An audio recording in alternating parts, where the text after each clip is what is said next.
Come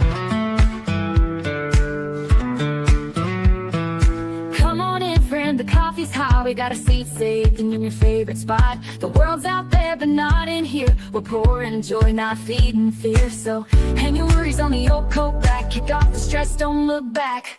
Leave your troubles at the door. We don't need them anymore.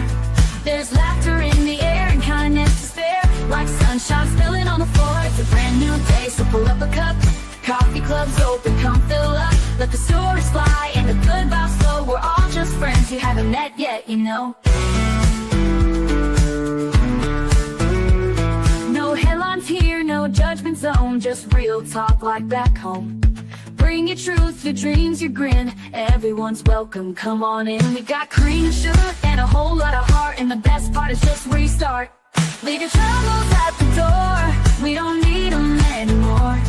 There's laughter in the air and kindness to spare. Like sunshine spilling on the floor. It's a brand new day, so pull up a cup.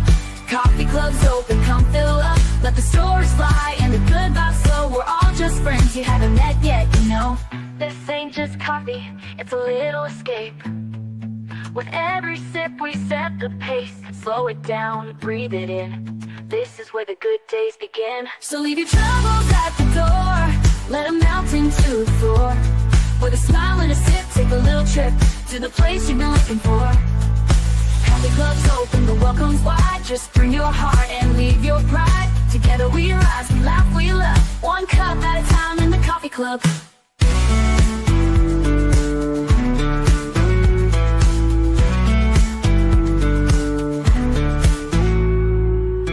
This ain't just coffee, it's a little escape. With every sip we set the pace. Slow it down, breathe it in, you know. This ain't just coffee, no welcome's wide. Just bring your heart and leave your pride. Together we rise, we laugh, we love. One cup at a time in the Coffee Club.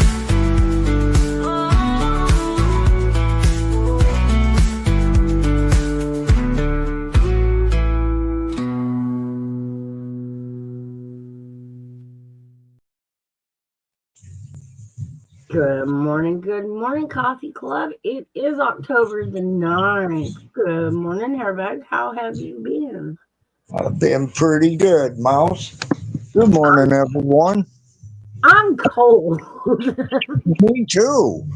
I don't like it. 51 degrees and it sucks. Let's get back up to 60 here, but it was even colder yesterday. Yeah, it was here too. Wow. Good morning, Callie and Lori.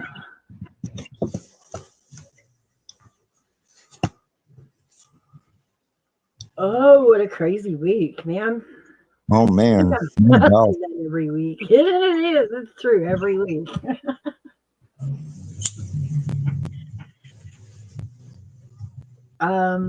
As far as current events, what do we got going on in current events today? I know one. What's that? About the peace talks with the Hamas. Oh, yes. So I shared that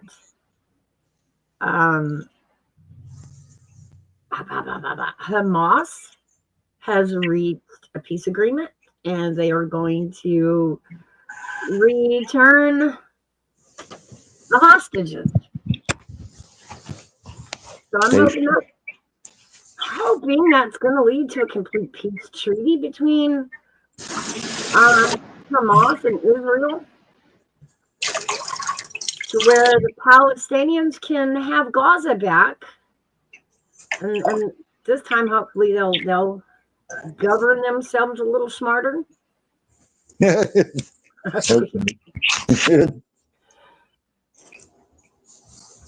Well, that's okay. Well, at least the hostages will be released. But the part I don't think is right is that we got to give up so many of their high-ranking officials. Again, I'm not aware of that part in the agreement. It's been on the news. Wow. Yeah.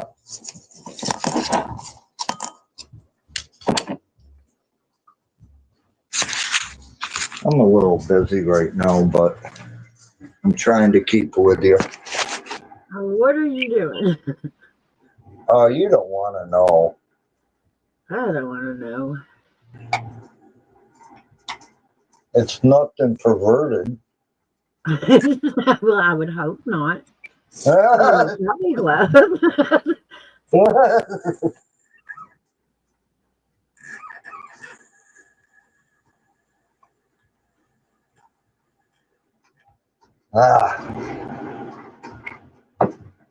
Okay. Now, Have you been keeping up with our friend in Portland Andy? no. He is covering the riots. What would you call it?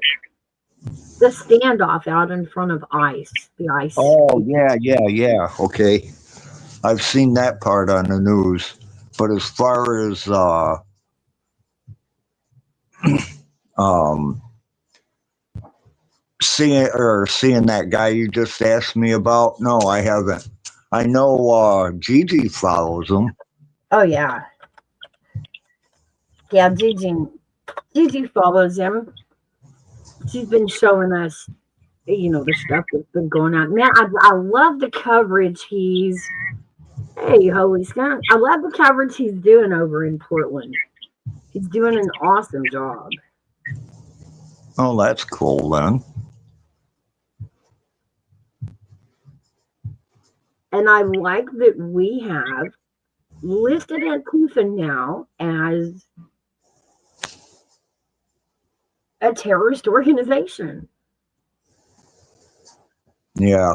I'm glad we finally have a government that sees this for exactly what it is. Hey, hey, Army Vet. Hey, AV. Hey, guys, I could. Hey, holy skunk. Hey, it is Civil. Hi, Civil.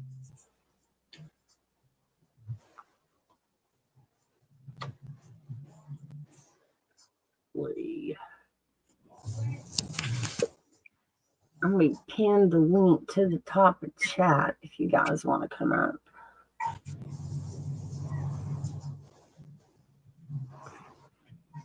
There you go.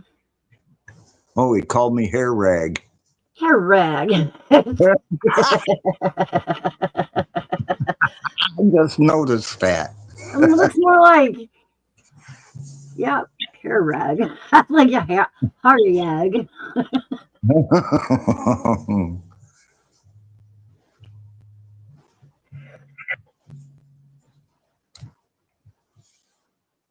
Oh, I'm sorry. I got the yawns this morning. Yeah, I know. I'm kind of on the slow side myself. Wow, these days are getting shorter and it's winding me down faster and faster. I know. It sucks. It's like it doesn't really matter what time the sun goes down anymore. I'm tired when the sun goes down.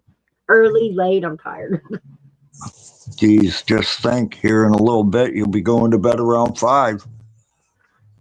I'm not opposed to it. I'm not opposed. I'm not opposed to it. It's one thing at this age that I kind of like. I do like sleep. It's really good. It's a good thing now. And I guess because I'm at that age where, the FOMO, the fear of missing out has left me. And I can sleep. I'm like, I don't care what, burn it down. I'm going to sleep. I just noticed something. What? Look how we spelt your name. Moose. Good morning, Army Vet. Text the top. AV, put the gummies down. Good morning, sir. It's text to talk. It ain't my fault, y'all. It's text to talk. That southern twang. Yeah, I told you, man. Every time I do it, they don't know what the fuck I'm saying. I don't know what it is about voice recognition, but they did not put southern in there Facts. at all. Cajun and Creole dialect ain't in text to talk. Nope. Morning, everybody. Morning. How are you doing, Army? Been doing this military stuff, man. I think you've heard some good news this morning, haven't you? What happened? The last guy that broke out of New Orleans. Oh yeah, they found him. Oh yeah, they did. They found him. Yay! I know. And also, the good thing is that war is over in Lebanon. Or not Lebanon. Gaza. Yeah, right. Lebanon. We'll see. Give it a week. According to Fox, 2 hours ago, they posted or put out an article stating, and again, this is just according to Fox, I haven't verified any of this yet, that Hamas agreed to the peace treaty and is going to give back the hostages. We'll see when they do. When I see it, I'll believe it. Well, they're also supposed to give back the ones that aren't still alive. Of course. That's like, what'd they say? Something like 40 or 50 of them or something like that. All together, I mean, living and not. Like that. I don't believe they can ever have peace. So that's just. Oh, no, they never will, but Yeah. I've been there. they're always going to be at each other's throat. They have from the beginning of existence. So what's going to make them stop now? Nothing. They throw rocks at tanks. I know. I tell Mouse that all the time. They throw fucking rocks at tanks. I've said that 100 times.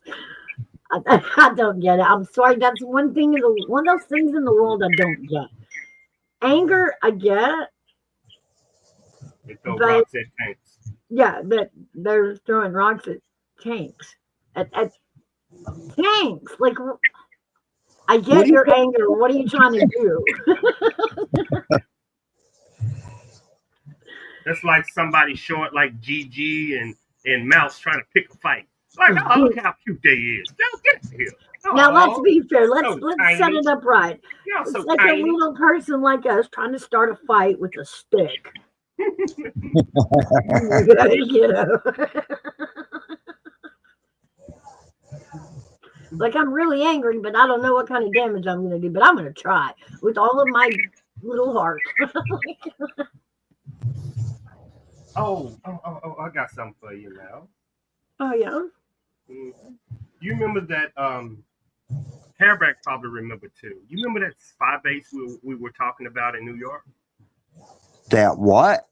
Okay. That little NSA spy base. Oh, yeah. 3 days ago, Homeland Security just stopped a national plot against killing all its officials. They had.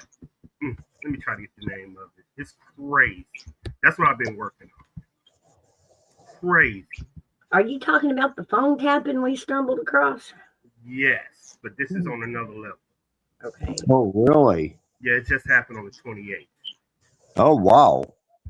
I'm gonna find it. I got it on my wall now, so I'm trying to find it. Okay, there it goes. Yeah, check my. It's better to check my wall because it's a lot. Hold up. Can I share it with you? Yeah, sure. Copy. I'm gonna put it in chat. See, it's easier to do because I want you to break everything down. Because for some reason they're not giving the name of the actors that was involved. They're just saying it was an involvement, but they're not giving names. And I'm trying to get the names. They didn't even have a mission statement to it.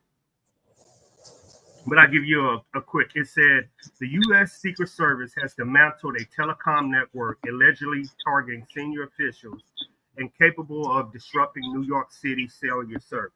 The agency's SIM servers and SIM cards and officials noted the probe is aiming to determine if the full scope of the network. The seizure involved multiple sites within 35 miles of New York City. Wow. Yeah, it's big time. Like they were basically targeting officials. But That's a terrorist move here, ain't it? Yep, but they won't give the name. That's the weird part. They won't give the name. No name. I wonder if they even have one. Well, I mean, they knew what was going on. They ain't giving no fucking names.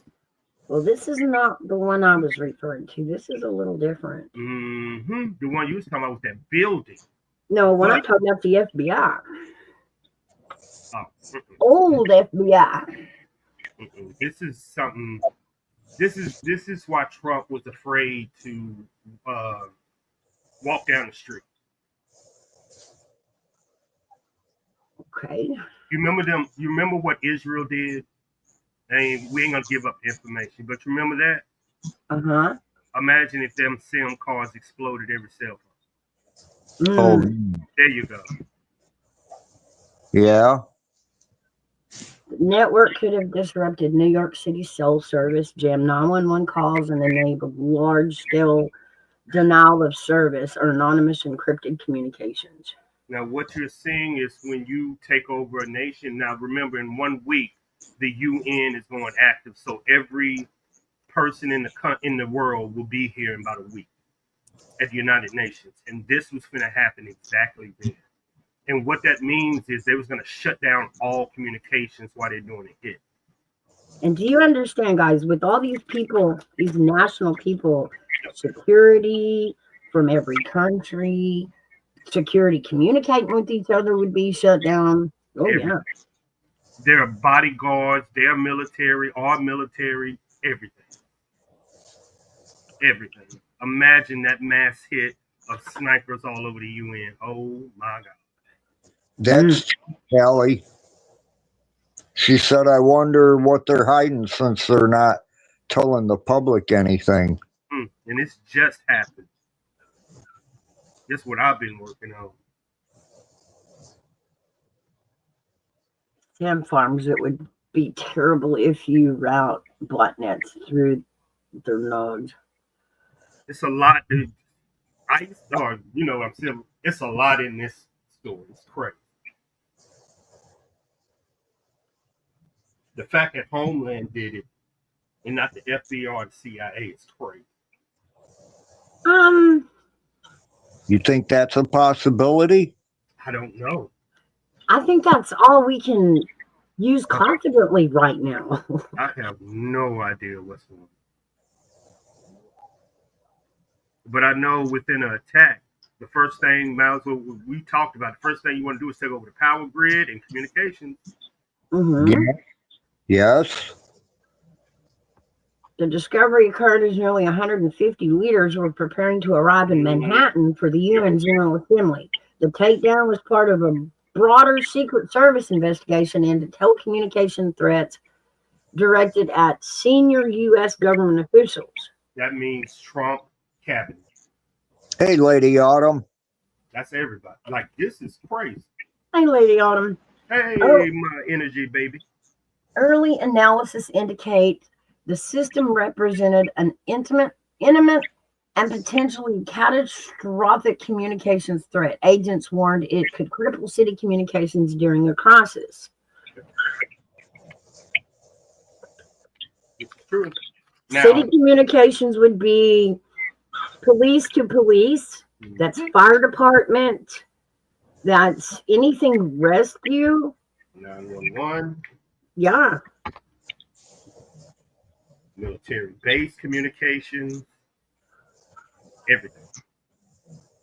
Forensic work suggests non-state actors build the network to communicate with criminal enterprises, cartels, or terrorist groups through non-specific plot to disrupt the UN was confirmed. Mouse your screen blocked. Your share screen. I'm sure they're trying to read it with you. Oh, okay, hold on. Sorry. Advanced persistent. It's get us little bitty. I just when they say non-actors, y'all, they mean Russia, China, the cartels, Israel. You don't have no idea. That's why they're not putting a name behind it. You know, usually me and I get with my I call them my Google hackers, but we can't even find a name, not a country, like nothing. So just give it to y'all, see who can help out. Forensic work suggests nation state. Let's see. I think I've already read that. The investigation is active. Authorities are examining the full scope and purpose of the devices and tracing links between the networks and actors, both domestic and foreign. The seizure highlights vulnerabilities in urban telecommunications infrastructure and the increased use of hidden telecom gear near hostile actors to threaten public safety and high-profile events. Charlie Clerk. All of this is pointing back to something else. I just can't figure it out. But I know, as my mom was military, whatever they don't want you to know, they're gonna write it down and hide it. I don't know why they do that. Why even write it down? Now, the reason why it stuck out to me, because the first time we seen this was when Israel blew up all them phones using the same exact tech. And I told Mouse, they just released what everybody knew. So everybody gonna do it. Now imagine if this was to happen during that, and just phones and Americans in Manhattan, phones were just blowing up 100,000 of them. They will overwhelm your 911 call. Then you can actually go after a politician because your telephone lines will be jammed. So I understand this is it looks like an op, but if I hurt everybody around you and clog up 911, then I go after a politician, you won't be able to get to it. Right. I see your point. Yep.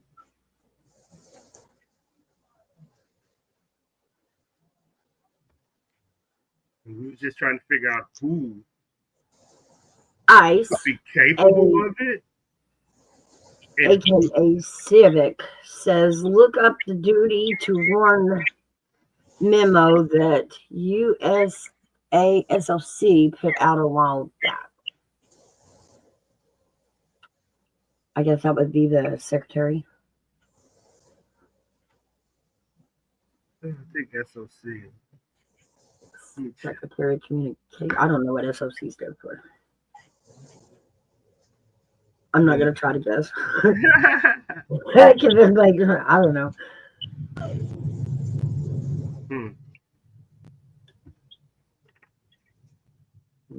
Yeah, that is funny, huh? The ABCDs are going after the LGBTQRU.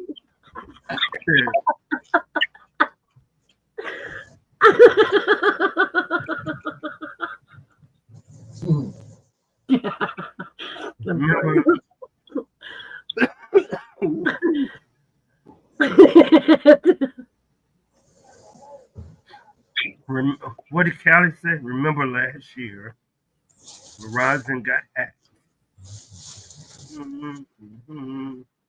But only us U.S. account holders' phones wasn't working, and people that we add on our phone is working. Yes, it's hacked.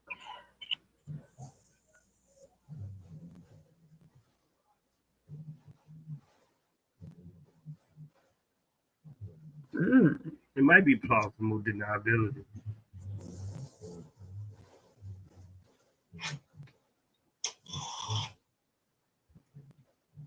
plausible deniability. Yeah, meaning if I say somebody did it, then you can't blame me. Which, I found a spot of that in Charlie Kirk, and going over it and over it and over it. Candace may have something. Hold up, wait. Hairband. Candace Owens may have something to what she's saying. Wait. Mouse, for 2 weeks, you have been saying she's crazy. I know. And it's a smoke screen. I know. And then something played out in my head. Okay. Remember the shooter kept talking about the drop point where the gun was. That he had to make it back to the gun, right? Which shooter? The Charlie Kirk shooter? Uh-huh. Yeah. No, he got this gun from his dad. That's his dad. Okay, hold on. That is true. The gun was his grandfather's. We do know that. Mm-hmm. And we can trace all the forensics back to that gun. Mm-hmm. Why did he drop it in the woods? Mm-hmm. That one has played, you know, you and I have talked about that 100 times. That plays weird in our head. The whole part about dropping it in the woods. Well, if he's not a professional, I What expect it. What if, and this is just a wild theory, I have nothing that can point to this. I'm just saying, what if he dropped his gun out there for someone else to use and give back? Because he put a picture of it on his Facebook post. On his Discord post. So even if you thought he was leaving it for someone, he just admitted that he just killed Charlie Kirk. And the gun will be linked back to his dad because of the bullet striation. So if a CIA agent, if anybody believes it's CIA, they're pointing back to him, and it's going to point back to his dad. And he's alive. And so whoever professional, they need to actually take the shot, picks the gun up, and drops it back off for him.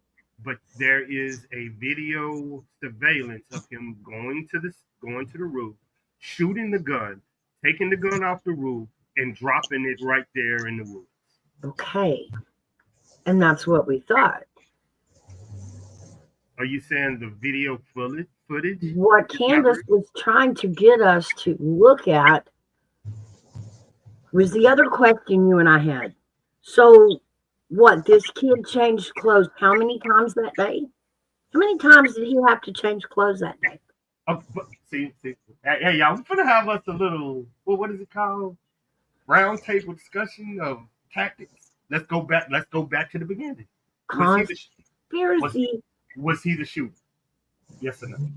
I don't know. See, we're going right Now I'm back to, you know what? I don't know. I'm trying to understand what Candace is saying, and I'm catching it in little bits, and I'm going, but the simple things, go back to the simple things. We have so much footage of this kid, but that would mean how many times did he change clothes that day? Does it matter? Did he change clothes?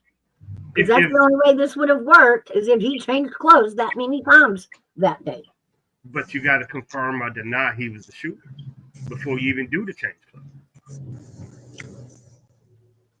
Because either you're going to take all the evidence or none of it. You know what I'm saying? The DNA, the video footage, the Discord, the gun being his father. You got to take all of that away. Then go to, if he didn't take the shot, who? But before you say who, you got to go all the way back to the Discord, to the gun, to the video footage, to him saying he wanted to kill him. You got to go through all of that before you even get to the clothes. DNA could have been on the gun. He's handling the gun. Absolutely. The gun's going to trace back to him, his dad, his grandfather. Did you see the text message? Pointing at him to be the shooter, right? Did you There's too see much evidence that Yes, that he is. Hairbag? Did y'all see the text messages that he said? I did. I haven't Mm-mm. seen it. I haven't me either. I haven't seen it because later on, Sky is saying I have a problem with the text message release. I have a 19-year-old kid and people that age texting. Like I don't even know. I haven't even read the text message yet.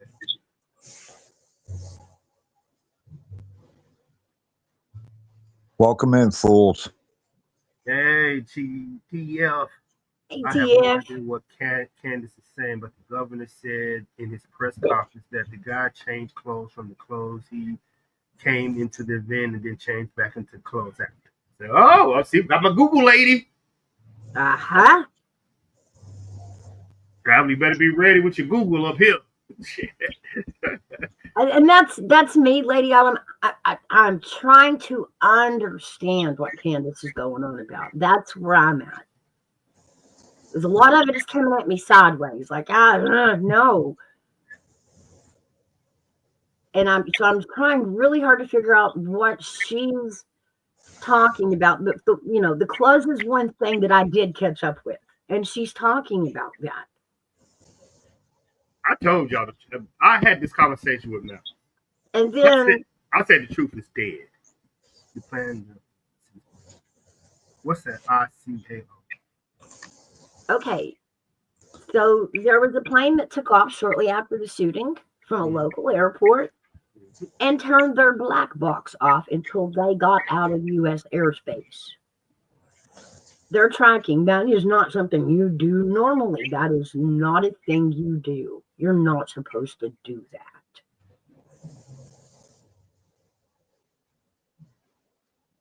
The kid admitted to shooting him. How do y'all get past that? Clout. He used his father's gun, which could have pointed back to his dad. There's no. Then why drop it off in the woods? Exactly. That's the whole point that's catching me. That's where I'm catching it. With what, Candace is going on and on about, I had to stop and say, why would he, what is this drop in the woods thing? If this is his first time killing somebody, he probably seen it through the scope. He was like, I don't want to touch this shit. Okay, I don't know.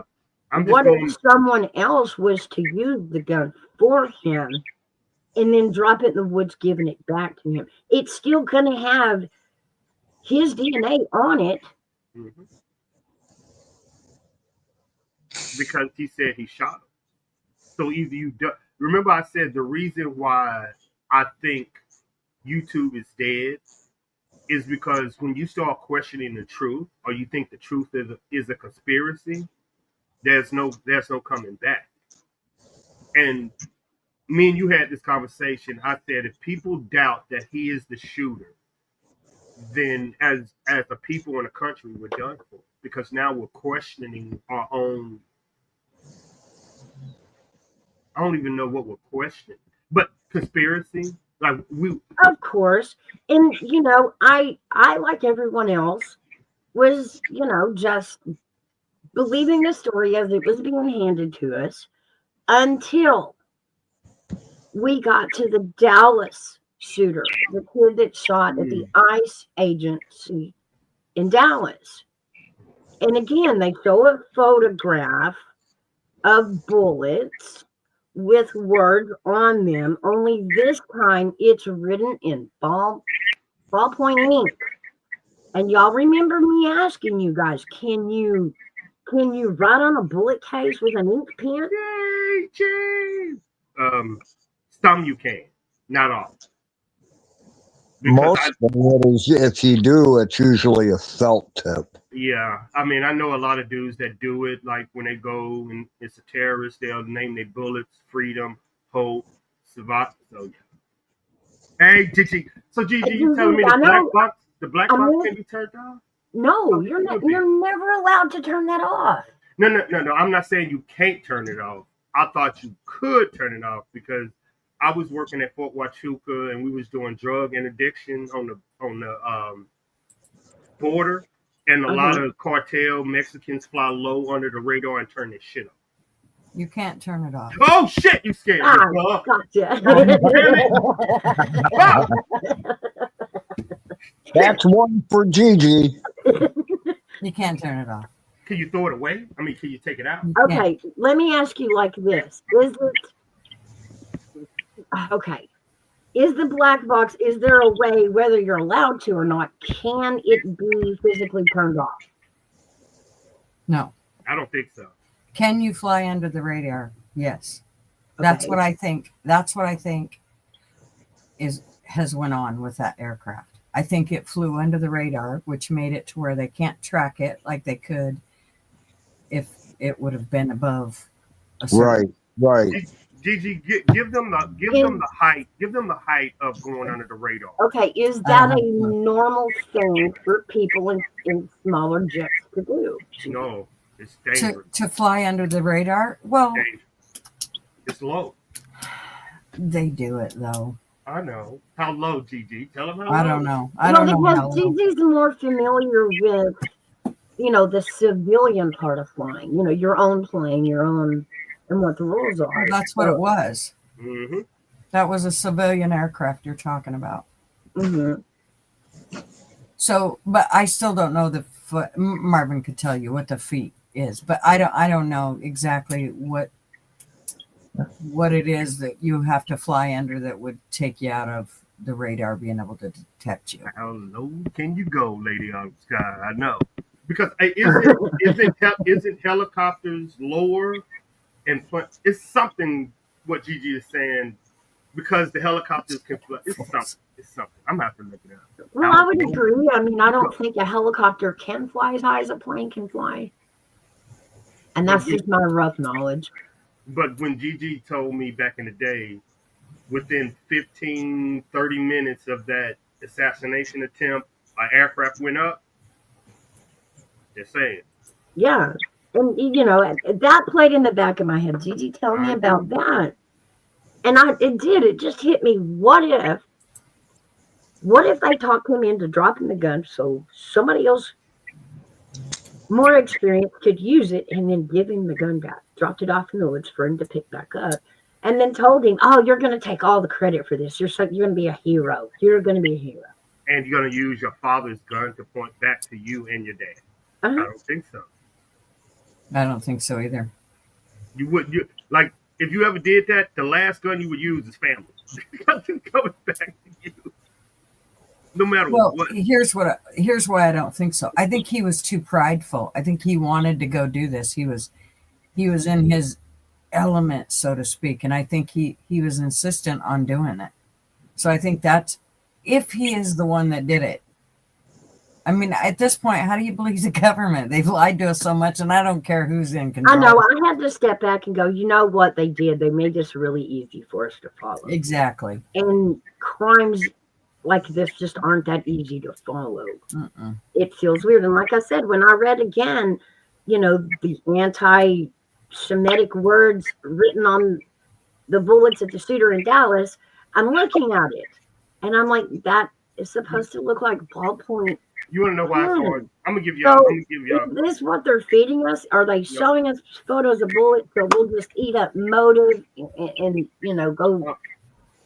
In PSYOP, y'all, in order to solve crimes, you have to figure out who the enemy is. But if you're so busy fighting each other, you will never find the enemy. The reason why your information is scarce is you don't even know who wanted to kill him. You don't know who the enemy is, so your information stops with what you've been given. Oh, I do. And he had enemies way greater than that kid. But you have to find out. But you have to find out if you believe the kid was planned, who did it? That's where people are going nuts. Okay, now that's where Candace takes the intersection. But think about it. You had Democrat, you had Israel, you had who else said just the only way I can reconcile what Candace is saying that someone else did it, knowing that we have forensics on the gun, Well, the only way you can reconcile that was if somebody else used it, Candace.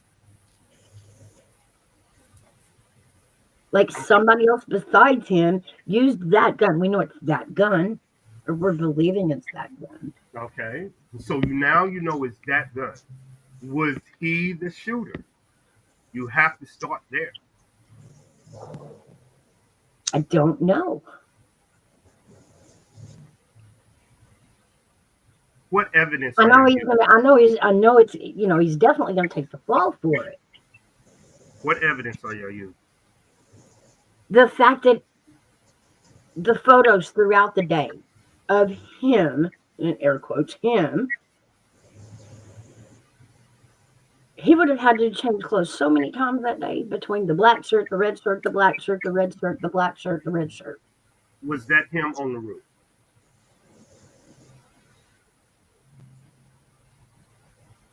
I don't know. See where I'm going back?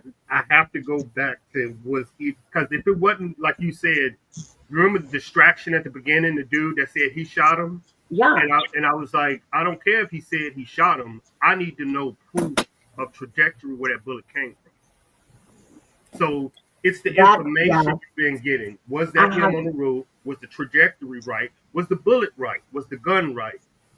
This is the information y'all have to get. Well, I think at this point, the problem is the crumbs are too available. Yep. All the crumbs have been laid out, right down to the guy that said, I did it, when he didn't do it. But they laid him right out there. That's the first thing that, that was basically put out to the media was, oh, this guy said he did it. We're going to take him first. So, I mean, and then from there, it just follow. It's like, here, put a crumb here. Yep. And then let's put a crumb over here. Well, let's put a crumb here too. Let's him jumping off the roof. Oh, what's that in his hand? Is that the rifle? Why is it covered up? What's it covered up with? Is that really him? And how come it only took him this amount of time? And how come we can see him in basically every spot that he's in? The crumbs are just kind of laid out too much, which makes you go, Am I just being fed shit? Right there, exactly. That's exactly how I felt when I read in ink the anti-Semitic words on the last. I was like, now it feels like I'm just taking it too easy. Yeah. Because now I have to get over the hump of knowledge or belief that you can write on a bullet with a ballpoint pen in the rain.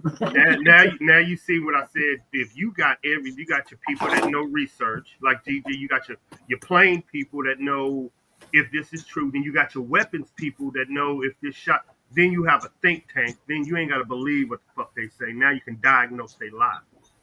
But you have to have people able to think outside the box. Okay, this. You got to get everybody in. Because Okay, I'm like you. Speaking of that shot, my uncle just took a shot this morning. I just got to say this. And it was 900 yards and he hit it right in the neck. Thank you, Gigi. And my uncle is he's no sniper. He's just a hunter. Is that with scope? Yes. That's with the scope. No, I mean, I've got to ask all the questions to make sure people understand. Put it this way. I can teach. All I got to do is take you to the range twice, and anybody on hearing my voice can make that shot. That's what Gigi is telling me. Because he made a 900 shot, a yard. Right. Now, to believe Candace's full theory, you have to go, not only into the other threats he was receiving to he changed clothes too many times. Now she's twisted off on it being a different angle. So that you see what I'm saying? Now the trajectory being a different angle, and I'm not that far. Well, I gotta say that video of the dude with the phone is a little freaky how he jerks at the same time that Charlie's hit. That does freak me out, but I'm still like, okay, I'm not sure I still believe in James Bond phone gun. According to the first analysis that I got into, that I reviewed, that man is actually, and this, like I said, this is just that one article I read. It said that guy is actually part of Charlie Kirk's security guard, of his security, and that they were the security guards were communicating with each other. I don't know if that's true or not, Well, but it does look weird, his actions. As a shooter, I am not going to wait for somebody there to tell me when to shoot. It's either going to come from my ear or my eyes, not him. You see what I'm saying? So I'm just saying, if I was, the way that I attack this, y'all, is I'm the shooter. So everything Mouse is telling me, I don't know none about everything else. But as the shooter, I am not going to wait for that dude to move. I'm going to hear it from my ear, or I'm going to wait for the right time. He has a scope. I know, but remember, this is a brainwashed individual. And if anybody needs a description of what type of person that is, just go ahead and meander after this live over to a Portland protest, and you will see exactly the type of person I'm talking about. Sure. Those people are out their rabbit ass mind. The shit that they believe is absolutely crazy. And I could totally see somebody going, yep, I'm hired to do the most important job in the world today. And that is taking out Charlie Kirk. And yep, and I just got to wait for them to tell me when to do it. All I got to do is wait for the text. I help you, DT. I help you out. Guess what's an hour from where Charlie Kirk was shot? CIA home base and NSA home base. Well, you do understand that school that they were at is the exact school that teaches a bunch of those CIA people. CIA people. Oh, we know. We diced that out. That the amount of CIA programs implemented in that college, you can get a full ride scholarship just signing up through the CIA. And they are an hour away. Plus, one of the top NSA bases that you can just research right now is 1 hour away. See, that's why I don't understand why this shit hasn't been dealt with. The same way with the guy that tried to shoot Trump. I don't understand how this hasn't been dealt with. They know exactly who that guy was. They know exactly where he's been, what he's been up to, and who's been programmed. If they can figure out all the shit that they figured out about January 6th, then they should be able to have no problem figuring out using the electronics. They should know exactly who that kid talked to, everything. This is what I was told. This is exactly what I was told when I interviewed somebody from there. Hey, Mom. They said there is no way we can monitor every single person in the United States. This is them. Like, they can't do back.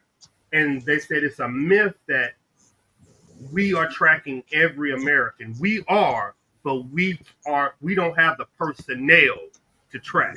So we aren't as efficient as you might think.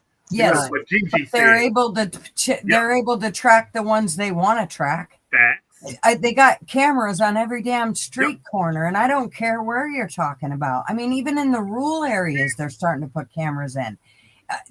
This is just ludicrous. And you know what? They don't even need the camera. All they need is you to have a phone.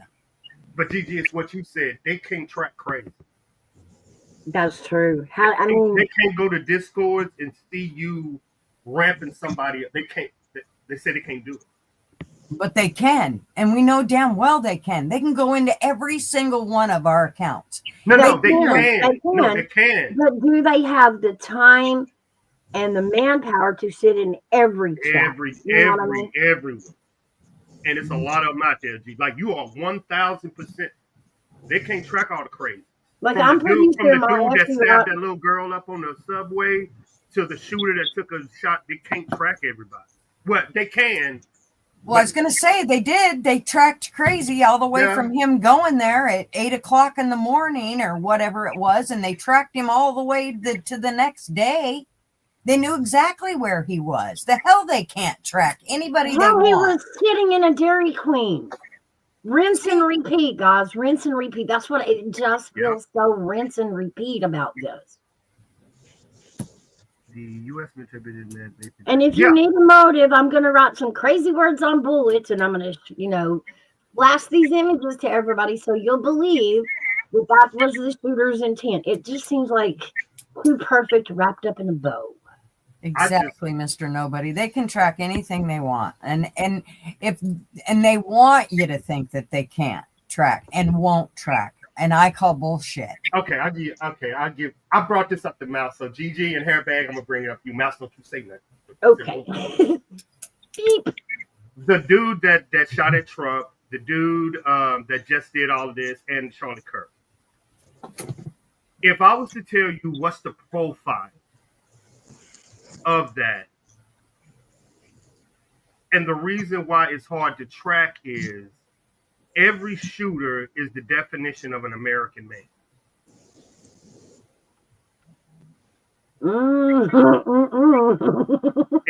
From 18 all the way to 40, any American man right now in 2025 is capable of that. We ain't saying women. We saying because of the hate and what's going on. Take YouTube and move that shit into the real world. Any man between 18 and 45 is capable of this in 2002 because of the hate. Any man, from veteran to an 18-year-old boy, you get it? Who do you track? The last 3 mass shooters been 3 veterans. The last 2 shooters that took a shot at Kirk and the president been 18 to 24. Who the fuck? I'm not saying they should be tracking. I don't. Here's the you get, obviously you got me wrong, because I don't want them to take my freedoms, so I don't want them to track me. I get it. I don't want them to track me. But here's the deal: they have the equipment, they've put it in place. So use the shit and tell us who did this. They know who did it, and they know exactly where he was from sunup to sundown. Whoever it was. And if it was only one person, they also know if somebody hired him to do it. Yet they still haven't gave us that information. The same way with Trump's shooter. They didn't give us any of that information, yet I believe they do know it. That's what pisses me off.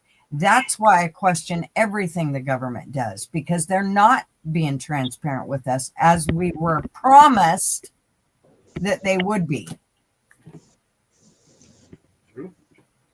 Okay, let's move the conversation then. I want to know what y'all think. If they are, if everybody believes, why are they doing it? Why aren't we getting the truth? What are they hiding? In just in your third mind, what? Because Maybe take over. Who want to take over? The government, military, president? Who is who? President wants to. Otherwise, he wouldn't be putting the troops out in these cities. You feel like he's trying to Like take that one over? person said, it's like just before World War II happened and Hitler took over. Holy shit! You went left. Well, Let's go. yeah, I completely disagree. I don't think that's what he's trying to do. I think that he is bringing out the troops to clean house. Here's the deal, and I said this before. All these people were coming in when Biden was in office. And I said then, our freedoms are going to be taken from us. And it's the only way they're going to be able to clean shit up. And that's what's happening. Our freedoms are going to be taken from us if we want this shit cleaned up. That doesn't mean we let them take all our freedoms. That means we let them deal with what they got to deal with what's at hand. Now, I think it's really, really, it's a very brittle line for you to do that, because as we've seen with 9/11, sure, we'll go through the airport and we'll go through the metal detectors and we'll let them pat us down and we'll let them do whatever they need to do to keep us safe. Well, really, that's just been a complete joke. So it still leaves us asking, why won't the mayors and the chiefs of police order their men and women on the street to, you know what I mean, to handle crime? Because now we've got ICE trying to do their job, getting surrounded by these mobs, and a police chief who goes, "No, stand down, officers, stand down." Well, let's be clear that most of those officers that he has hired on feel the same way he does. They don't, just like when they sent him out there after Christie had left, and they put up all these roadblocks and all this shit, and then they put all these officers out there. They just stood there. They didn't do anything. They barely held shit at an appropriate level when all that shit was going on. I mean, they were still doing all kinds of things. They did arrest one chick. What did she do? She spit on somebody. And then I think they arrested Tommy Boy again. And I think they arrested somebody else. But for the most part, they didn't. I mean, all those rioters have been rioting for over 100 days. Now, here's what happened last night was the chief called all those Antifa guys, and he basically asked them publicly to stop. And so you noticed last night they weren't rioting in Portland like they had been. And that's because the chief, he told them to stop, which also means to me that the money stopped. They are still getting paid. This is all, and this is what the Democrats want. They want this. This keeps everybody scared and wondering, and oh God, help us, and the whole thing. That's exactly what they're doing all this shit for. And so these cops, they wanted it as much as the chief of police wanted it. You could watch them down there. You could see how they weren't dealing with any of the issues. They weren't de-escalating shit. They do everything they could to start shit. Once Christy Nome had been here. Now, before that, all they do is stand at the end of the block, and then all of a sudden you'd see them ride down, 8 or 10 of them would ride down through the middle of the street and tell people to get on the sidewalk. That was it. It didn't matter how many people had broke laws, how many people had been hit or kicked, or they didn't give a shit. They didn't do anything. Christ, the one girl, she had a black eye and had been hit in the eye with a flagpole. And they did nothing. She followed the girl around for over 45 minutes, and the cops never came to arrest the woman that hit her. That's true. This shit is not going to stop, because now they have, and this is what happened when Biden was in office. They refiltered all those people, the people that actually gave a shit that were in the police force. Now they don't. Now you've got nobody. Now you got a bunch of idiots that literally do not care about our rights. And they're doing everything they can to tear them down. So they are literally weaponizing these mobs against Republicans. Well, and it's only going to get worse. We're in the cities right now, but wait, it's going to trickle out. It will trickle out to these smaller areas. And it's going to be a nightmare. We had an incident locally. It was over in Pigeon Forge. Everybody knows that's a big tourist place, right? And they were supposed to be having this, it's like a Hellcat car show / Rat Rods car show. But anyways, it's a big car show. People come from miles around every year. It's a 2-day event. And it's always been civil. It's always been fun. But this time, about halfway through it, this gang of car clubbers end up at a gas station. Now they have put all these cars down at the gas islands where nobody can get gas, can get in and out. They refuse to leave. Their mob grows bigger and bigger. This gas station is trying to close. And he's too scared to even leave the building, much less leave it there for the mob.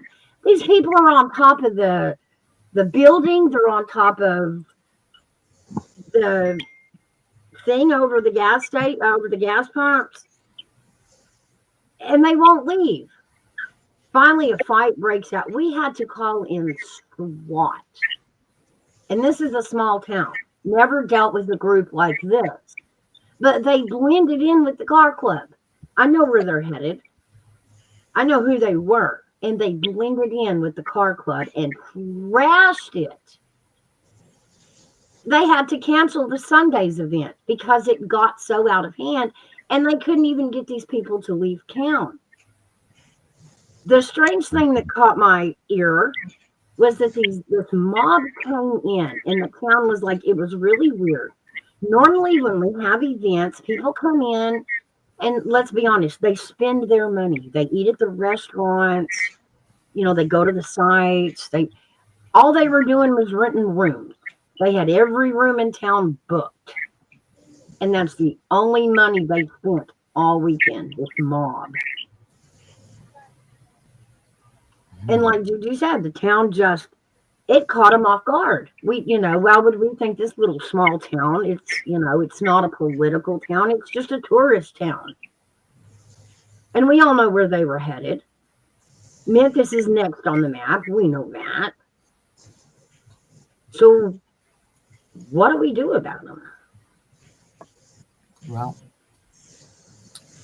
just remember that nobody's coming to save you. You better be willing to save yourself. No. And you're not going to do it with a squirt gun and a slingshot. Well, it could help, but you might want to have some other. These cops are scared to be gaslit. They're scared to be sued. So they just stand there. Well, I think they still believe in it. I'm telling you that most of the cops that are hired here, they believe in all this. They believe they're all for, that trannies deserve to have a spot in the world. No, we have the right to be able to say it. YouTube already said it. What is the difference between National Guard and then like what Gigi said, they got police? What is the difference between National Guard and the police? No lots. What? The training. National Guard get less training than local police. Yeah. I don't think National Guard can actually arrest, can it? Nope. Well, if they've been, what do they call it? Marginalized. What do they call it? Still, he just did something to where they could. He said deputized. Deputized. Meaning we can detain, we can't arrest. Mm. Meaning, like, remember that big military thing that happened in Chicago? They were able to detain everybody there until the right people come to make their arrests, just like we did in Afghanistan. We are allowed to detain you, but we can't. Well, you going to the police? We can't. What happens if you're detained by the National Guard and police refuse to come get who you've detained, like they're doing? Because the mission is an ICE mission. They are the hammer. They are just waiting for ICE to clear. You good? Yeah. He's good? Yeah. He's good? Yeah. He's good? Yeah. All they can do is detain till ICE get the facial recognition, the laptop, put it up to their face, click pictures. That's what people don't understand that they're doing. Each person that they detain, they get a picture. Okay. And then they let them go. Yes, ma'am. Yep.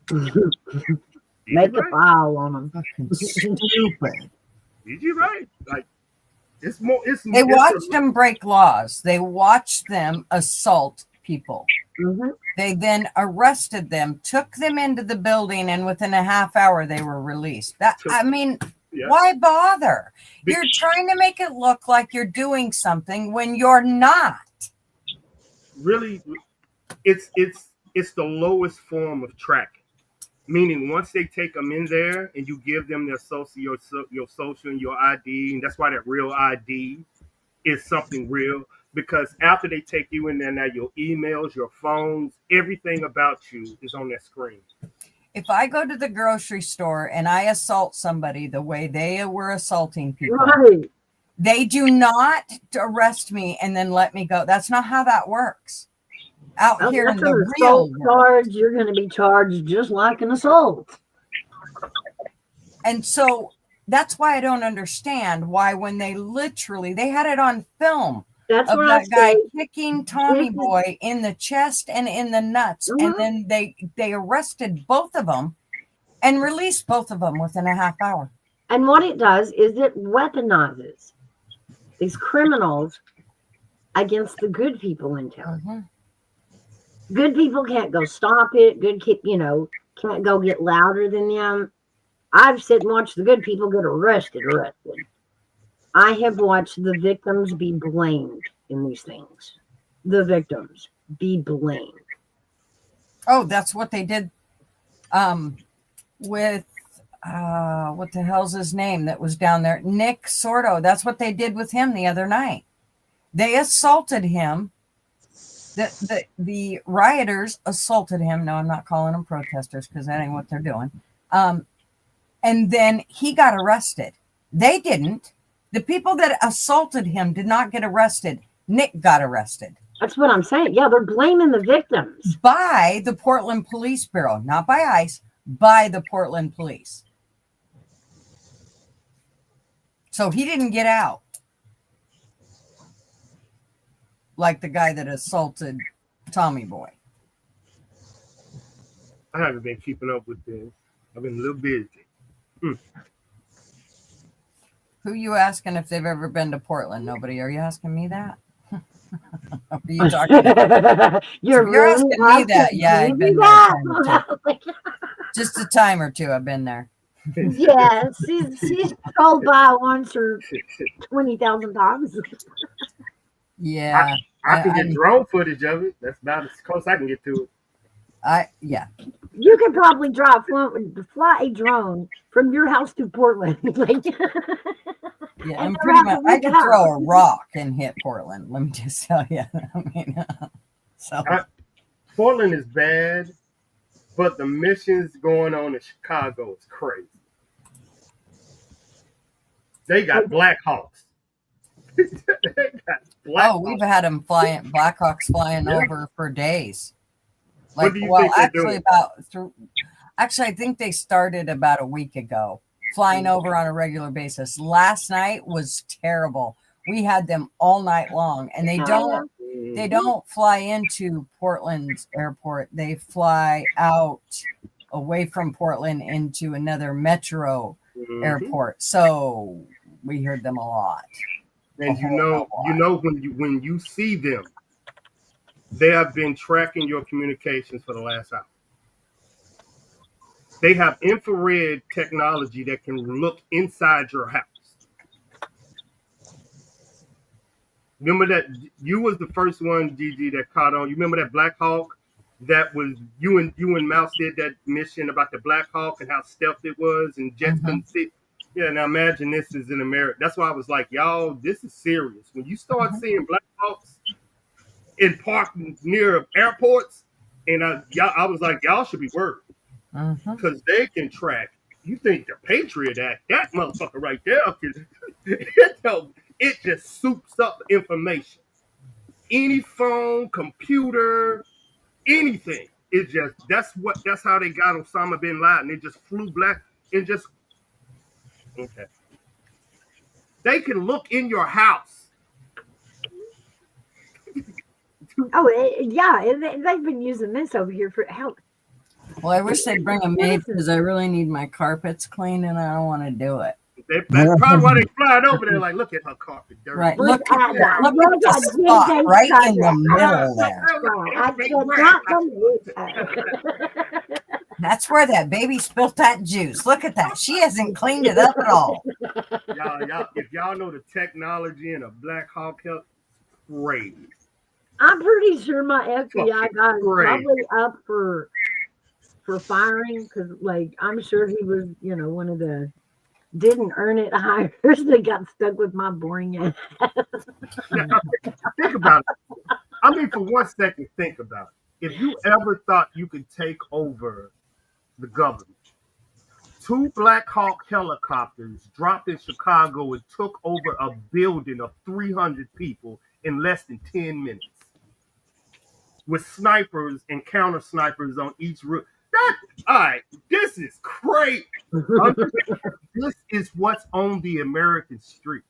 This should tell you how serious this shit is. I always tell Mouse these are combat units. That is crazy to me.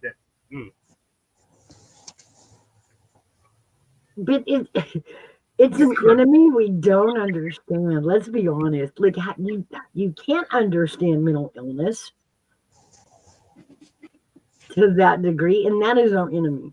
Yeah, but to skip over, like Gigi said, the sheriff, local police, Uh-huh. FBI, CIA, Homeland Security, just to use the military, you are skipping over a lot of shit to use the hammer. A lot. You see what I'm saying? A lot But of. where were those agencies when the I police get it. department refuses to do their job? Where were they then? This is me and Mouse. I was like, That's kind of what I think that he should. I mean, as far as I'm concerned, that's what needs to really be cleaned up. The problem is we don't need more. We just need the ones that we have to do the job that they're supposed to do, not take our freedoms. True. I mean, we see it all the time. Before all this shit was going on, look at how often they were taking our freedoms. It didn't matter. They'd pull you over. They'd be dicks to you, and you were just supposed to put up with it. You're just supposed to respect them because they're law officers, and that's just what you're supposed to do. No, you have to earn it. I don't give a shit who you are. You can be the president of the United States or the Pope himself. If you don't earn the respect, you don't get the respect. And so now I worry, and this is the problem with the right side that irritates me, is they put them on a pedestal and don't hold them accountable. And they have to be held accountable. Otherwise, they take our rights. Yeah. I've always said this to Mouse about Trump's cabinet. They don't talk and they don't tell people what's up. So, Mr. Nobody, you're 1,000% right. But to come up here and say we are in war with Venezuela, and Venezuela has sleeper cells in the United States that's been activated because that's one of the towers was coming from South America, they won't believe it. They would rather believe it's Democrat and Republican. But you are definitely right. You are one. Yeah. We are at war with Venezuela, and Venezuela has sleeper cells. The same sleeper cells you believe China have, Israel have, and Pakistan. Mouse, man, tell about the cartels from Texas. What? All right, y'all. Notice these are high Spanish gang areas that they're going after. We've heard, I don't know if any of y'all have caught it in the news. The whole thing about he keeps bombing our boats. Yes, he's taking drug boats out, and that has upset them highly. Well, it's like them saying they keep taking our illegal aliens out of here. How dare them, and sons of bitches? Why are they doing that? They didn't do anything was a wrong. murderer, and they made him go home. It's like, I don't get it. They weren't criminals. Yes, when you crossed the line and came to our country illegally. I went to Mexico. I didn't do it illegally. I didn't run across the border. I actually went by, I got me a passport. I went through all the steps. But to take it a step further, they're more than just criminal. They're still rounding up murderers, rapists, gang leaders. They will be for a very long time. You think they're just sitting out in the open? Not no more. Biden ain't here to protect them. So they've gone into hiding. That's why I said when they did the whole roundtable thing with the YouTubers, you know what? Do that behind closed doors. There's some things you should be transparent about. You tell us after you get them sons of bitches. Right. How about you get behind closed doors and have a conversation with the YouTubers? Tell them what you want and what you're expecting of them, what you need, and let them tell you like all the stuff that they. Do you realize those YouTubers were just rattling off names and everything else of different people that are paying them? Well, let's hope those YouTubers make it through the next month because now they know all the information that they know. I mean, come on. But Mr. Nobody, you are completely right. That's one of the issues, which is government oversight. Certain people have information that they're not supposed to share with other people. Yeah, it's a fucking mess. Yeah, it's a mess. But if you don't want the local police to do it, whose job is it then? The FBI, CSA, I mean, all the It's other still people. got to be done. I mean, But if you use the military, this is what you're gonna get. They ain't gonna knock. They're gonna kick that shit down and get every. Yeah, they don't. We don't knock. So I get it. But it's what Mouth said too when we have our. If they would have did it, we didn't. You would have. You would not have needed the military. So you can't have both. right. So I get it. But But to understand you're using a hammer. play the seesaw is one drastic measure to another. You can't say, "Oh God, he's taking over the world," because he has to step in and do your job. Do your job. It's not taking over the world. He's stepping in to do your job as a mayor who will not arrest criminals in their street, But it's and all. who and allow these bad criminal immigrants to just run loose because poor them. Okay. Now here's the second part of what Mr. Nobody is saying. The local police aren't allowed to know cartel terrorists. You see what I'm saying? That information is withheld from local police because that's not their level. So they wouldn't even know a terrorist is in their local community. Only the FBI, CIA, and see what I'm saying? It's a loophole. So Yeah. Nobody is completely right. The local police would not know. Even though they should know, they wouldn't know. No, their job at this point is when immigration has a warrant, a criminal warrant for a bad criminal. Their job is to back up ICE and get the criminal off the street. And they're not doing that. Nope. They refuse to back up immigration. Flat refuse. We'll let the mob eat them. Even them calling for help. We're surrounded. We need backup. And the chief haulers stand down, don't know. And those cops know, those cops all know who's in there, who's the drug runners. They know all that shit. When you guys say, well, they don't know because it's a different level of security, I know a lot of cops. And I'm telling you, they know. They know exactly who's in town. They know who isn't in town. They know all that shit. And they know way more than we think they know. Okay. DJ, I hate to do this.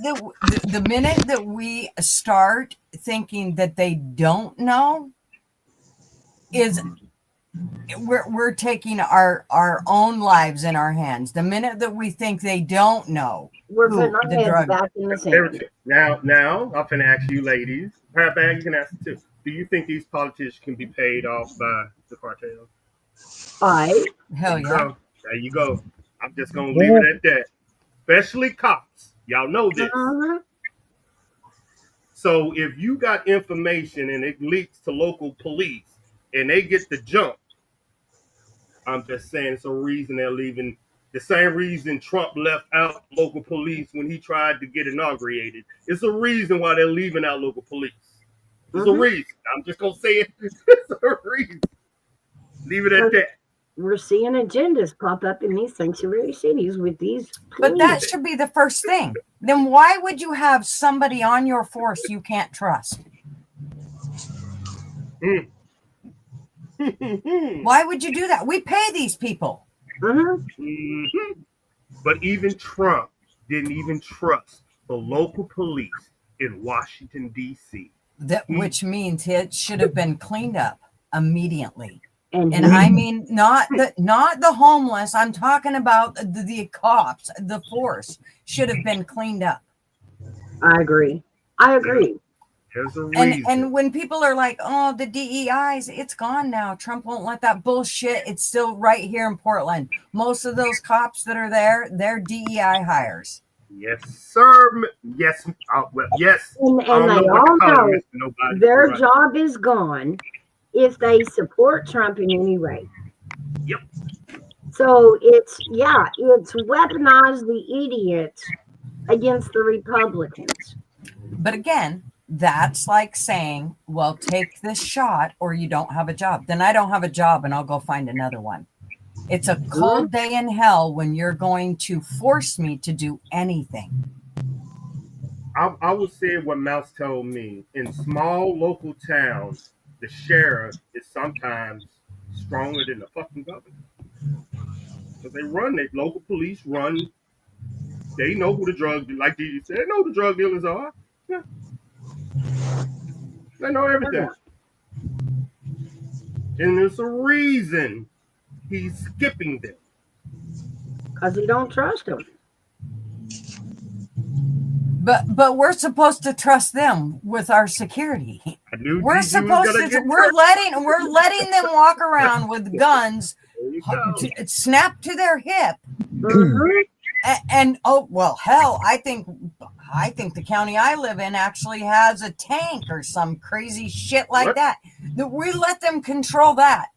But he doesn't want them to know the information that he knows. See, this is the kind of shit that pisses me off.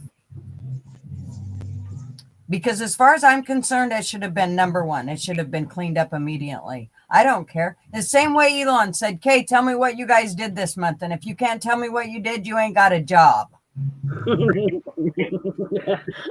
That's not I'm asking the police station that. What they did this month. How many do you think could still have a job? Here's the other thing is, tell them however big your crime is, that's how your salary is going to work. So if it's a high crime, we're going to you're like every crime that comes in that you have let commit in any way, shape, or form, it's going to dock your pay. You know what? I bet there'd be a lot less drug dealers and people out there that they wouldn't be so much worried about the speeder that's going 5 miles an hour over the speed limit. That wouldn't be their main concern. Right. Silver, you all right. Man, Mouse has been seeing a big governor and people leaving government. Like, their power has been taken away. And they saying, fuck it, I'm out. He's taking a lot of their power away. A lot of it.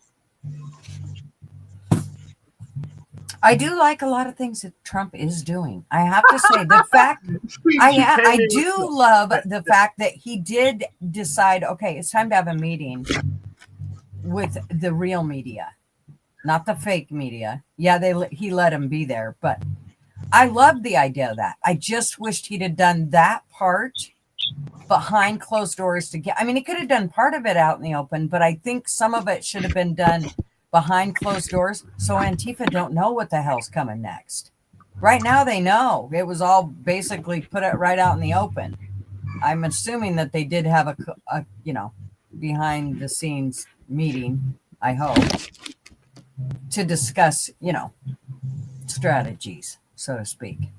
Oh yeah. I think there was a lot discussed over in.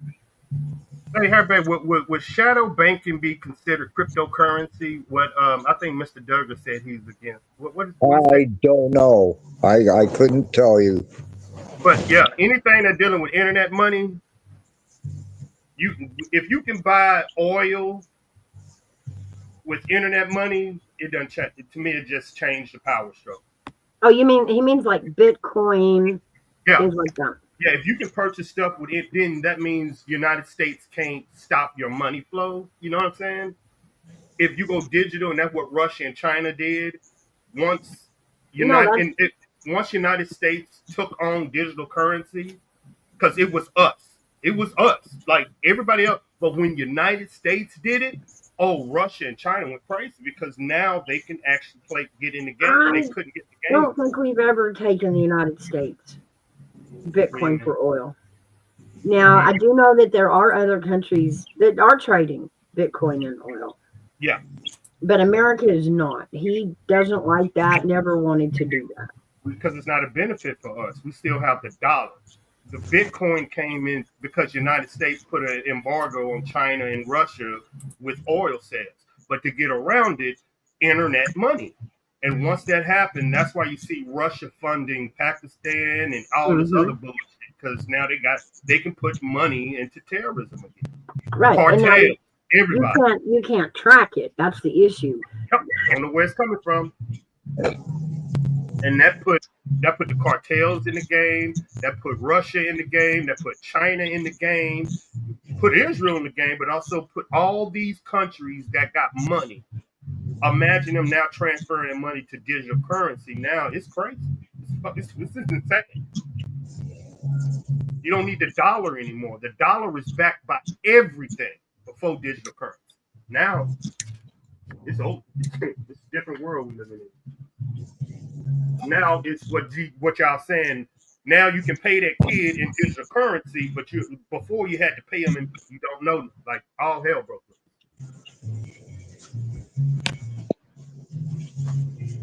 Where did you go? Where'd you go, Gigi? Bitcoin.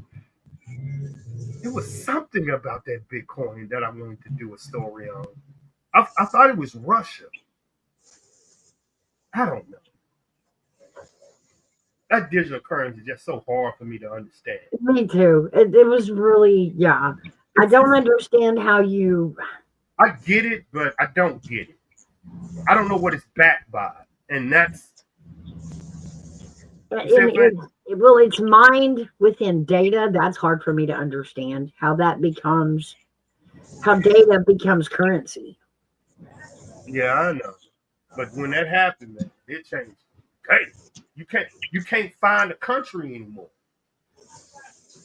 What is it called when you put restrictions on a country and banks and this and that? You can't do that anymore. Can't do it anymore.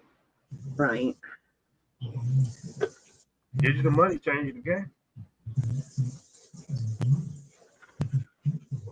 That's why you see so many people. What's that land in Australia? You said that if we ever had nuclear war, it's a little plot of land somewhere out there. All the billionaires got bunkers there, Mouse. All of them. Not Australia. No, I did not say that. I said Guatemala. Whatever that little patch of land is, they said the richest billionaires have bunkers there, and it isn't if it's going to happen. The conversation is how fast can I get to my bunker. That's the conversation. That's crazy. Yeah, it's way down on the North American or the South American peninsula, way out there. And when they drew the nuclear maps of, if the world went to war and everybody bombed their targets, you take all the targets into consideration and then the death zone around it, and then the cloud of radiation after that. There's said to be one small part down there in North America, I believe it was Guatemala, that will be free of all the zones that might just make it through nuclear fallout. And that's still just theory, but I found it interesting. I wish my NASA geeks was here.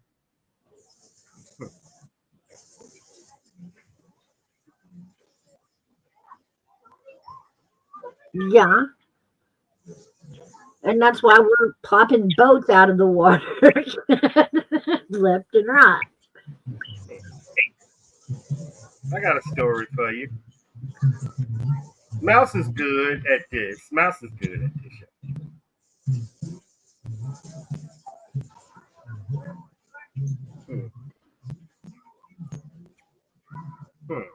What? Trying to throw something at me. I can't get into crypto, man. Yeah, I don't know enough about it. I really don't. Self-teaching yourself, that was hard. I went in a loop. I'm finna give you a classified program. I want you to tell me, do you believe it's true or not true from your research? Because you got some Google girls, Google guys. Let's see how good y'all is. Because everybody should know parts of this. Come on, YouTube. Don't you do it. You just unclassified it. You see this? You see the hate? You see the hate? Huh? Do you see the hate? They won't let me post it. Oh yeah. Hey, Sasha J. Look, Sasha J. I had to take out 3 words for them to release this. Oh, okay. A classified program named Soul.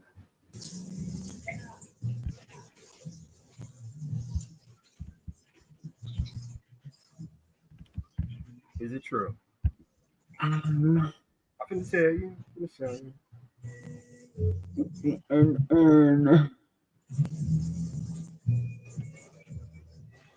Now, what the reason why I'm giving you this is I want to give you the outreaches of the program to make it so unbelievable that you will not believe it's real.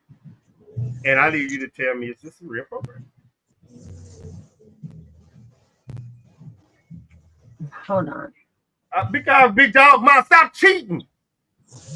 A program is a conspiracy theory and has not operated since the late 20th century. Is the name of a fictional secret space program, while Radiant Guardian refers to a character in a fantasy game. There is no factual evidence that either program is real.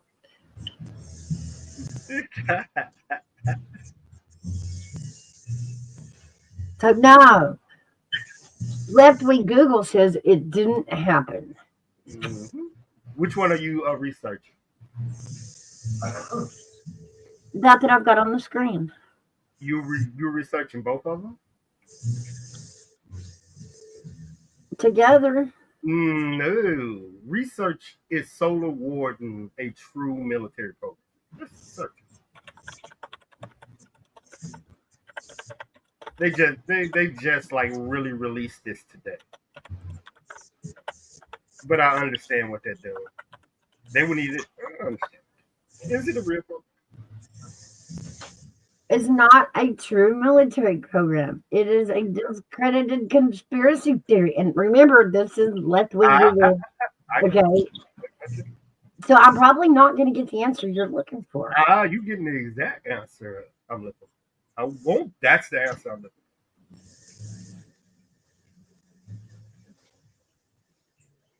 for. Well, according to this, no, it don't exist. I knew this was. You gotta know the question, how to ask it, and answer. Seems like you got a difference of opinion, don't it, Mousy? He claims to have found a list of non-terrestrial officers and spreadsheets with material transfers between ships. Now I don't know that. Okay, McKinnon stated he found evidence of a Solar Warden program after hacking into computers belonging to NASA and the U.S. military. Fact-checking and expert analysis have since debunked his claims as unfounded speculation.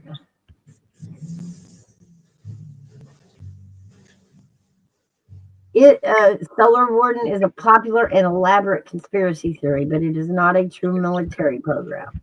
There it come.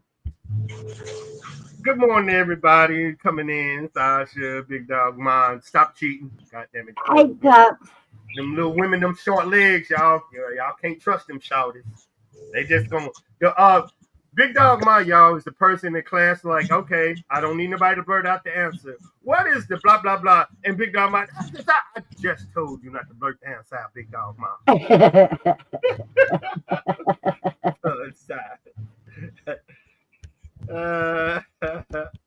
Got ya.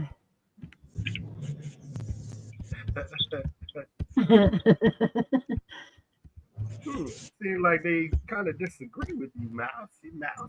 I'm not saying I believe it. I was reading our left wing Google. Remember? Your left wing Google. My left wing Google.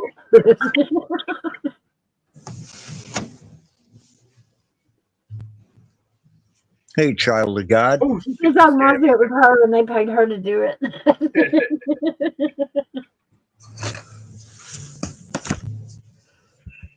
Oh. We walked into me challenging people on either conspiracy or what would you call it if it happened and they keep it top secret? Classified or a conspiracy theory. Somebody said the difference between that is 6 months. It is. I love that joke. I love that joke. The difference between classified. Oh, that's true. If he found something He found something, or they wouldn't have went after him then. Hmm. It's a good conspiracy. It's a good story.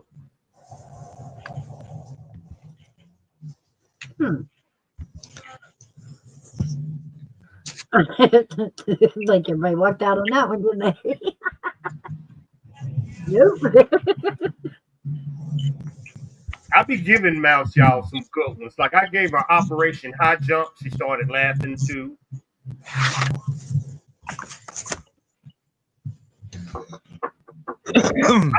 I'll be trying to get Mouse just laugh at me. You gotta record it. Oh, okay.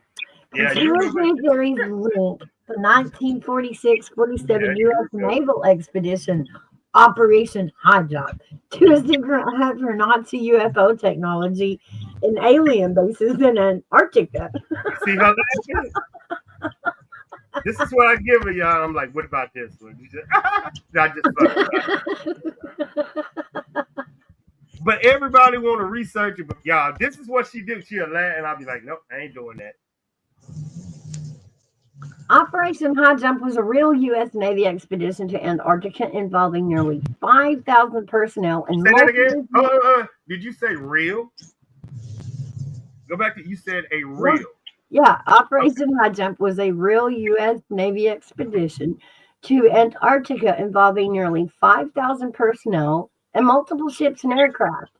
The official objectives were to train personnel and test equipment in frigid Antarctic conditions, to consolidate and extend U.S. sovereignty claims over part of the continent, to conduct geographic explorations, mapping, and scientific research. See, there you go. You got to see your chat is arguing. Y'all, this is what she's gonna laugh.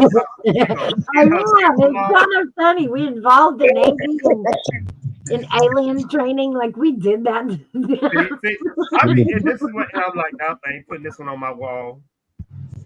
If I can't challenge you, she start laughing, that means she done typed it in and be like, okay, I can take care of this. I mean, we've done some strange things as humans. Yes, we have. The thought that, we carried a whole buttload of people in boats and shit out there to go, okay, we're going to train for in case we ever have an alien attack. We're going to train for that, okay?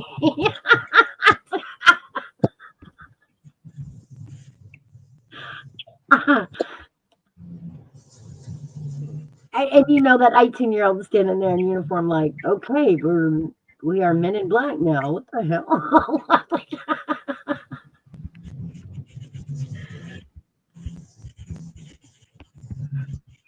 Hey, Wanda. Go for it. Wanda. There's nothing suspicious about Antarctica. I'll be trying to give y'all some good heat. Mouse just laughed at you. Again, humans are funny little creatures, and we did that. I mean, we did that. But at the same time, go ahead. The mindset that you're like, all right, we got to take these boys out here. We got to train them for alien invasion.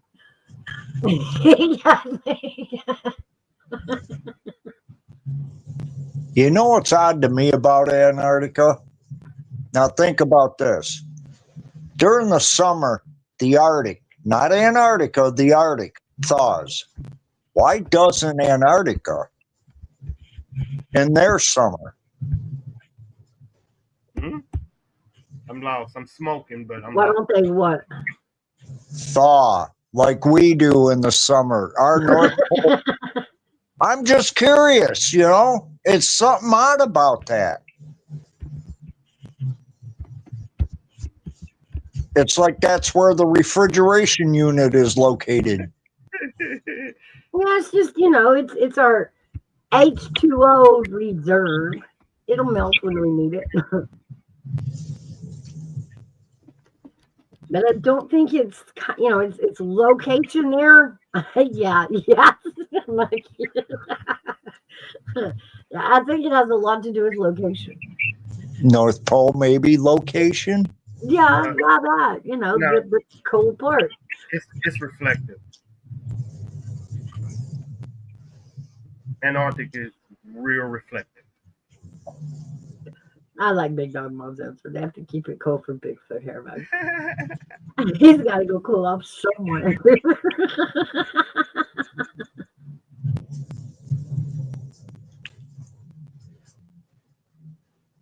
Sasha said because it's extremely cold from high elevation. Well, I know that. Mr. Nobody says both places have ice loss. The tilt of the Earth points the South Pole further away from the sun. Yep. And think about what well, I'm trying to bring it to regular terms. Because 6 months is really cold and it's extra cold at night, it's gonna take it longer to thaw. And you keep repeating and repeating and repeating, and it becomes a block of ice just there. Yeah. Like, yeah, Okay. I wonder. I'm going to leave it alone from now on. That's a good one. It made me think for a second. We're all trying to come up with a good answer. I don't know. I got one. How come it doesn't happen like that at the North Pole, though? That is.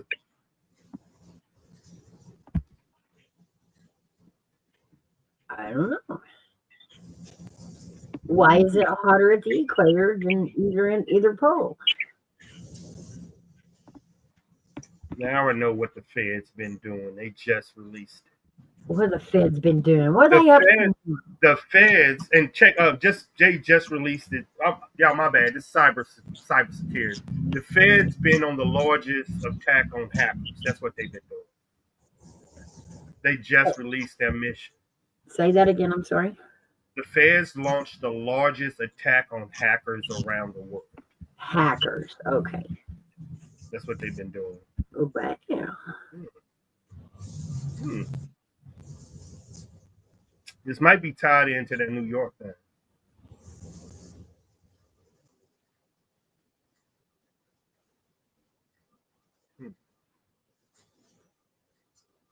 Mm-hmm.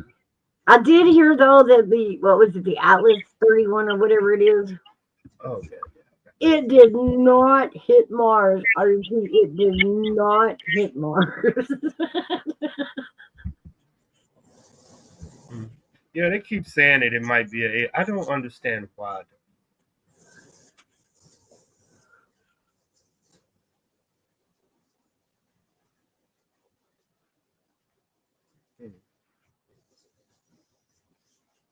They from the last alert that I got, and it's really crazy. They said this whatever this was on an escape trajectory. I know what people are thinking is coming towards us. No, it's getting away from something. It's moving that path. And I never thought about it like that. Like I had to get with some think tanks, and they say no, the trajectory is moving and is an escape trajectory, not a collision with Earth. I'm like, I ain't never thought about it like that. Nothing can really act like an airplane in space, though. Sasha. I mean, you can't how do we explain this, boys? Thrust and trajectory is not like just flying a plane out there. Like you can turn left, and you can't do that.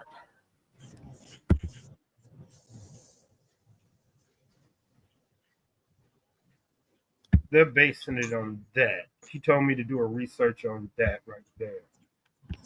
This little paper. Follow-up observation soon confirmed that we're looking at our third interstellar visitor. Third? Okay, if we're counting Roswell. Are we still counting Roswell? Third interstellar visit after whatever that is, and 2-1 Bison. Although it looks quite different from the previous two. They're judging trajectory and movement from that. You see what I'm saying? We're not getting it just from this. We're going by the last 2 or 3 things that came from other, and we're saying this is not moving the direction coming into our solar system. This is moving on an escape trajectory from a nut. So it's completely different than what people are thinking because they are their basic information on what they're seeing, not the past data of the last 2. That's why I'm like, I can't even have, I can't waste my time. Waste my time. So if it's flying by, like it's done bugged out of Zotar planet, like let's get the fuck out of here, right? But it's what Coin said. This is a new element coming into our. We don't know Exactly. So because this one is new, it's coming from somewhere we never seen before. So it's it might be acting white. you don't know. Yeah, I agree. We don't know what it's made of. No. We don't know if it's magnetized. We don't know if it's 2 south poles pushing on each other with But we do know definitely it's not acting like the last 2. That's why everybody's looking at it. It is not acting, moving, nothing like the last 2. That's why. You know what I'm saying? It's like, okay, what the fuck? Like if you know 2 ants is coming and you have one that go like what the fuck is it doing? That's it. I know, Sasha, but leave my asteroids. Because I swear, if it comes towards me, I'm getting married. I'd rather die like that. That would make you get married. The last day of the road, you'd be like, oh my God, I'm out of time. I got to get married. I'm going to die. Might as well get married. World coming to an end. Everybody get married. And I only laugh because what is it about end of the world movies?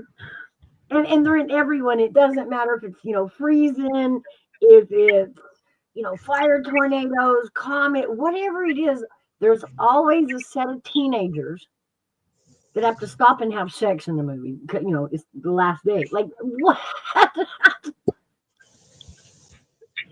Why does that pop in people's head? Telling you. If it get close to me, I'm getting married and oh yeah, it's coming in November, December. Yep, we're gonna get married for Christmas. That's on New Year's. You'll be dead by New Year's. One of them leave her nest, and that is so lame. That's fucking well.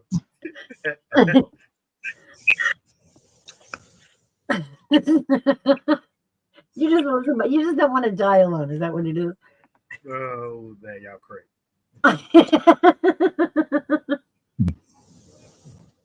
Let me tell y'all what.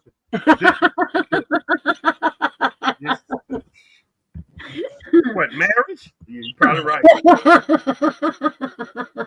You're probably right. Blessed those of something. And the reason I'm using it, I'm using the dark forest theory. Like that's all. Like I'm using this just to make sure y'all think I'm not a conspiracy nut. That I'm basing it on that theory, which I need to do a show on because I think all conspiracy theory dealing with technology from Egypt on down, like when people that I believe it's all based on this. People just don't know. But I think it's gonna be a great show to do at night, sexy, dark. This is a kidney stone. Oh. That's a good stuff. It's the basis what people think, but they don't know. But it's their basis. That's why I get. What you're saying is, when you think about little green men coming down, you just automatically believe it's for the purpose of taking us over and not being friends with them. No. The dark forest hypothesis says the universe is full of civilizations that stay silent and hidden because revealing themselves risk annihilations by others that might be hostile. Meaning it's just another way to say people believe things are there, but they're hidden, like Bigfoot, like they're hidden because their survival is based on their ability So, to hide. yeah. Yeah. Who built the pyramids? I believe we did. You believe we did? Yeah, humans. You believe we're aliens? No, I believe. You believe that we would hide from an alien? What do you mean? Would we hide from aliens for fear of annihilation? Of course we would. We hide from dinosaurs. Why wouldn't we have? What? Yeah. Christians hide their faith in caves. People hide what they love all the time. You hide your money in the fucking bank. It's just But not. we hide from each other, is what you're saying. In 2025, don't it make sense now? I'm Are you going back to Egypt technology? I still believe that. Which one we talking about? The Egypt I still technology? believe we are the dumbest in the universe, and they roll up their window and lock their little spaceship doors when they drop out. They're like, don't make eye contact. They can annihilate us. Yeah, but what's Big Down Ma asked me who built the pyramids. That's what I was answering, and I said humans, us. Yeah. I ain't doing no Jedi mind tricks. Yeah, I love making now Gigi. I love making Gigi think, but she gonna come up here and cuss me out. I bullshit. No, girl, just relax. Smoke get off that sativa and smoke with that indica. I even talk. What up, Gigi? I think you need to hit the indica. Gigi, lean. Nope. I told him earlier to put the gummies down. Lean back. Lean back. Lean back. But I do believe we built Egypt. I don't believe it's some alien technology that came down from Mars, Venus. No, I believe we did. No, pulleys and levers, man. The old school science is how it was made.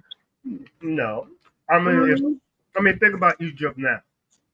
Back then, would they ever seen a jet that would go straight up in the fucking air from landing? I mean, how about you remember that jet that goes straight up? You don't even need to take it. It goes straight up in the air, then take off. It's called a Harrier. Mm-hmm. Back then, that would have been seen as advanced technology. Even though we can look back and we can't even reproduce a pyramid to this day, it's dependent on where you're stepping in time. Yeah. Now, the moment in time back there in Egypt, if you believe this is the first iteration of who we are as human beings, then I think Hairbag made a statement about we have went farther with coal engines. You remember that statement you made, Hairbag, a long time ago? What was that statement? Let's just go back as far as 1900.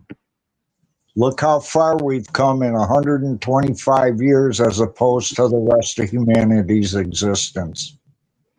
Yeah. We've come a super long way with technology and everything.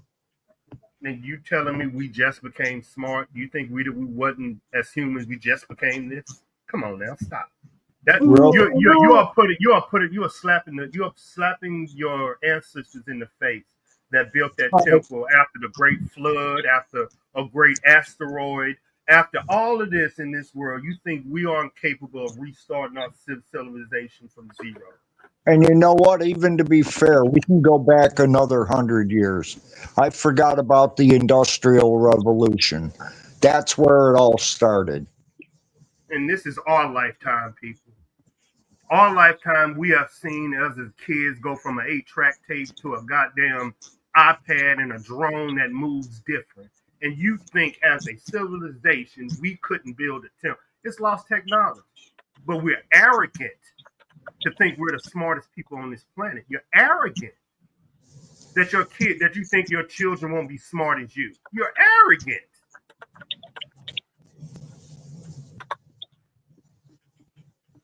Remember, our parents like, oh, these dumb kids. And now look at us with iPad.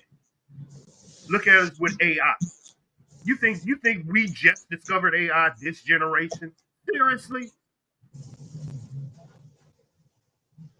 Our need as human beings to explore and to create is what separates us from any other life being on this world. Because no matter where you put an American, no matter where you put a human, we will evolve.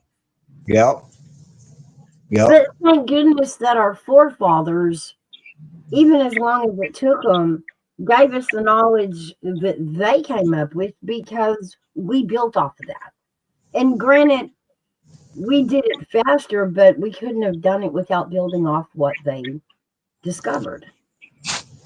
Now, if you add in who we are as humans, you add in the asteroid destroying our world, then you add in the Great Flood. What other catastrophes have our world suffered that we had to restart? And there has been lost technology, I really believe. The catastrophe that killed the dinosaurs. Yep. We had to restart then.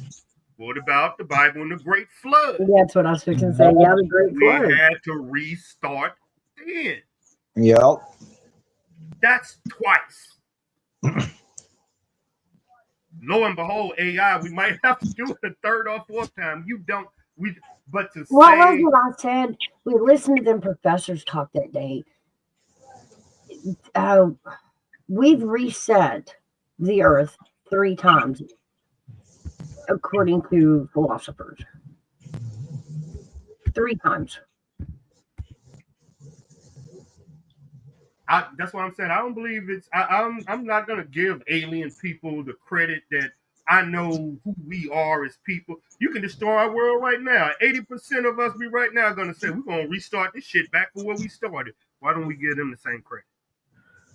2 of those were without people at all. The earth itself will. No, I believe nothing I read. That's what makes me different. Well, okay, like the dinosaurs. And then the Ice Age, and the Ice Age, the dinosaurs. We were the third reset. I understand the definition of intelligence is to question facts with facts. Okay. And I love it because if there's something that is unexplained in our world, I want to know. And that Egypt is the most unexplained thing on our planet. Because we have AI right now, the smartest thing on this planet that cannot recreate not one statue in Egypt. And that blows my mind. Being an AI dude. What's the big 5? See, y'all giving me some information to research. What's the big 5? I don't know. What's the big 5? I love my research. Hell, I was wondering what the third one was. The third? Yeah, what was it? It was supposed to Adam have... and Eve, when he created Adam and Eve. I think the third one. Okay. All right. I think if it is our world was 2 or 3, I think AI. The big 5 personality traits. Oh, I think AI is gonna end our world. That's just me doing. Once they put AI into military, I believe once AI figure out that we're the disease, they're gonna wipe us out. But we already know that. Yeah, that's my love. That's my conspiracy. I wish I could go back and find that interview Elon had with that AI. That's so just you my. can hear it straight from AI, what it tells us. Oh, we are inferior. We are tearing up the earth. And therefore we are a problem to it, which is what they're programmed to notice, you know. Researching. I'll be back. Researching. And so for that, yeah, AI told Elon, if Where we they are given the power, yeah, we'll take humans out because y'all mess things up. as a matter of fact, they found out how they got the blocks to Egypt. I told Mouses they found a waterway underneath Egypt that they didn't see, but they had to use AI thermal tracking, and they found it was the biggest waterway ever created on this planet that they floated the block. Now, how they put them together, we don't know. But now we do know that. That's why I'm saying I do the research. Like they just found this out maybe a month ago, but the research of it just came out with AI, the thermal of you know how you can see when something was there. They Yeah. they did that with so they seen it. Spewed up. I mean, God, spewed what we're talking now with AI. You can't hide from it no more. Okay, here we go. I found you.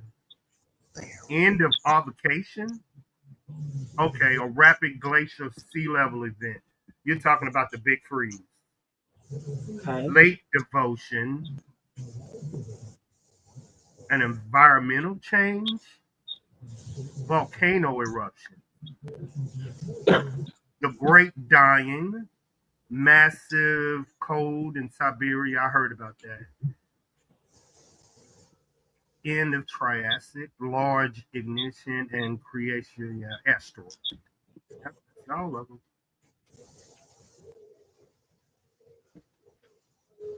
Hmm.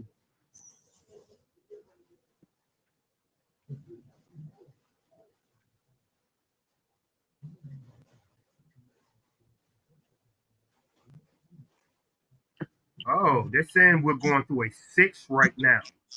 Okay. She right. You're right. You're right. Good shit, Sasha. Good shit. I didn't know that. Hmm. Now I knew this was happening in Australia. Remember, I said Australia was. Remember that you and Gigi, Mm-hmm. and I said in about 5 years Australia will be dead because of overpopulation, the heat, the no. So I'm right. I didn't know they were talking about we are creating one right now. I did, and I forgot. Good shit, girl. Good stuff. Hmm. This is what she's talking about. This is what I was talking about. Was happening in Australia right now. The sixth believes that it is happening to Earth right this second. Hmm. But Habitat loss. I only thought it was happening in Australia and China. Remember, I said China should be dead in 10 years. Australia should be dead in 5 years. Hmm. Yeah, but I don't see that. What? In 5 years? Yeah, they can't grow. The heat is too much. They can't grow anything there. It's not sustainable. Australia is not sustainable, and China is dying because their reproduction rate is Oh, yeah. unsustainable. They have more old people than young people that aren't reproducing. So Well, them that as was their fault. They made the yeah, rule. yeah. So their population is dying too. That's why they believe China is a threat to end the world because if they know their population is dying out, they might just press the button. Mm. But all of this is so true, Sasha. This shit. I usually only talk to this and classify shit because YouTube don't like that. YouTube don't like that. Well, that's if they lose hope in, because remember, they did lift the one child rule. And so there should be a bigger generation coming up behind it. Let's hope they keep, let's hope they place faith in it.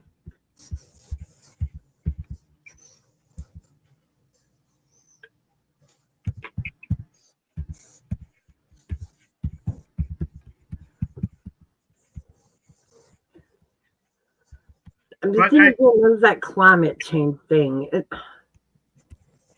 Again, we were taught in elementary school, and I guess the world is for, well, Greta Thunberg forgot. The world is always going to change. The face of the earth is forever changing, and that's even without man building roads and buildings and this and that. When a volcano erupts, it changes the landscape, it changes the shape of the mountain. that's what they're saying about China. Every season that the leaves fall off and we lose vegetation onto the ground. And then, we go all winter, then the snow covers it. Then the spring comes out and grows through it. It just adds another layer to the earth. When you go to, any of the national parks and you see the layers in the dirt, that's also proof that the world is going to look different tomorrow than it did today, than it did 1,000 years ago. We're overpopulated. We're due for an extinction level event. Or some sort of a pandemic, worse than what we had here in 2020. Right, we do. I mean, if you look at yourself, and I hate to tell people, look at yourself as chickens. If you put a bunch of chickens in a big group, sooner or later, disease or something is going to devastate that population. Something. It always happens. Mm-hmm. If mouse, you up in the country, if you get overpopulated, you gonna kill them or gonna be overpopulated? They're gonna kill themselves out. But the population's about to go down just due to crime, hunger, poverty, or change in lifestyle habits where nobody's reproducing. But that's the problem. We have made society so easy that you don't have to die anymore. Right. You ain't got to go out and take on a buffalo, everybody with a spear, and 5 of y'all die and only one dude left. Right. No, you can sit in your goddamn house and have the other dudes do it. Now, here's another problem. We're not doing it like the regular animals are. Survival of the fittest. Yep. That's exactly here, man. Usually the fittest is the one that first to die. Mm-hmm. And y'all get what's left.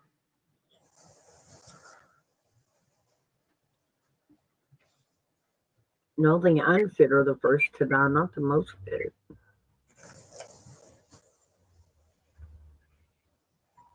What do you mean? The brave That's the whole point of the brave always die. the brave, but not the strongest. Usually the strongest is the brave. Just probably not in strength, but No, to be the brave. whole point of that is the difference between weakness and strength. No, that's character that's passed down to your children that's dead. That braveness isn't something that you can make. Like one man might be brave and another one is brave. If you have two children, the brave man will teach that child how to be brave. The other one will never. That legacy is gone. That's when you breed weaker men because the brave die. They don't get to teach that to the younger generation. Because the brave go out first while the other ones just sit back and they have to shoot. That is the most military way to take that statement. I mean, it's true from your standpoint. I see that, but from a woman's standpoint, a woman I don't want to look at a woman as a breeder. But it's not even from a female standpoint, just a general standpoint. The strongest survive and the weakest don't, or the dumbest don't. No, that's not true, and that's not true. Maybe back when any animal species. And what do our species before the strong do? Am I right here, Doug? Yeah, you're right. We are saying the life has been so easy that the weak don't have to sacrifice anymore, but the He's strong. talking human. Oh, well, now what you're saying is, Yeah. is the result. Yes. Yeah, now you get the results you have now. Yeah. Then that's true. Then, yeah, the Yeah. strongest are dying first, and Yes. the weaker are protected. Yeah, because they don't have to fight. Yeah, but they don't have to. That's what I'm saying. They don't have to. Not that it's Outlaw. required. They don't have to. What up, yo? Outlaw, there's the link pinned to the top chat if you want to come chat with us. Plus, It's good to Hey, see you Outlaw. back. plus, this goes back to women. Women only choose the top of the top. They don't choose regular dudes. And I'm not saying that's bad or nothing. Bad or nothing, but women choose the top of the top. We'd And like this- to say we do. But y'all tell me, and this is what I want my man to go out there and sacrifice his life and do this, and this, and this, and this. Y'all don't want them to stay at home and be a stay-at-home dad. What up, Midtown, big dog? I'm right up your alley. Hey, What's up? Outlaw. Good to see you. What's What's this going one? on? Who is that one? Is that a new one? This, Let's see. yeah, she's one of the three protagonists in my comic book, Oh shit. but she's in a Halloween costume.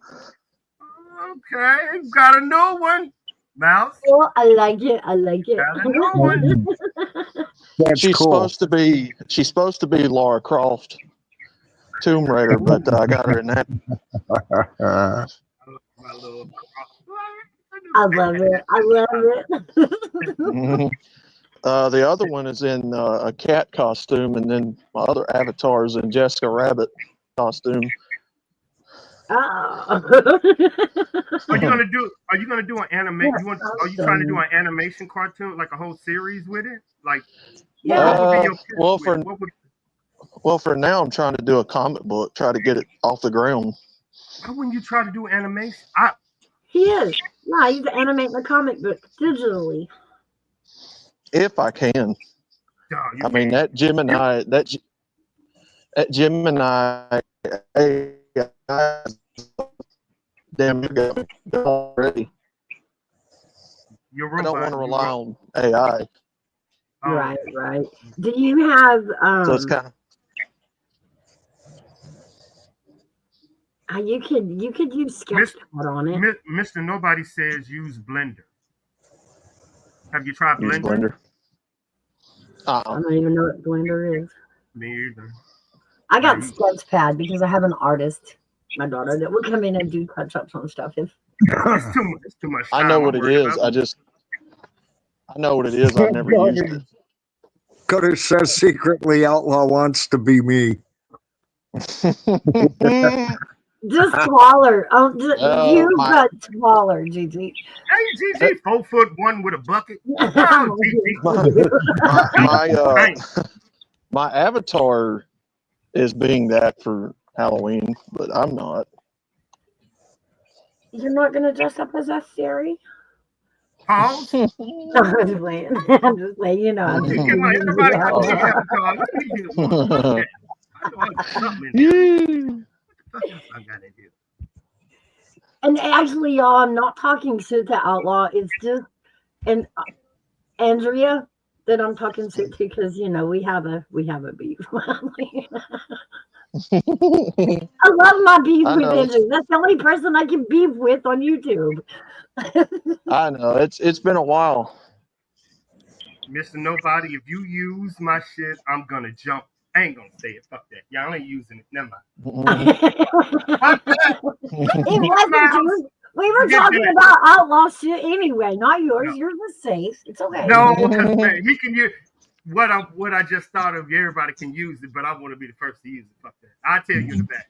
'Cause Well, this hurry up and go fucking use it, and then we can tell everybody what it is. No. Crazy what I just thought. Okay. I'm gonna need some help though. All right.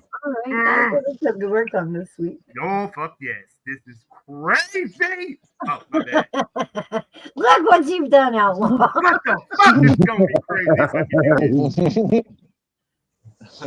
I'll tell y'all later, man, because y'all Oh, some man. computer nerds. y'all gonna figure this out and put it out before me because I procrastinate. Well, how are you liking your new computer, Outlaw? I heard you got a new computer. Yeah, I had to go buy a cheaper laptop to get back to streaming. Because what happened was that one that I was on, I had a guy try to repair it and spend over $250 on trying to fix the keyboard in it. He screwed me over. It didn't even fix it. So I got it back and it was still messed up. So I had to just bite the bullet and go back and buy a cheaper one. I kept getting people hounding me, wanting me to go back to streaming. So yeah, we've missed you. We haven't seen you around. Yeah, I'm the only one pissing out. I'm the only one pissing out feminists nowadays. Yeah, you held it down, Outlaw. You really held it down. I do it on fucking purpose. I'm joking, y'all. I'm joking. No, I'm not. Yeah, I am. Yeah, it was a MGTOW and Red Pillar. That's a full-time job. Yeah. I do mine with comedy because, boy, they get pissed off at me quick. I watch anime and do my art, keep me sane. Well, I'm glad to hear you're doing good. Still around? Oh yeah. I just about quit getting notifications from everybody over here. I guess the algorithms. Oh yeah. The algorithm changed, big dog. It big time. If you're not into drama or missing, like, the algorithm has completely changed. That and they're adding new AIs or new AI programs to it. So, this one has a job of picking up wrong things we say. The other one, copyright AI, and they're adding them. It's good. That's why you see a lot of AI coming up, music, because people don't want these copyright strikes because AI is picking it up so fast. Yeah, there ain't no telling how long this YouTube thing will last. I saw where Gilded yesterday is fixing to go under. Uh-oh. Who is that? Gilded is basically a carbon copy of Discord, just slightly different. It's basically it's basically like a online app like Discord. Just another social media gathering spot. Pretty much. Yep, Mr. Nobody. Yep. They even in my gaming, they're penalizing me for cussing now. Asshole. Uh-oh. Oh, this is going to be even funner to watch. You can't drive. You can't cuss. Oh, this is brilliant. YouTube is trying to sanitize its platform of truth tellers, free thinkers, people that aren't sponsored or bought and paid for by somebody on the corporate dime. And that's just the common sense truth about it. I mean, unless you're bought and paid for and sponsored by one of their lackeys, or they can control you, they don't want you on that platform. Yeah, I think it's getting divided, Well, not really. They want it censored. Yeah, I mean, but it's a catch. And I figured it out. If you concentrate on you, meaning your entertainment, meaning your, like, okay, Big Town, okay. Speaking on Red Pill and MGTOW might be entertaining to dudes, but it might be subjective to some women. If you figure out that to be like how they did the dating, the game, or do you qualify for a man? If you can figure out how to make that entertaining, you can survive. That's the key. If you have something negative, the negative people will take your content the fuck out. The fuck out. Yeah, charisma and you're gonna have to live on it. Not you can't tell the truth. Your truth now has to be entertaining. Yeah. It's got to be a show. And I think that's what they're pushing. But, the fresh and fit, the old, that is what I think everybody is about to go back to in that MGTOW area. That Possibly. interviewing, because I don't see any way that it wouldn't be considered hate speech for women. So it's they're about to wipe it. Yeah, about to wipe it. Well, if MGTOW and Red Pill is taught correctly by people who actually understand it and have a grasp on the bigger picture rather than just blaming one side or the other, maybe it can survive on this platform. Personally, in my opinion, I don't see MGTOW and Red Pill surviving the YouTube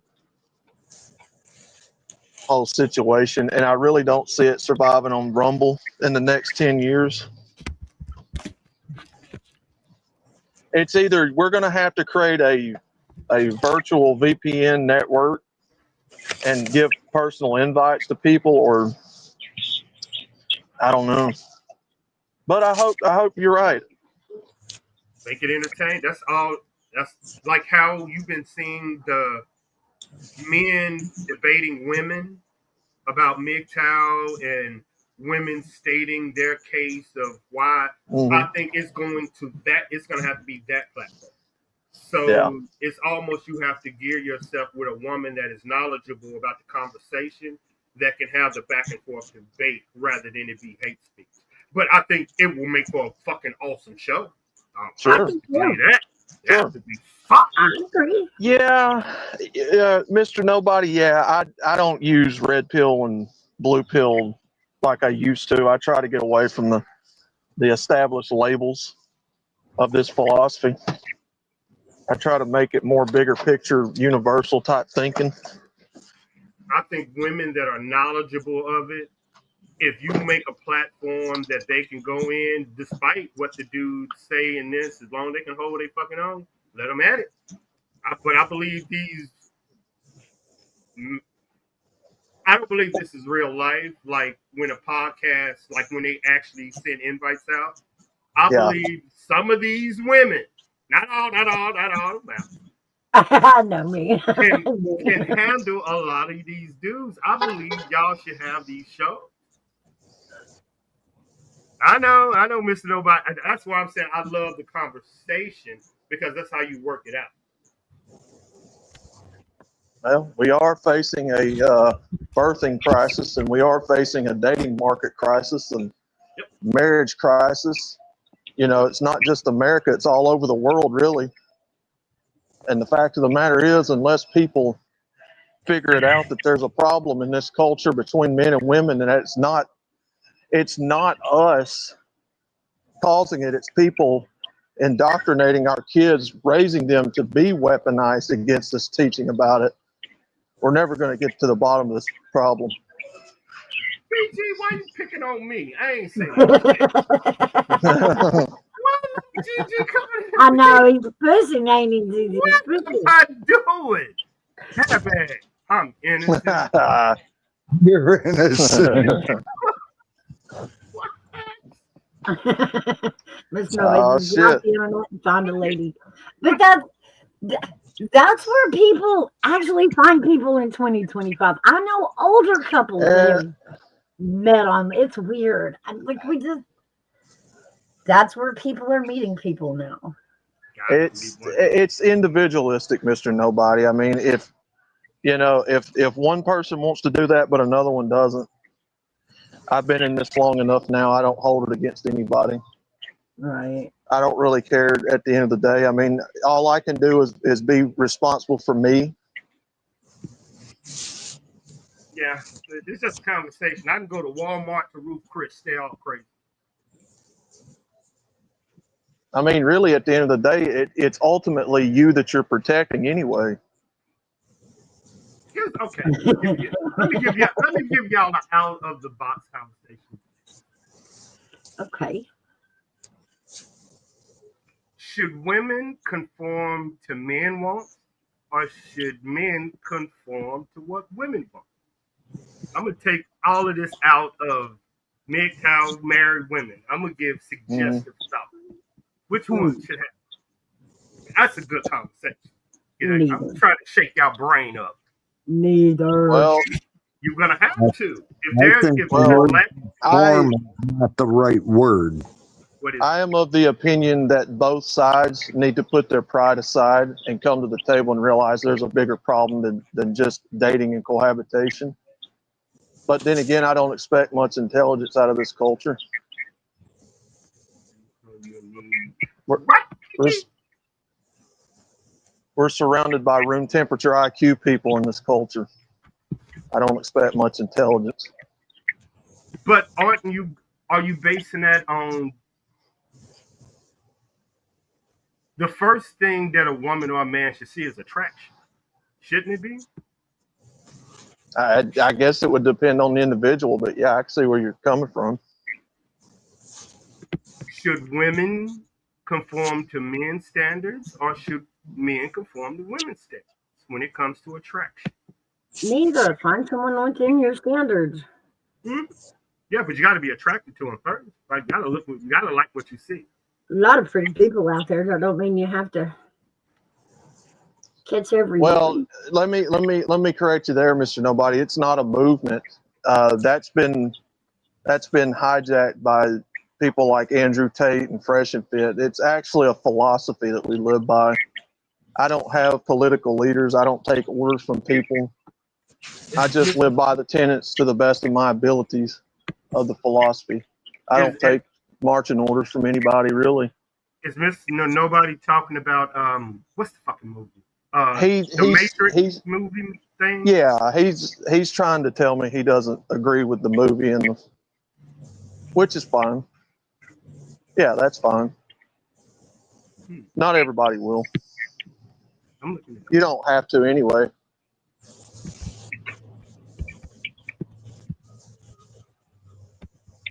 For me, I just live my life and I sit back and observe and move accordingly. That's the only thing I can do.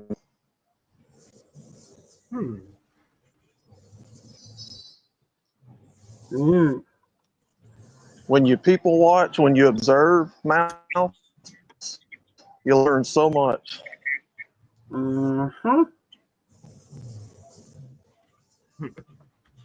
That is true.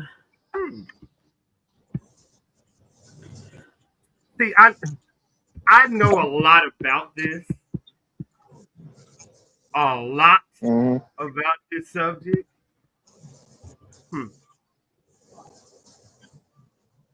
I don't even know how to dance. Comes down to what it is a very individualistic philosophy, but the tenets of just sense either hard. I'm not here to force anybody to do anything anyway.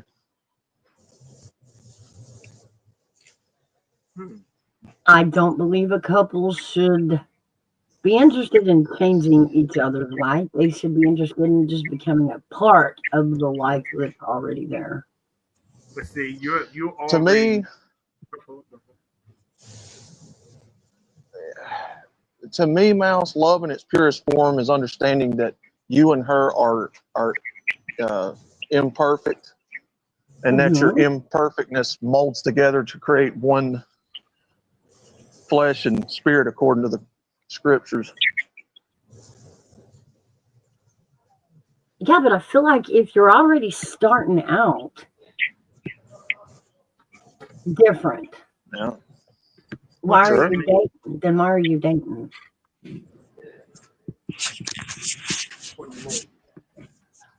Well, some people do it because they can't wait to get out of the parents' house. Some people do it because they're horny and can't control themselves. There's a lot of reasons. Well, if there's a discrepancy on religion, politics, morals, and one, the question is, should one bend to the other? well, if your stuff's not aligning up there, and one needs to bend, why are you dating that person? They don't match. It, it, You see it what I'm should saying? be it should be a come to the table for both of you. It should be a mutual meetup in the middle. Right.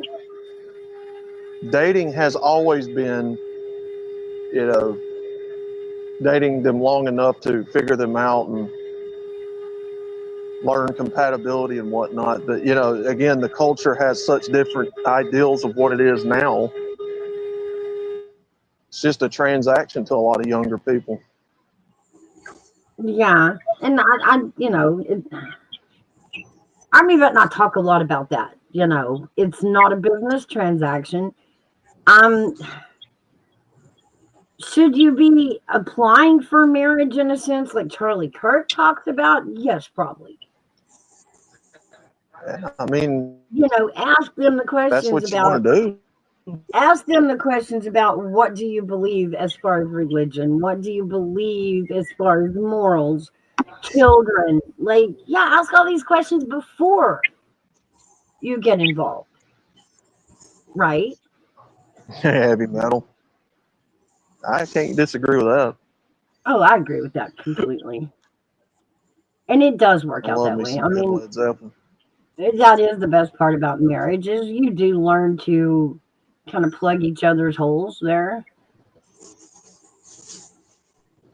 It's a discovery of the other person, plain and simple. And they should have that exact same. Yeah, it should have that exact same intent with you. Like I said, it should be straight down 50-50. You've got to, I tell you. Yeah, and whatever, what it was is it? an I told Army that marriage is really what you can put up with. It's that. I mean, that's the bottom line. What can you put up with, and what can you not put up with? Because marriage is putting up with. Yeah, you are jumping straight to marriage quick, though.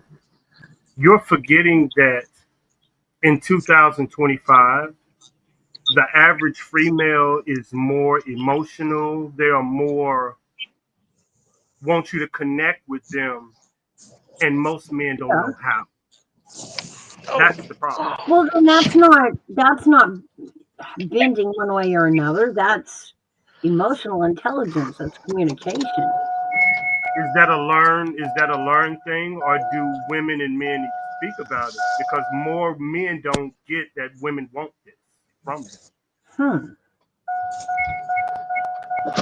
Y'all are Like women. Like I said, men and women are both imperfect. Mm-hmm. It takes a mutual understanding on both of their parts to come to the table. They've got to be of like mind and like goal. Now, to just help men out, most men and women are different when it comes to dating. A first date, a first response for a dude is everything. For a woman, that might be her fifth, sixth date. For that, it's more pressure on first impressions with a dude. Because once a woman think a dude is a creep, it's over. So, you know what I'm saying? So it's that pressure. Men do have pressure in this dating to compete big time.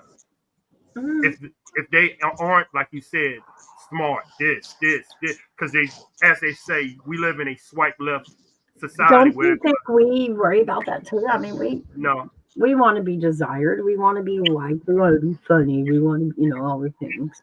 Y'all got all of that. No. Every woman in every phone, every woman has a dude in every phone they can settle down with. They just don't want to. They feel like they're settling. I don't know about that. You're married. Remember, you already got the 80% of these women out here are single with a kid or no kid.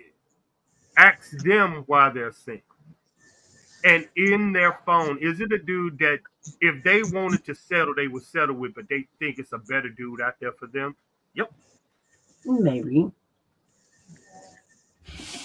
I don't know. I'm a little old to be running with a bunch of single chicks. Yep. So I don't know. Like, I don't know.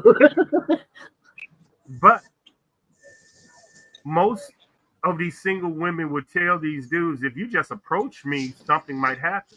Most of these dudes are afraid to approach. Well, yeah. So And that I is get that. Like, Well, after the whole Me in Too thing, it got really stupid. And it was, I mean, even if y'all come up with a well, bad line, then I'm is I'm that gonna assault? good for I'm me. gonna level with you. In 2025, I no longer subscribe to that way of thinking because Dating a- in today's modern day and age, men or women could make the first move. Yeah, That's a I pride agree. issue. I agree. I don't. Again, we don't live in times anymore where chivalry, you know, it's So understood. basically, the question is, who should it fall on, the fear of rejection? no, no, Men no, or no. women? And it's both in 2025. I think we both fear rejection. Yeah, but We do. That's MGTOW is more talking. He want to. He is talking what we brought up to you: modern woman versus tradition. Mm. That's what he's talking about. yep, You're talking about marriage. yep. He's talking about the women that he has to choose from is traditional, but he won't modern, and he ain't gonna fucking play that game. My personal Yeah, belief is, in 2020 upward, and I don't like using their arguments, but yeah. uh, it's common sense these days that if a man or a woman wants to date or cohabitate, yeah, rejection is going to happen.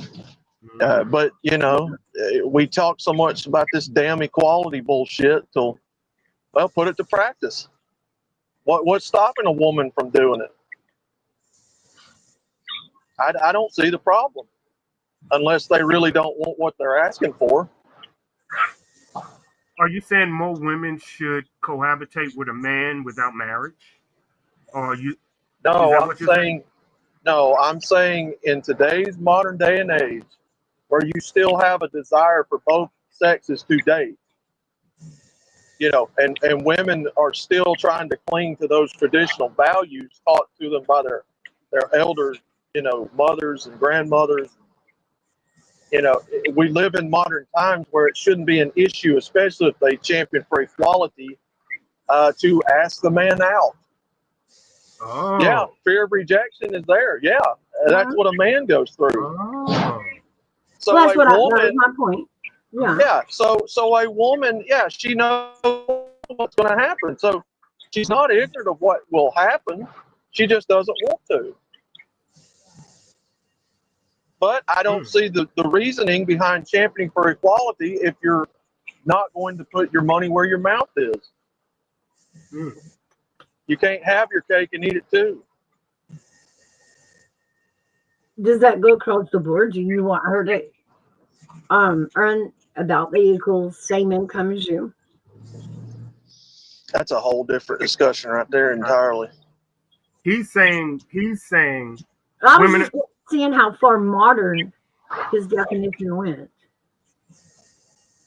I'm just for a man or a woman approaching. I don't really. Okay. All right. Now, And I that's get the good. chivalry thing, but that doesn't, egalitarian and equality is being preached everywhere. Mm. So He's I saying- don't go along with that anymore.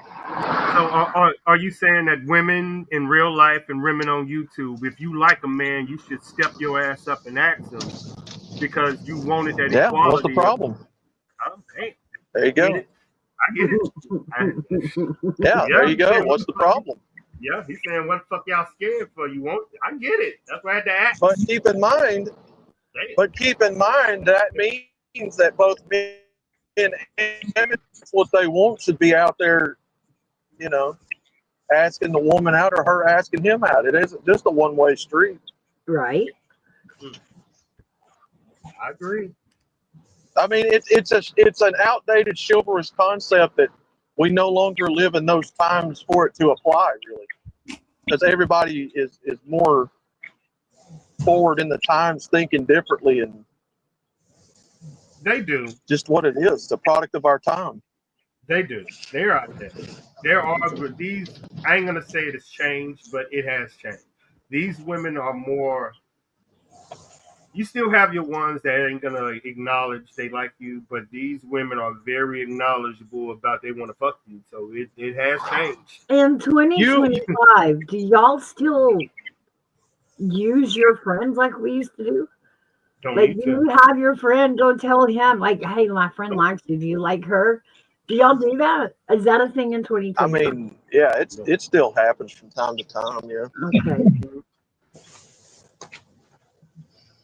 But usually the woman, let's just say if it happens to me, usually the woman that is in the middle is already taken.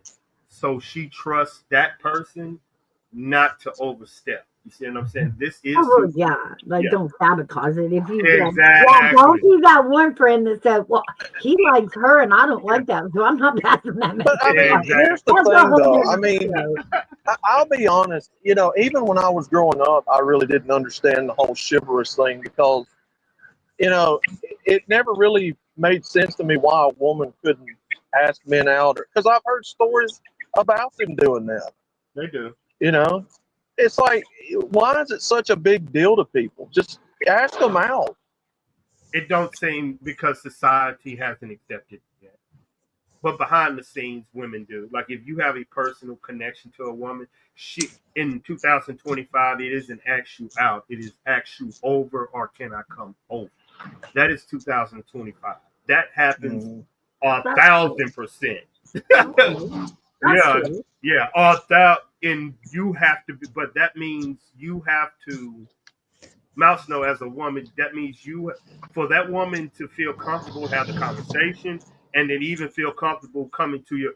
That's completely If that. if you both, and I've watched enough of this crap, I understand, you know, what it is.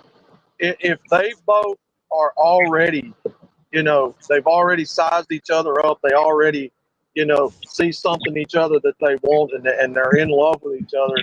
At that point, brother, it don't matter who makes the first move because they're both Nope. pretty much connected, you know, I on a agree. love level anyway. I agree. I agree. So, You know, talking about go for it. Go for it.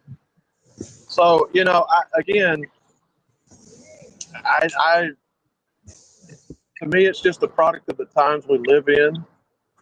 I mean, really, to understand it, you've got to have a good pulse on the generations and the culture, the mixture of the cultures that's intermingling with each other. Like, for instance, you still have enough of the old school influence in this culture teaching the youth that's why you still see these ideals of chivalry in a lot of these feminist women, because there's still enough old women out there that's still here in this culture teaching them.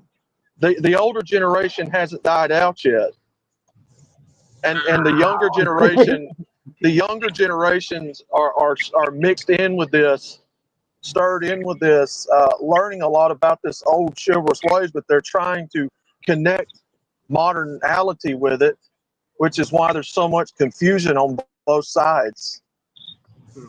People can't be honest with each other. I got a question for you, Mouse, that's going to tie into what he's saying. That dude that you convinced to marry his wife, you had that conversation. Remember that conversation? Yeah. How many men do you think need that conversation? That's time back to Mick. You remember that conversation you had with him? What are you waiting? I think it's not really that many. I mean, I do believe they're out there. I haven't come across. No, meaning that if they would have that conversation, be like, what are you waiting on? They would actually do it. That conversation. Yeah, I think if somebody pulled them aside and had the conversation the way I did, that guy would go, you know what? Oh, that's what I'm saying. I need to get moving. Yeah, that's what I'm saying. Like, oh shit. But I don't think many men, like you said in that conversation you had with that young man, I don't believe many men or women have had that conversation with men in 2025 to make them like, holy shit, you're right. What the fuck am I waiting on? Yeah. I love her. I'm with her. She loves me. He has traveled behind you for 10 years. Yep. He's not running from you. It's very simple. The confusion comes in with the mixture of different age groups and cultures with different traditions and ideologies that all make sense in one shape, form, or another to each other, but yet they can't compartmentalize it enough to make it fit and make sense. There's good ideals from the older generations that younger people won't admit that they actually borrow and take from them, and vice versa. It's very simple. So I you've got a lot of honestly think that he wouldn't ask her because he was honestly scared she'd say no. yeah. And And she I'm did, like, and she didn't ask him because she was afraid he was going to say no. Well, yeah, she was probably the convinced that ultimatum. he needed to ask her out anyway. No, they've Well, been living he together. was no, they weren't even. They were just dating for 10 years. 10. She was afraid that if she pushed the issue, she would push the relationship to the ultimatum point. Marry me, shit, or get off the pot here, and that would ruin her relationship. So she didn't push it. He, on the other hand, was scared that if he asked her, she'd say no. So they dated for 10 years, and I finally pulled him aside and I said, What are you doing? Yeah, what are you waiting on? Like, what are you doing? And that's all it took. And he explained, Well, I'm scared she'll say no. And I had to remind him, she has followed you all over the world for the last 10 years. Where do you think she's going? If she hasn't left yet, she's not going to run from marriage, That's what the younger generation needs to hear. What she is saying, like, what are you waiting on, man? I'm like, do you understand what you're actually maybe telling her by waiting 10 years? That maybe she's not good enough? Maybe you're waiting for something better? Don't you think that leaves her hoping that you don't ever find anything better? Like, get that off her conscience. You know what I mean? And I ran into him about 5 years later. It was really funny. He's holding 2 kids, grinning from ear to ear. And he told me, he said, I'm really glad you sat me down and had that conversation. I would have never taken the leap. And I'm so glad I did. I don't know why I waited. I'm happier than I've ever been. Well, that's good. But then I went back to that. Mouse is coming from marriage. A lot of couples aren't coming from that. Young men and young, so they're getting together and they don't. That's why I said that is needed. That married woman, to say, hey, young man, what are you waiting on? Even I women. think younger people are scared of what marriage is going to look like. I don't think the fear of the unknown. They don't know what it's going to look like. No. It's Mouse. One of the biggest problems in this culture is leadership. Mm-hmm. Young men and young women need leadership. Both, not just one, both. And I told people in my stream the other night, this older generation, mine included, we failed this younger generation. I see it all the time. We failed. Okay, then question. So shouldn't you be advocating marriage why would you advocate? No, not in the current form it's in. No, you should be advocating for reform if that's your goal. Yeah, but isn't the only way to fix this is marriage? Not in the way it is currently written up. Currently, no. No, I get the written up, but if you're leaning on Christian values, the only way out of this is marriage. Only if it's been reformed, and people's hearts and minds are different. Maybe, yeah. But how do you fix it without marriage?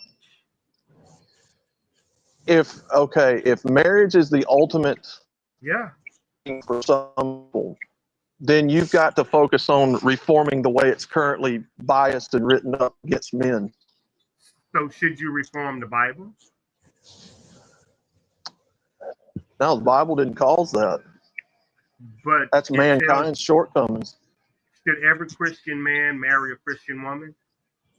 You see what the problem going to end up at? Now I'm going to tell you this, because I come from that world. If God has led them to that, because God doesn't lead every man or woman to do that. He has a different purpose for every life. So sometimes True. marriage won't be the answer for everybody. Do you see Frostbite quote? Today's generation believes, why buy the cow when you can have the milk for free? Meaning I can have sex without marriage. People I don't forget think the they're even purpose doing of that. dating. The purpose of dating is relationship to marriage. That's what I'm getting at. Sure. But anybody that leads with the Christian words, the values, tell women you should. So it's that's why I love this conversation. It's just a conversation. I love it. I love it. Well, I'll tell you this. Yeah. I look at it like this because I can't give a one size answer fits all because God doesn't deal with every single human being the exact same. So for some people, He uses them as a single individual better than He ever could if they were married, right? Because not everybody gets married. Not everybody should be married. To me, that's why I'm telling you, if marriage is ultimately what people want, then first you've got to reform the laws and how it's written biasly, if it's that important to you. Under Christian values, should a married woman and married man, a man and a woman, they have to be married under their values. That goes back Should into they? about. I'm asking. This is just conversation for everybody else. That goes back into if you have sex. It's not talking about marriage. It's talking about sex. Wanda, I never blocked you. That was probably one of my mods. Me personally, I don't block people. And I haven't been on YouTube in 2.5 months streaming anyway. So yeah, he's been down this computer. YouTube blocks everybody. No, I'm actually debating Christianity versus MGTOW because Christianity in the Bible, but MGTOW believes legal. So this is legal versus Christianity, and I'm trying to see where it separates it. Okay. I agree. So for some men, and I have heard them give their own testimony, they felt like God led them in that path down MGTOW. They felt that it was God saving their life from making bigger mistakes down the road. Isn't that That's why, Isn't that a preacher? I mean, if he's remember now, you saying Christian man. Sure. You're not saying any other. You're directly saying a Christian man, and you saying God called them to that. What up, Coin? That's what I'm asking. I love the conversation. Some of the guys, we've got some elder men in our group that has talked about it ad nauseum that God led them away from marriage and cohabitation intentionally to be able to utilize them better in life. Had it not been for MGTOW, that they would have probably ended their life a lot sooner. So I mean, there's a line there. There's a balance. Hey, Coin, Mouse, everybody. I just love when Christianity goes legal, and I just love that little line. I just love. To me, it's a balance. Originally, marriage is for the sole purpose of procreation, and if you're both under one mind and one accord in the scriptures, then you go from there. But it's a fundamental misunderstanding of this whole culture, what marriage is even supposed to be in the first place.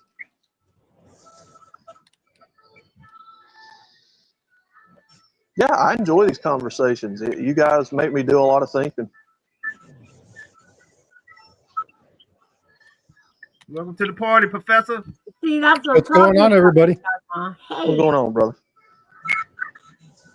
True, big dog, man. That's why I love. That's what I was saying. Now, the conversation about getting married in the Bible was surrounded around sex.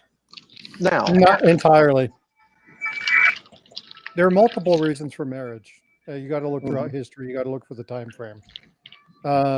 Marriage was utilized in biblical terms for a couple different reasons, but marriage itself, the intensive purpose of marriage, initially, and you can talk about the religious aspect of this if you want to, but It was the establishment of families, whether it be royal, whether it be There you go. connecting, tying people together.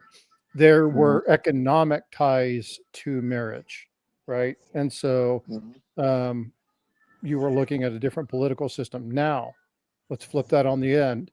What does the Bible say about marriage or relationship for that matter? If we want to take it at the crux, relationship, period, in the form of dating, is to, by end, its definition, end in marriage. If you're not dating with the sole intent of becoming married, then what are you doing? You're not growing the other person. You're not benefiting the other person. It goes back to the adage that I commented earlier. If that is in fact the case, why buy the cow when you can get the milk for free? There you go.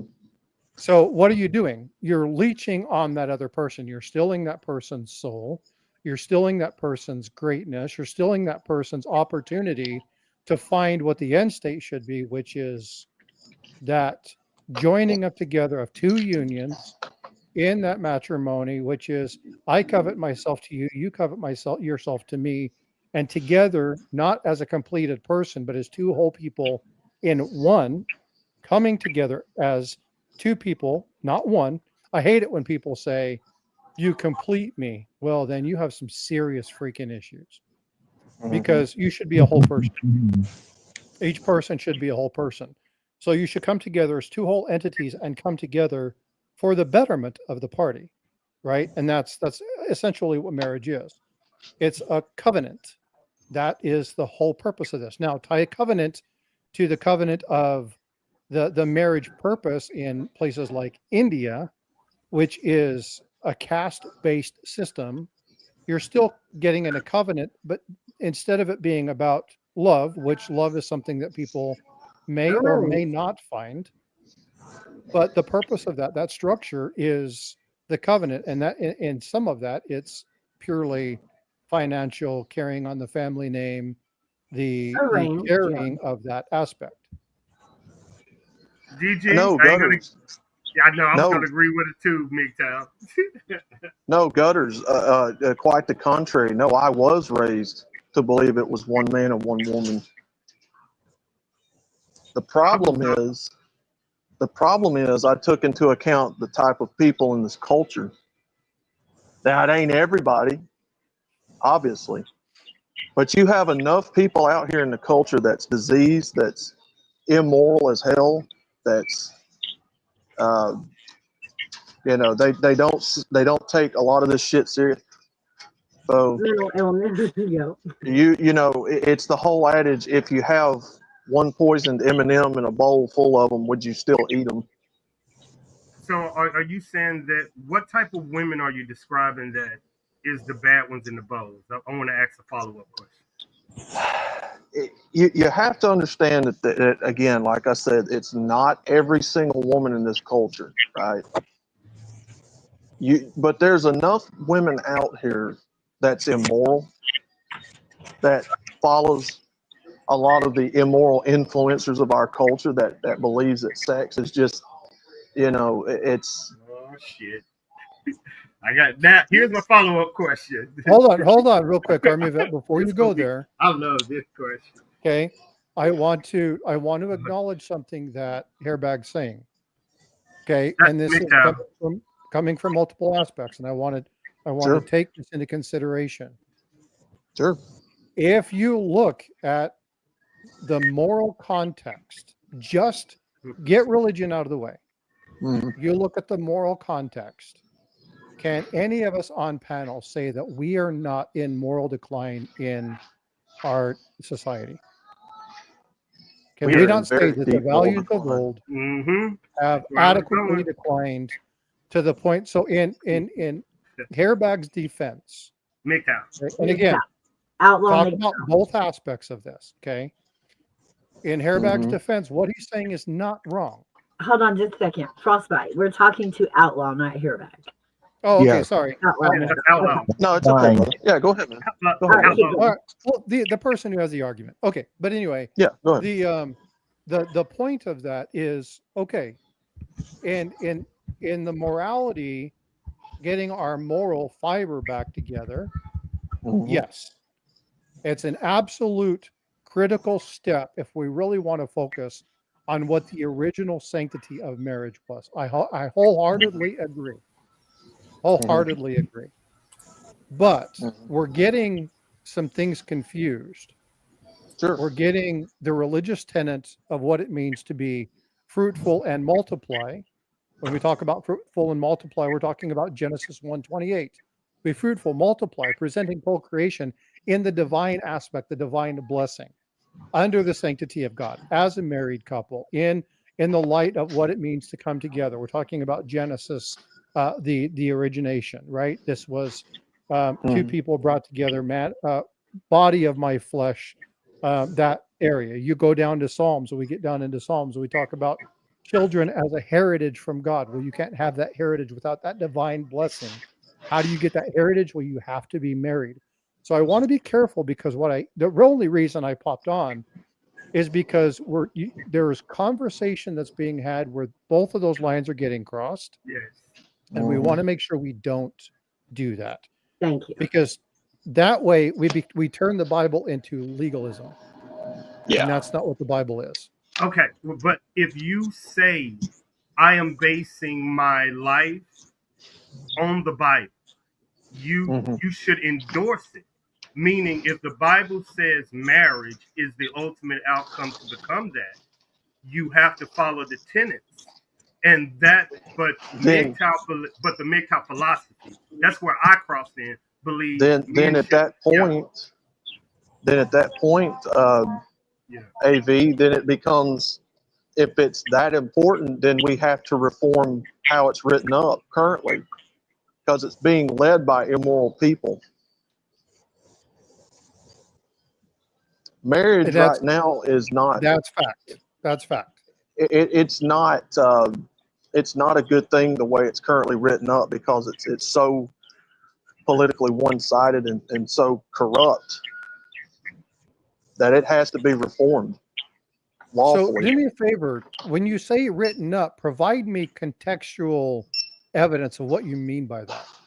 Don't just say it's written up. I want you to send me something that shows that the definition of marriage has changed.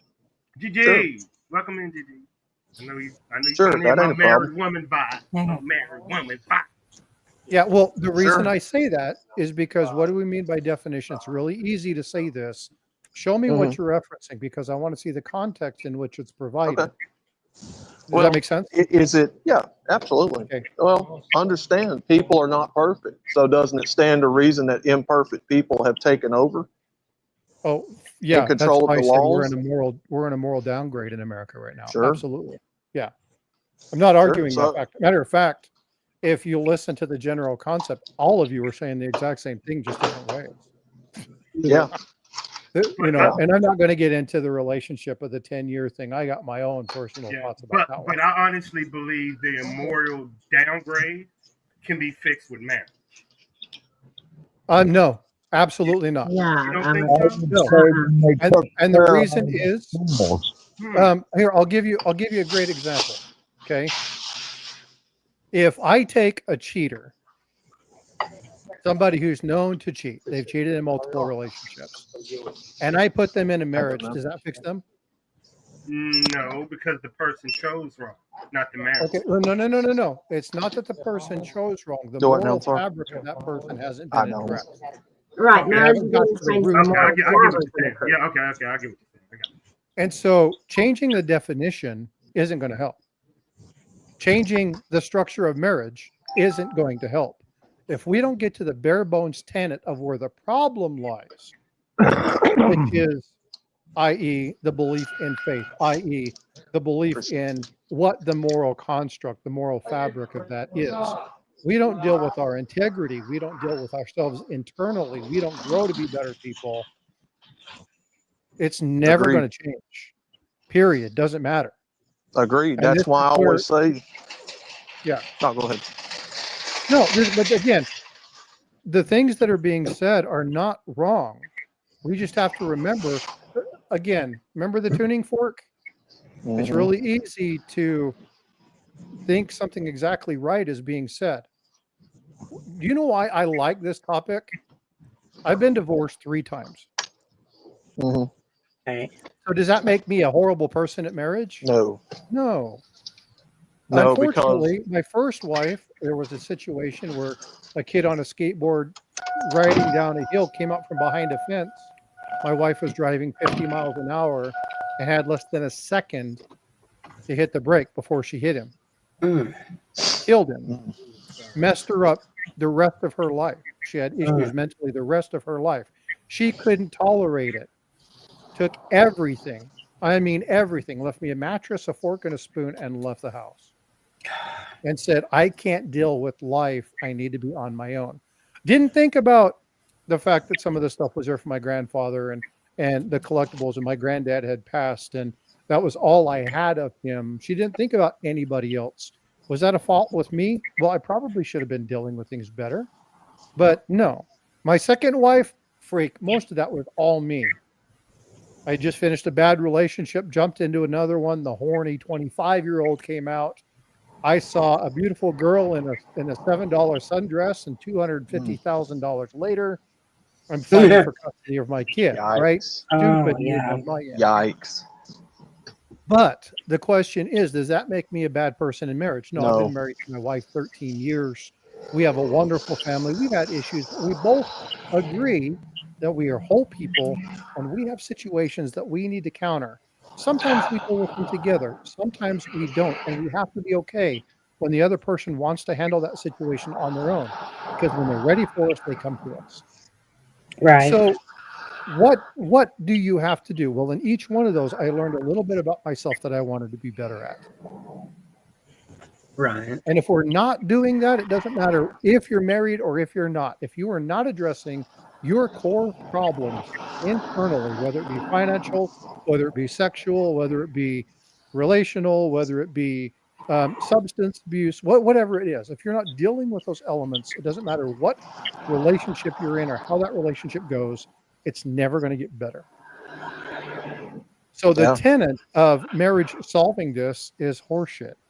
The I tenet agree. of I moral agree. construct of changing this is horseshit. The tenet of changing the definition is horseshit. If we don't work on ourselves, it will never get better. That's why I And tell people Yep. all the time in my streams. I said, unless the hearts and minds of people have been reformed, and unless they can admit and take responsibility for their own faults and actions, like I say all the time, if you change the laws tomorrow, if you do away with feminism, if you do away with all the bullshit in marriage laws, you still will not solve the issue, because you still have the fallout of all of these generations of people who have it ingrained in their heads and hearts that they are right and everybody else is wrong. It's Absolute much fact. deeper. That's true. It's much deeper of a problem than just changing laws and solving it with one size fits all. It's a complex, moving problem, constantly changing. That's fact. Now, to go back to AV, and I don't know where AV went. He darted, I didn't think one of the he? biggest things though is society will help form it back into morals and ethics and into, you know, being able to look at in the mirror every day and truly look in the mirror every day and accept us for who, you know, each of us are. Only Right now, I only- don't think yeah, people look yeah. in the mirrors, but I Only- think yeah, that over time you change it with laws, but in all reality, it's going to take society going, you know, hey, no, you're not going to do that. No, you're not going to do that. I think it's kind of like that whole public humiliation thing. If people are actually being called out on what they're doing wrong, they will eventually stop doing it. But- Or in today's society, they'll gravitate the people who are doing it. And then they'll sound true like a tuning fork. And they'll still And then they'll believe the double- loudest yeah. crowd, no matter Yeah. what it is. That's what we face today. Yeah. And so Gutter, I understand exactly what you're saying, and I stand by that. But here's the thing. Religion isn't going to solve it. Community isn't going to solve it. Marriage isn't going to solve it. What is going to solve it is that internal reflection and a determination at the home. All of these things start and end at the home. If we are not dealing with our matters at home, we cannot rely on other people to do it. We don't know what kind of chaos, we don't know what kind of mess they live in. And I'm not have somebody who's in massive disorganization try to tell me how I'm supposed to live my life. My grandfather used to tell me, hey, dude, you want to become a millionaire? Yes. Then don't ask your fucking neighbor. Yeah. Because they ain't in the boat that you want to be in. Right. Fair. And it's like, it makes a lot of sense. And so it's really easy to go, well, if we could just get back to our core values. Well, maybe. What is your core value? Well, so you don't even really know what your values are. That's why don't you understand what your values are? Well, we never talked to this when I was a kid. Oh, but what were your parents like? What were your grandparents like? Well, they did this. What did they believe? And you start digging down into that, and you start identifying where some of these generational problems exist, and addressing those. My sister told my mom one time, and I thought when I was younger, I was like, oh my God, what an arrogant little girl. She's like, I'm not going to make the same mistakes you are. I want a better life. Yeah. And I was like, oh my God, who are you to talk to mom that way? That's horrible. And come back, and I was like, she said it incorrectly, but the tenet of what she was trying to say is, I recognize the places that you failed. You have taught me well enough to understand that you have made these decisions, and I'm going to take your lessons and I'm going to move forward with them. Right. And it wasn't until I was older that I actually went back to my sister and I said, you know what? I've judged you for years thinking that you were snotty about this, but you actually got it way before I did.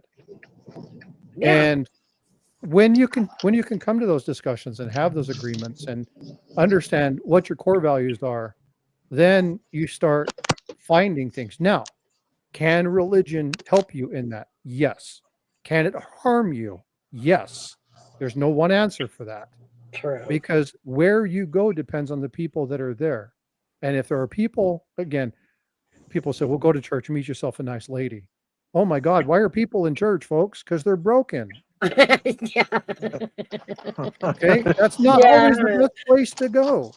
Now, when you're getting stuff together and you can come together and find out that you're both broken and you want to work on things, you know what? You have people that might have more open hearts than you will if you go to a bar and somebody's been drinking, all they want to do is get laid. So again, what is the purpose? You put yourself in those situations. Right. But I don't want anybody to think that I'm downplaying any point of perspective here. No. It's that in this particular situation, there is not one correct perspective. The bottom line is, and if we really want change, we have to look inside. There you go. Yeah, because at the end of the day, we can only control ourselves. Yeah, that's fact. That's what I said And coming into this discussion. Yeah. And it's the same in a marriage. Avi and I have had long discussions. And how do you find a girl or a guy that'll stay with you? Find one that wants to stay. And that's the only answer to that. You can't control the other person. Oh, You yeah. can't control whether they stay or go. No. And again, just like my first wife, we were married 7 years. And everybody's like, oh my God, the 7-year itch. Right. No, there was an event that totally changed her life. Right. It messed her up mentally. There was an event. Those things will still happen, folks. Those are the exceptions to the rule. And when there is trauma, not everybody wants to go through trauma by themselves. Right. And she had a severe case of PTSD after the fact. And it took her years. She passed away from breast cancer about a year ago. And about 6 months beforehand, she reached out to my mother and then reached out to me. And she's like, I owe you a massive apology. I dealt and struggled with years. And I was like, I get it. I fully understood. It wasn't me, but there was nothing I could do to help you. You Right. needed to find somebody who could help you. Yeah. And the guy she ended up being with was very good for her. I wasn't that person because the situation had changed. So I'm not saying that people that get divorced are absolutely wrong. And No. I'm definitely not saying that in certain situations, especially when it comes to abuse or infidelity, Right. man, they're absolutely the right ones to, that's absolutely right.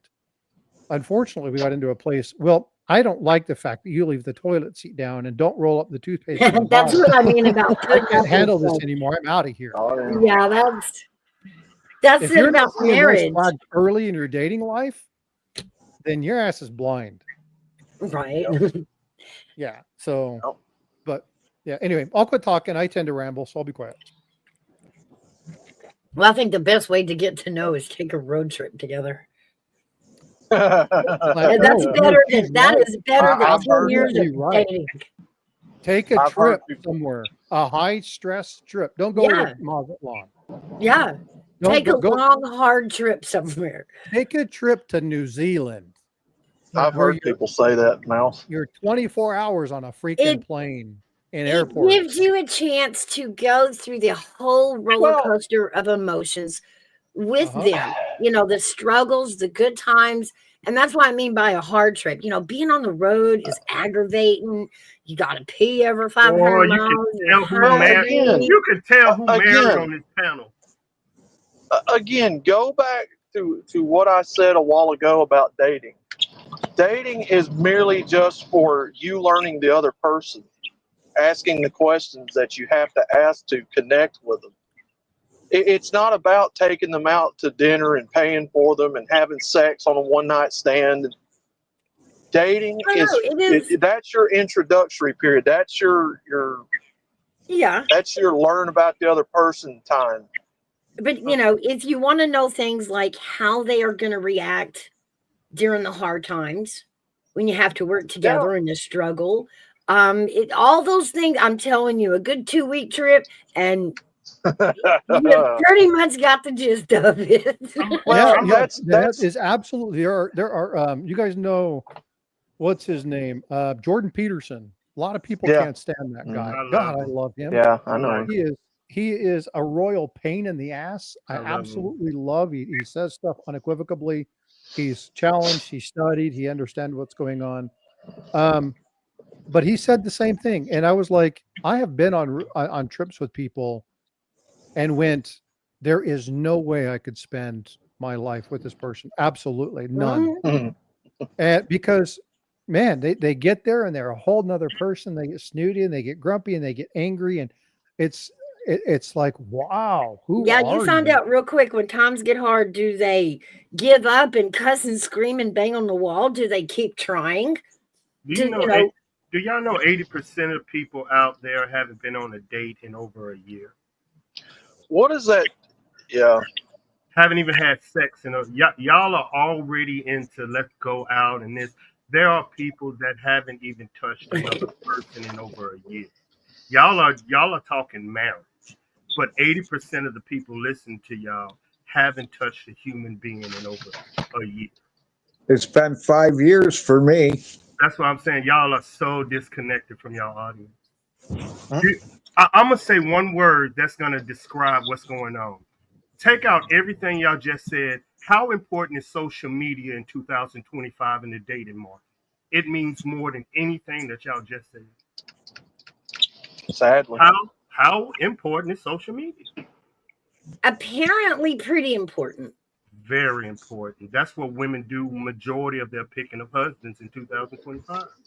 So They don't- I Sadly. want to adjust the way you say that just a little bit. Yeah. You know, Mouse always say I talk crazy, but go for it. No. I like what you say, but it's not how important is social media. It's how do we prioritize social media? Social media. In dating. So the reason that that's different is social media as itself isn't important at all. Period. End of story. It's not. What's important is relationship. What's important is communication. What's important is coming together. Where two or three are gathered together, there things will happen, right? So Yeah. social media is not important. What is the way we prioritize it. Way too many prioritize their time on social media over health, over money, over everything. That's like, do without your phone for 24 hours. Genuinely do without your phone for 24 hours. And tell me you don't feel better, physically feel better when you disconnect yourself. Men. So it's not that it's important, it's the relevance of priority. It's social media is merely just a medium for how you connect with people. It's not the ultimate tool used to, if that's what he's trying to say. It's just more or less just a medium of how you get to one person or the other. Right. The majority of not all, but majority of females spend majority of their time on social media, meaning at least 18 hours a day on social media. Women don't meet you cold, meaning you will not meet the average woman at Walmart or street. You will meet them on social media. Women will determine, are you worthy, between when you're on panel, chat. So be wise of your words. It's not that's where you're dating, but majority of the females that you will meet in your life from 2025 will be on social media. I promise you. Look at your life right now. Not married, single. Majority of the men that you know are from what? Social media. Majority of the women that you know, men, are from where? Social media. This is a fact that most men and women need to, because most women connect with most men how? On social media, back chat, YouTube, offline, but you connect on social media. So you can find somebody you want here. You just have to learn how to, like Coin say, talk on social media. Communication now has come very important. But women use it perfect. They will weed you out on social media. Just like that, men are just catching up. So Gutters, minding her keyboard. Well, I typed in the StreamYard and it came out as mouses, so I had to explain that I would mess with my own fingers and my own keyboard and my own shit. So Come on, married women. That's why we don't know what it's like to date out in this world. Fortunately, I didn't meet any husbands on the internet. I've already said what I would do if, God forbid, something ever happened to my husband. Jesus, please don't ever. I ain't house training another one. I ain't house breaking another one. Oh my God, I ain't doing it. I think we're doing a felony live on air. I'm going on mute. I feel like at this point, our next relationship would look like two houses next to each other, and that's about it. Like, right? Like, I'll come over when I need you. Right. The toy store every now and then. That's about it. It is. Look, you have to start with the ground level and understand that both men and women are not perfect. No. Every single human being, including yourself, is imperfect. You're fallible. You're falling short. Therefore, speak for yourself, outlaw. I take this personally. I'm just kidding. Just kidding. Oh yeah. Well, it's so to me, it stands to reason that you're not going to have a perfect and ideal meeting of male and female to cohabitate and marry. Oh no. This whole world is a collection of imperfect stories that has very similar patterns and medians if you pay attention closely. And so if you take a step back and understand it, there's going to be failure in both sides. But that's what it is. That's what love is. It's supposed to be something that's enduring. When you fail or if she fails, it's supposed to be enough that you can endure with it. Mm-hmm. It's a learning curve. This is why I keep telling people, it's a fundamentally flawed misunderstanding of what all of this is in the first place. Okay. All right. I see your point. Is that Can I fair? have you guys do something? You guys are all at computers. Uh-huh. I'm on my Okay. phone, but yeah. I ain't gonna Okay. say Well, I why. want you to do me a favor, and this is a really easy exercise that I gave to my 18-year-old daughter as she was starting school and she was listening to people talk about stuff. I said, I want you to Google, and you guys can do this too. Is perfection achievable? No. Just Google it. Well, don't tell me the Oh, answer. my bad. I want you to read it. I don't like Google AI. I don't like the way it's done. 60% of the time it's wrong. It's close enough, but it's wrong. Yeah. But there's something that's said Yeah. in this, and I want everybody to read it on their own. I'll read it to everybody here in just a second, but I want everybody to read it on their own because it's one of the best answers of this question that I've ever been able to find. And so if you guys have looked at it, you guys are seeing this. And basically what it says is this. It is not achievable. And here's why. This is really important. It's an unrealistic standard of flawlessness in an ever-changing human experience. It often leads to stress, anxiety, and failure. Now, failure, we have to define failure. That's falling down and not getting back up. Okay, failure. Right. Instead of pursuing perfection, this is why I love this. This is one of the best things that I want my daughter to understand. It is beneficial and healthy to aim for excellence through continuous improvement, growth, and the acceptance that mistakes are natural and valuable in the learning process. Leadership. If you achieve just to be a little bit better each time, you will grow. And we have to, it's all these filters that make you look perfect and all these things that have to be done perfect. And oh my God, you got to say this. You don't say this right, it's going to damage the family. That's too much pressure for kids. It kills our youth. Yeah. It kills us in job. It kills us in the workplace. Perfection isn't achievable. What should be achievable, what should be do is the perfection or the pursuance of a healthy aim for improvement. That's it. We work on improving ourselves. We forget about what everybody else is doing. Focus on making ourselves a little bit better. And what happens? All of a sudden, you're trying to improve yourself. So those people that are dragging you down, maybe you don't deal with them anymore. You start making better decisions that benefit and grow you. Yep. Right. And so as you start to look through these things and start to develop these things, what you'll find out is hey, I made a mistake here. What is the mistake? What did I learn from it? How can I avoid doing that again? I love this utilization of this. And it's one of the few, very, very, very few, where the Google AI actually lists something that I find of value. And to me, what you're describing is what a lot of people put on their friends. You expect your friends to be perfect, like they don't supposed to fuck up or make a mistake or say. That's the meaning of you expect them not to fuck up, and when you do, you chastise them. No, they're supposed to fuck up. They're gonna learn it just like you are. That's the definition of what he's saying. Expect them like nobody's perfect. I love it, dog. I tell my daughter the exact same shit. I love it.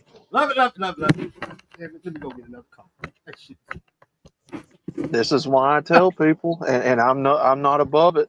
Find wisdom and red pill where you can, and that good book has plenty of it. Oh, Gigi, I know you heard that. Oh, pause. I'm going to.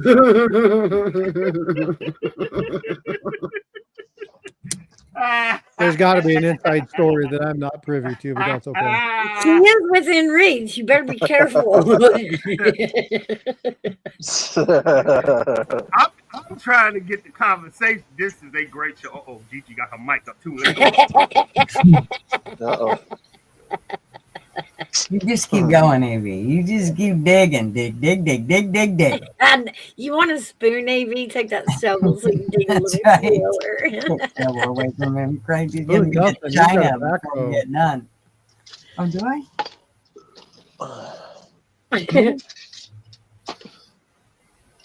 Yep. Where did AV go? You were like half sentence there. I'm still. DJ Mike turned up. I thought she had something to say. I had to step AV away was from the checking damn his life computer. insurance to make sure it's paid up to date. My bad. Oh, I pressed the wrong button. I got. My bad. All right, man. Mike was up. I thought she had something to say. Okay, I think I fixed it. See, But I can yell at you. Don't worry. See, but honestly, MGTOW, in my defense, I think Red Pill and MGTOW, the opposite of that can beat them any day is a married woman. I believe they can. Yep. They are so fucking good. They petty too. Married women are petty. Married women are petty. They know how to make a man feel wrong without the man even knowing he's wrong. They got some. Women know that in general. We don't have to be married to you. No like shit, we learned that at birth. Like there's a card they give us. See, they don't clone themselves. They answering each other. They married. So you can't answer them. Fucking answering each other. Shit's crazy. Only married women do this shit. That's why you can't fight them. Poor AV. That's so cute, though. I mean, 20 years of marriage. What you got? Give me some advice. Okay, I'll give you an example. As married women, before I go get my coffee and go back down there with Mark. Yeah, get yourself in trouble. Get back in your rightful place. Watch this, y'all. Married women, is there a difference between a modern woman and a traditional woman? Most men know this answer. I want to see y'all married women. Of course there is. And which one do you think men prefer? They just care if she's naked. What are you talking about? She's modern or how old her makeup is. Come on. Well, y'all see what they doing. It would have to be the traditional one. Because those little bitches today wouldn't take their clothes off. MGTOW wants they were getting their nails done and AV wants a wait, no, sorry. AV wants the traditional one, and MGTOW wants the modern one. That much I have learned from this conversation. What's a traditional woman? I don't know. What is a traditional woman, Army Vet? A traditional woman is a woman that believes her education and her years between 18 and like 40 belongs to her. And her education means more than a family. A modern woman believes marriage and family. Traditional believe marriage and family is first. Traditional believes what she wants first is everything. Right. And most men want a woman that believes in marriage and the children. And I believe it's only maybe 20% of women like that. The rest of them are traditional women. So we have a real small, select group of women to choose from. And MGTOW is saying it is not a lot of modern women, so I'm willing to wait. And so I get that's the difference. I don't think MGTOW does want modern. Yes, he does. Don't be saying he don't want. Bullshit. But MGTOW. I know I'm confused on that, but he said modern. I asked him twice. Modern, a woman that believes her education and her money and what she wants. But we've all heard him talk. Yeah. We've all heard what his expectations are. Not what he says between a traditional and a modern woman. We've heard what his expectations are of a woman. No. And what his expectations are is of a traditional woman, not a modern woman. I thought so too. That's why he's so pissed, because there ain't. Why wouldn't you think I would want a modern woman? Not like modern women. That being the whole point. Which one do you think I am? A modern man or a traditional man? A traditional? No. You're a modern. You think you're traditional, but he's a fence rider. That's what I think. Yeah, I think he thinks traditional, but y'all he's to, I modern. asked y'all to define it, and y'all telling me I'm confused. No, He's a fence rider. He'll say, Oh, "Yeah, I want you to make me dinner, see, you see what and I'm I want And you to go to remember, work." he goes into I'm the good. club. He's not going to ask you to dance. He's See going what to I'm sit at the saying? corner Once and again, make you come to him. So y'all, is it if this was traditional a or ballet modern? dance, they are tap dancing their ass off. Okay. Most Answer of the men the that go question. Am I around a here are modern man, or am traditional I? Because they know if they women. say modern man, they know I want a modern woman. And if they say Take care. traditional man, they don't. Okay. See you later, hairbag. Well, only you can answer the question. Where'd you go, Do Mouse? you? I'm right here. Do Okay. you want modern or traditional women? Modern. Modern. So you don't want her to cook you dinner? I mean, my bad. Traditional. See, he's a fence rider. No, But do you want her? Wait, do you want her to have a job? I don't care. She's a human being. You do what the fuck she want to do. So you don't care. You're just going to support her. That's what a husband's supposed to do. Mm-hmm. Yeah. Well, I know, but it's expensive this day and age. Like he wants her to pay equal in the bills, but No, I don't. still cook dinner. You know. Do you want her hair and nails to be done? I don't expect her Okay. to. I don't. What's expect more her to important? Do you want her hair and nails done, or do you want your house clean? Neither one. We can hire somebody to do that. Lord, oh my God! I'm gonna... You're right on the pins. Right up on the pins. No, Yeah, you are. I mean, You are fence riding I understand the bit. I understand the qualities of a traditional one. I also understand the qualities of a modern one. But I also know the negative connotation that comes with a traditional woman means that negative energy when she goes out comes home too. That's not answering the question. I said I That was wanted traditional. Army vet's been trying to get into Congress or something. No, I'm telling you, he's the biggest fence rider you ever seen. I'm telling you. I'm doing some dancing back here. All these damn feminists. So, you want to know what I heard? I can Yes, tell us what you heard. I want to hear this. I said I can unequivocally not answer that. I may absolutely, not potentially, just perhaps, might definitely not agree or disagree with the context that I perhaps may or may not feel that way. Fence rider. It sound about right? Yeah, that's what I It heard. does. Yes, totally. Yeah. I don't know what y'all talking about. Hey, Army, did you see what I We put in chat? So Army asked his wife, he said, "Hey, when I say I've attracted him, am I using what tense?" And she's like, "Well, clarify." It's like, "Well, am I using past, present, future?" And she's like, "Oh, that's definitely past tense."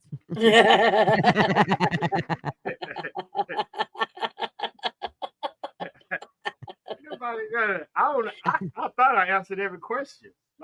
He's like, I thought I was doing good. How'd I screw up? I thought I answered every question. That damn neutral spot again, isn't it? I don't know what the fuck happened. Probably should have went back there with Mark when I had a chance. Army vet, change your logo to Switzerland, brother. Man, I'm on panel with two married women. Do you know how difficult this shit is? He always No, uses so I that as understand- an I excuse. do understand what you're saying though, because what the premise is, and I kind of laugh at some of it because it's definitely a legal answer. But what I do understand is something that my wife and I have, and that is we are our own individuals. In the modern sense, we are our own people. However, my wife and I both share in duties of cooking, cleaning, not because she has to, but she's working. And if I have time, I work from home. So if I have time, I go get dinner ready. I get the stuff taken care of. And so relationship is about what works for you. So in that regard, he said one thing, and I really appreciated that, is that really isn't important because we can have somebody come clean our house for us. Yeah. Indicating that there are way more important things than cooking and Way cleaning more. to consider So I have to give you a little shit just because I have to. But I do understand. But the answer to the question that Gutter and Mouse, and was it Gigi? I'll just say Gigi, I guess. The answer to your question is it's definitely a hardcore mixture of both. Because there is the understanding of the importance of both in that relationship, and that's what makes that relationship good. Yeah. I mean, I've been in relationships, and the one thing that I learned is when a woman loses her individuality, pieces of her start to leave. Which Fact. means Same that, thing with the male. yeah, Yep. like that. Happens That's what both you ways. attract. That's why you were attracted, that fire. And I want to keep that going. I don't give a fuck if it's her working at a gas station or her wanting to become a. I want that fucking fire to still burn because I don't want her to just become a housewife. Well, then That she ain't better what get the wood in. Oh, GG. That's gonna be tight. Come on, baby girl. Like Either that or she needs a shot of penicillin. Ain't no problem. Stoke that fire, honey. I can't believe no I went problem, there. JJ. Now, you got Gigi up here. What up, big town? He wasn't talking about the tip burning. He was just saying the fire just burned. You guys know the old song, I fell into a burning ring of fire. Yeah. I watched a parody on how else that could be taken, Oh, and I can Lord. never hear that song the same. Nope. My mind's already drifting. I already got it. If you were sitting in a clinic and that song is in your head, you got problems. Right? Sorry. Yeah. Peeing is part of your problem. Oh, Gigi think I'm rich. No, I don't. I think, you think a woman should cook and clean. I don't dance out of this now. The question No, was that's on called being you. an adult. That's called being an adult. Let me just tell you, in my 30, I have to remember how many years. Because I lie about my age. It makes it hard to remember how long I've been It married. said 39 in the chat like 5 times. Yeah. I've been married for like 30 some years. I think it's 33, but I'm not sure. But he's never done the dishes, and I've never changed a tire or oil or any of that. I think he's done like maybe 2 loads of clothes in that whole time, and it was only because it was something specific that he needed, and he was going out of town or whatever. But yeah, it's always just been, and I worked full time, raised 3 kids, and my job was to keep the house clean and all those things, and his job was to, keep the manly stuff done. And yes, taking the garbage out was one of them, and it still is. Yeah. Was it required or understood? I don't know that we ever went, okay, I'm going to do the dishes and you're going to change the oil. No, it was just, that's what he did. He would have looked at me like I had 3 heads if I'd have walked out. Well, I'm going to change oil in the car now. That's what I was And I would look at him like he had 3 heads if he said, I'm going to clean honest. out the refrigerator now. See, I would have been like, babe, put the vegetable oil away.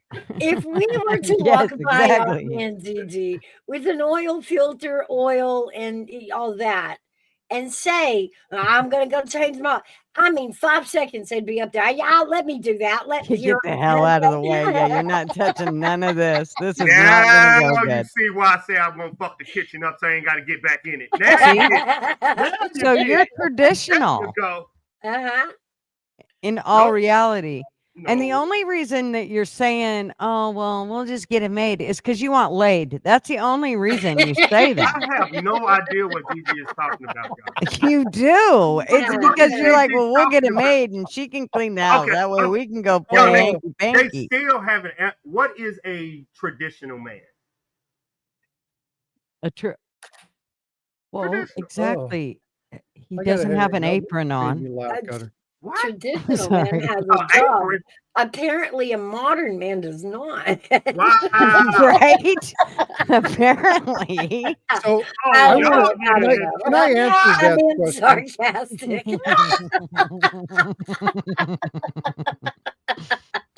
Can I answer Vet's question? I did, Siegel. Yeah. It's my story. Okay, yes. This is good. So ask your question one more time. what is a traditional man? What culture are we talking about? Christian, Oh, hold on. Christian U.S. or Christian Israel? Christian, Oh, love Christian of the U.S. Lord. Hold Is on. there really that big of a Why am I difference? Yes, asking it these is. questions? Yes, it is. Because of the women. Because when you're talking about value, Mhm. there are a lot of different things. There are social and cultural normatives Yep. for this. Where are we talking? So when you ask a question like that, we have Southern. to be very specific, because this is where, if I say, I'm trying to remember the name of the movie. It's with John Travolta, and he gets the little tumor in his brain. Oh yeah. When he had the special powers. Yeah. Yeah. I know. So he's sitting down in front of the guy, and the guy was like, "Give me all of the the animals." And he's like, "Well, what do you want? Do you want them in alphabetical order? Do you want whatever?" And he goes through aardvark, da da da da da da. And the guy was like, "Okay." And he's like, "Well, if it was 10 o'clock in New York, then what time would it be? So and so." Well, where am I out in the county? Well, what time is it? Where are you at? When we asked the question, what day was it? Well, why does it matter? Well, be specific. Because if I was in California, the time would be 10:38, 54 seconds. But if I was in New Orleans, it would be, 12:58, right? So again, you have to be specific about where you're talking about. None Situations of like us are that smart. well, It's no, okay. but the point is, It's okay. point is, None of us Actually go goes to that. backwards, but when anyway. you have a group of people from diverse backgrounds of different ages, the cultural normative of that person helps answer that question.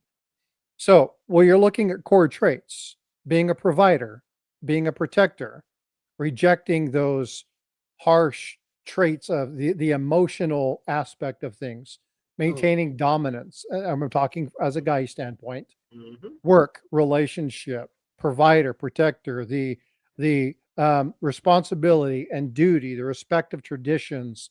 If you're on the feminine side, looking at the patriarchal roles, societal, societal, excuse me, explanations.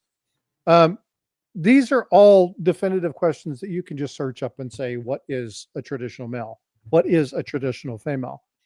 But what it gets to the crux of, the bottom line of this is, in order to answer that question, you need to ask your spouse. Mhm. I'm asking them. They still ain't gave me an answer. Am I a modern man? Wait. You Or lost am me. What am I asking him? you So, are? Gutter, you're a That sounds like traditional female. homework. Yeah. I think you're Back- modern. And I think Mouse is traditional too. I think Mouse Okay. has modern female traits, but her independence, that she wants women to be financially independent and stronger, that's traditional. So the question that I have is, and I'm gonna target this to you too. So Mouse and Gutter, being traditional women, do you feel that there are values in the more modern construct of being a woman?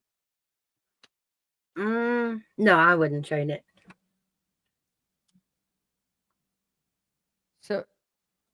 So you don't think there's value in the modern? Women? Yeah, that's the I do. question I'm asking, because here's the thing. When I look at my wife and I situation, we have a very modern style marriage. We both cook clean. We both take out the trash. We want to go get our cars done. I'll take her car to put gas in it if she asks me to. I can go take and fill it up, no problem. Normally she asks my son. He's like, I want to go get a soda. He's like, we'll take the car and fill it up. Right. So it becomes one of those, hey, if you're doing a task, just get it done. It's very modern in that regard. But we both have very staunch beliefs in certain aspects of our lives about what a man is, what a woman is. And my wife and I have had to have some very difficult talks, because as you get older, women, this, there's situations that men will never understand, i.e., postmenopause, premenopause, menopause, hot flashes, the lack of desire, things that the female body goes through.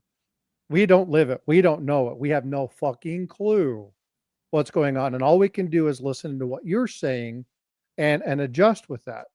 So what changes in that time frame?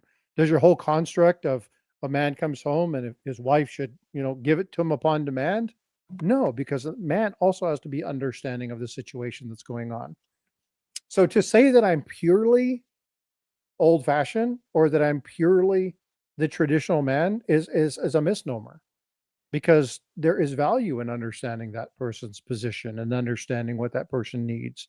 That's just good relationship. So I can say, should my wife have dinner ready for me when I come home? No, absolutely not. Now, does she? Well, whoever's home first.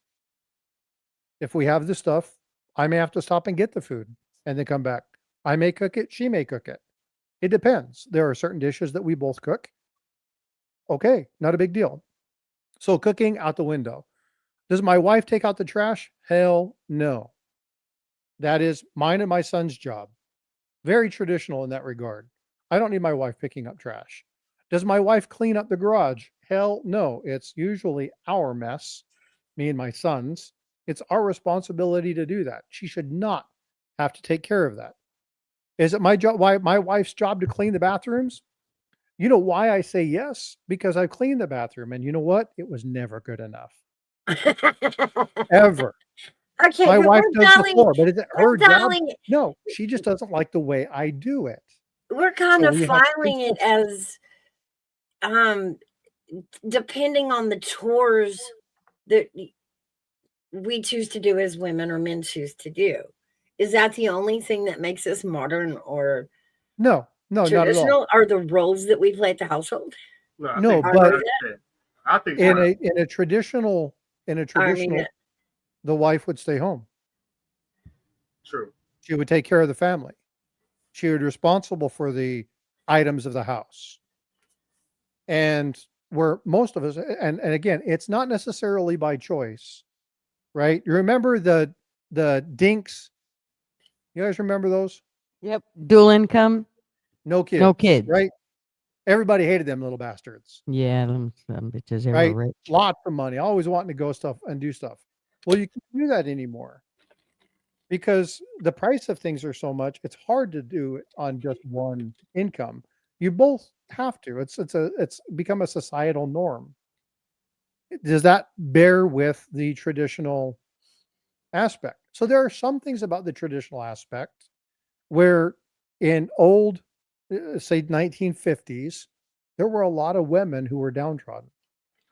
They were stepped on. They were thought less of. So are there good things in the newest society? Yes, I do think there is.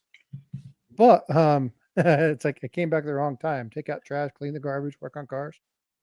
Yeah. So there are good things to every aspect of both traditional and modern relationship. But again, what does it boil down to?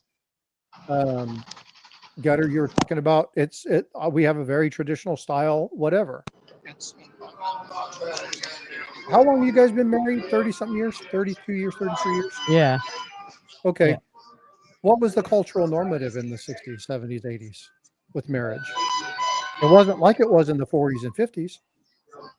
Well, we didn't get married till 90s, so yeah. ease up on the numbers there, No. buddy. But I'm talking about predetermined, right? So we're talking about what was the traditional value in the 50s. It doesn't mark the traditional value of the 70s. It doesn't mark the traditional values of the 90s. Right. So again, we have to talk about the time frame. We have to understand what's going on in that regard. Well, So- 60s, 70s, and well, not so much the 80s, but 60s and 70s, the women were staying home. Once it got into the 80s, women weren't staying home so much. They were going out and, they had to get jobs. And Oh, hold on. Yeah, and so the thing is that the situation of our nation, financial stuff, has forced changes. Has nothing necessarily to do with the core construct of our traditional ideals, and they're ideals. Everybody's ideals are different. So again, when you want to define it, you have to be very, very specific about what you're talking about in the term of ideals. But I don't think that there is anybody, unless they've been married 50, 60, 70 years, who are truly pure traditional. I really don't. I think there are people who believe in the core value of traditional relationship and traditional marriage, but I don't think there's anybody that's pure traditional anymore. Well, most had jobs. I mean, even, my grandmother had jobs, but she was You mean being mine? married. And Oh, yeah. Is there anybody in here who would let a woman open a door? No. If I yelled at my wife for her opening a door, she'd kick my butt. yeah, my husband, I opened the door. I ain't fucking I waiting for see. him to open I it. I don't got the patience. Get the hell out of my way. I'll open the door Well, myself. I was trying to get back on and listening to you guys. To me, it's always been a subjective group effort between couples. Honestly, when you look at it, it's really I believe it's always been that way. That's why I'm trying to draw the line between traditional and modern, because so far we've only talked about basic household responsibilities. There is still, religious leadership, emotional leadership. Can well, you it's a be a wife? Can you be a wife and a CEO? That's no. no. There you go. See, y'all try to stretch it, but can as a woman can Yeah. you run a success and be a successful mom and husband at You home? You the, can't. the the thing about it is you either cling to one. It goes back to the old parable in the Bible of you cannot serve two masters. And when you have a career, that is technically a metaphorical master in someone's life. Whereas raising children in a family is also a metaphorical master in people's lives. You can't serve both of them at the same time and be good at both. You have to choose one or the other, in my opinion. And I But get that's that. I think that's controversial across the board. I mean, traditional women will disagree. Well, remember when you're I talking mean, about the sorry, traits. modern women will disagree. I mean, y'all are, I'm doing it Yeah, I now. know what you're saying. But when you look at the key traits, okay, so I've just pulled up um, a diagnostic criteria of the interpretation and criticisms of masculinity, both in Mm, the traditional and of the modern man. good So the luck key with that. traits listed as the traditional male are provider, protector. None of us disagree with that. Right. Emotional control, okay, and that is suppressing emotion. There shouldn't be any softness, no feminine or vulnerability shown. Dominance, involving the assertive authority and control in relationships and social structures. Traditional. Anti-femininity, response of duty, respect for tradition. They're pretty staunch Yep. lines in what the key traits of Mm-hmm. a traditional man is. I think that those traits have been softened, right? Yep. Because I don't look at women as being lesser. Matter of fact, one of my mentors in the coin collecting hobby is Paula Bloom of Lifecoin Q&A. One of the smartest ladies I know. You want to talk about errors and attributions and the minting process and the breakdown. This lady really understands it and has grown my level of information, level of knowledge. But that is not traditional masculinity. That is not a traditional femininity role, right? That actually is very, very modern. And and so there are some constructs when you talk about the traditional, they talk about toxic masculinity. Mm-hmm. They're going back to that Yep. way traditional value, Yeah, Mm. which is wiping out. anti-femininity, anti-dominance. This is why I don't believe that we have a full on. Now, I'm not saying there's absolutely none. We do have some people that are hardcore traditional, and we call them type A. They're actually A negative because Yeah. a true alpha male doesn't bark and scream and yell the loudest. Right, They're the right. ones that walk into the room and Here's everybody shuts Me the and hell Mal, up. me and Mal well, said Frost, that. here, Yeah. Frost, Yeah. So here's the bottom line to what you're talking about. The way that people view one another is incorrect to begin with.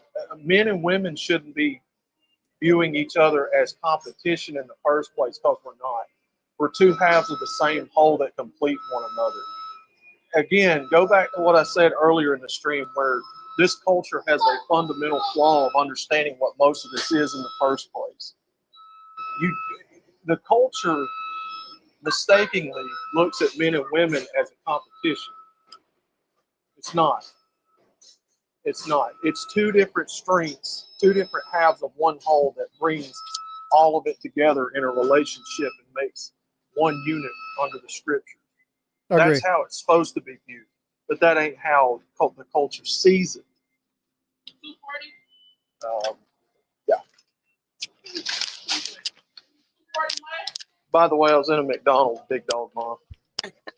I'm telling Gigi, Gigi, how long is at McDonald's? Pops wanted his McDoubles. She's gonna come give you a speech about preservatives and McDonald's is fake food. You shouldn't eat it. No coffee. Oh, it's not a zero. Well, I don't look at I don't my maybe I can because tell I'm you with attracted. experience, Yeah. if you go into a relationship seeking power, fighting for power, seeking to maintain power, if power is even in your vocabulary in your relationship, you're not in the right spot, and it's not going to end well. There is no power in a relationship, and there never should be. Yeah, I never looked at it. Oh, that was weird. It put the second half of my message first. Anyway, Yeah.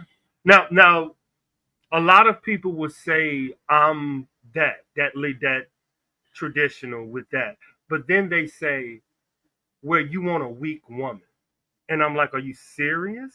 My DNA wouldn't allow a weak woman around me. Wouldn't allow, because that woman can have my what? It doesn't even make now y'all get it. Why would Oh that yeah. want a weak woman around them? They won't. So it's traditional. Isn't you want? I mean, it isn't that you want a weak woman because you might pass your. She cannot be weak. But you name one other woman that has a child that isn't the strongest woman on this fucking planet. so Oh can I pick yeah. on your parade a little bit, Army vet? Oh, here we go. Go for it. I want a woman who can be strong and vulnerable with me, but I also want a woman who will allow me the opportunity, because when I go to work and I'm dealing with high stress True. environments, I want to be able to come home and let my wife know who I am. Facts. I want to be able to come home and have her sympathize and understand and relate to me. I do not need her to carry me, but I need an underwoman who stands vulnerability. I need a woman who understands what it is to be in that, because then she can help me relate to things and understand things from a perspective that I'm not seeing because I've spent all day being beat the hell out of. Mm-hmm. No one is ever going to see me as vulnerable as my wife. Facts. That is Right. so So true. I need to be that same person when my wife feels vulnerable. So can I be around a weak woman? Abso-freaking-lutely. That is my goal as a man, is to be strong and protect and provide. Yes, I can do that, but I don't require it. Exactly. Right. Yeah, that. I need to have a woman who understands. Sometimes I need her to be strong, not for me, but with me.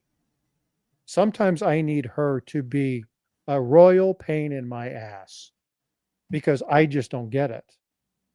But sometimes I need her to say, honey, come here, curl up with me. Don't say anything. Just let me take comfort in your arms. Allow me to come in and be careful and be cautious and just open up to you. Allow me to be vulnerable with you. I'm going to share stuff with you that I can't share with anybody else. I'm downtrodden. I'm hurt. I'm sorrowful.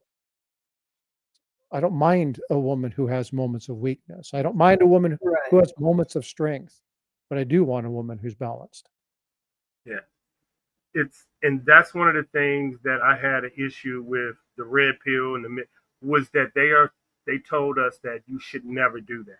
You should never be vulnerable to her because that will show weakness. But they said if that ever was to happen, go to your boys. But I also talked to my grandmother. She said it's two places, young man, you're gonna be at peace. Mhm. That's the grave and your house. Mhm. Fact. I love that statement. And If you it's can't stuck. find comfort in your house, you have a problem. Facts. And it stuck with me Yes. like, damn, that's your bound. Like you said, that's it. She the one you're gonna come to when the world beats your ass down. You going home. You better make sure she be able to pick you up. Mhm. Mhm. I'm not going to promote any religious um, studies or anything like that, but there is a gentleman that has done. He's an old. I'm trying to gather his name real quick because I can never remember what his name is. Tommy Nelson. Okay, this is probably one of the only things relating to relationship where I will even people know where I stand religiously. And if you don't, then oh, so be it. Right. But there is a study, it's the Song of Solomon study, and it's by a person named Tommy Nelson. And Tommy Nelson is something that after my second divorce, I started taking a hard introspective look at was I being the man I needed to be in a relationship. My first marriage, I thought I was doing really, really good. My second marriage, um, maybe I should have paid attention to some of the warning signs. Absolutely loved my wife, but maybe I should have paid attention to the warning signs because everything that I was being told by other people, including her father, was be careful here.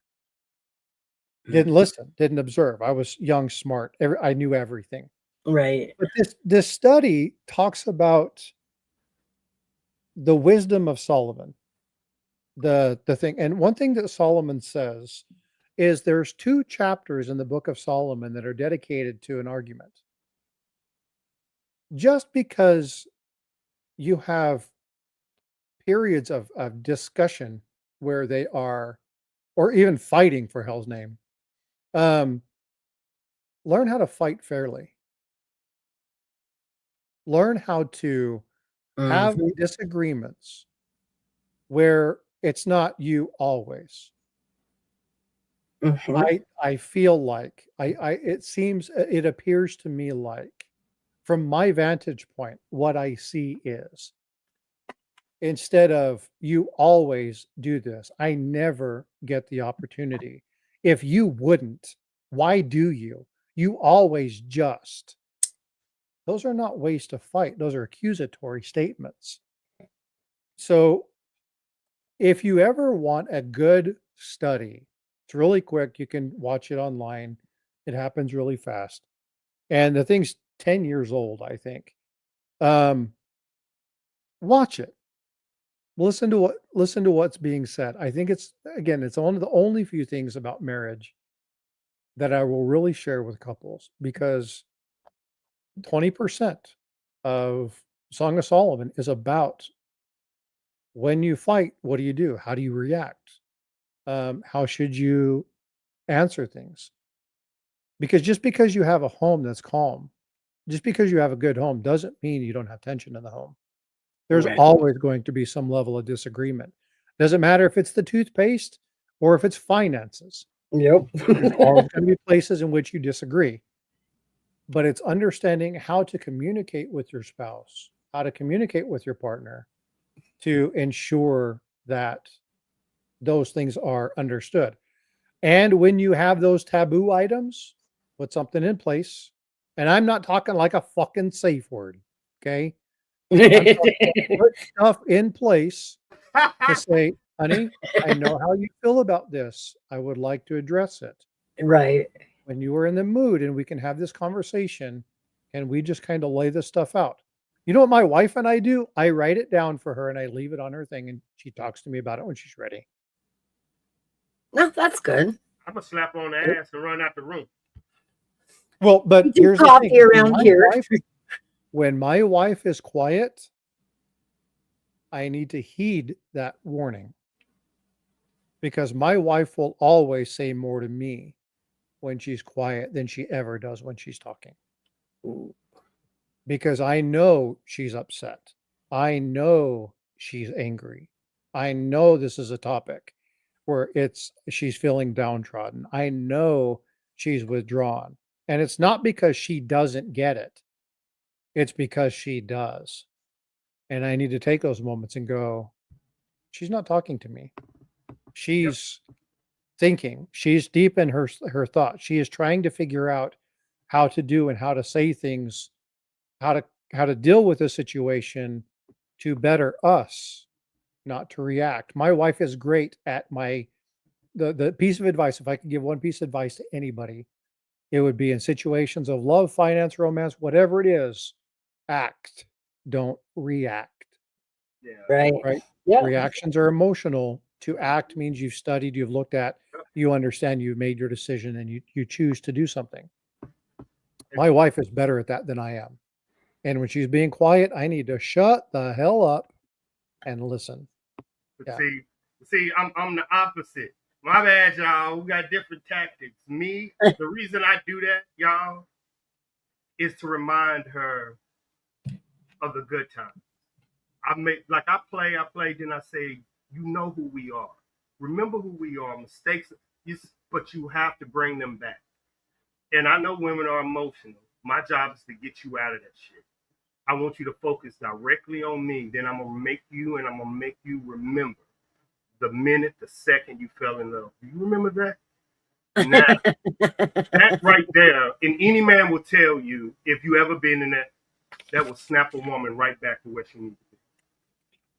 I asked my wife one time, I said, what made you fall in love with me? Mm-hmm. And she was like, well, I can't say obligation. And I started laughing because I was like, well, at what point is it just the next step? Right. And she's like, there wasn't a day. She goes, but I'll tell you, there was a time where I knew I could be with this person. Mm-hmm. And it wasn't just be with this person. Like, this will be the last marriage we have. Either she's going to take me out of this world or we're going to die together. Right. Like, it's one of those. Yeah. Right. And most likely, you guys know me, it'll probably be the first.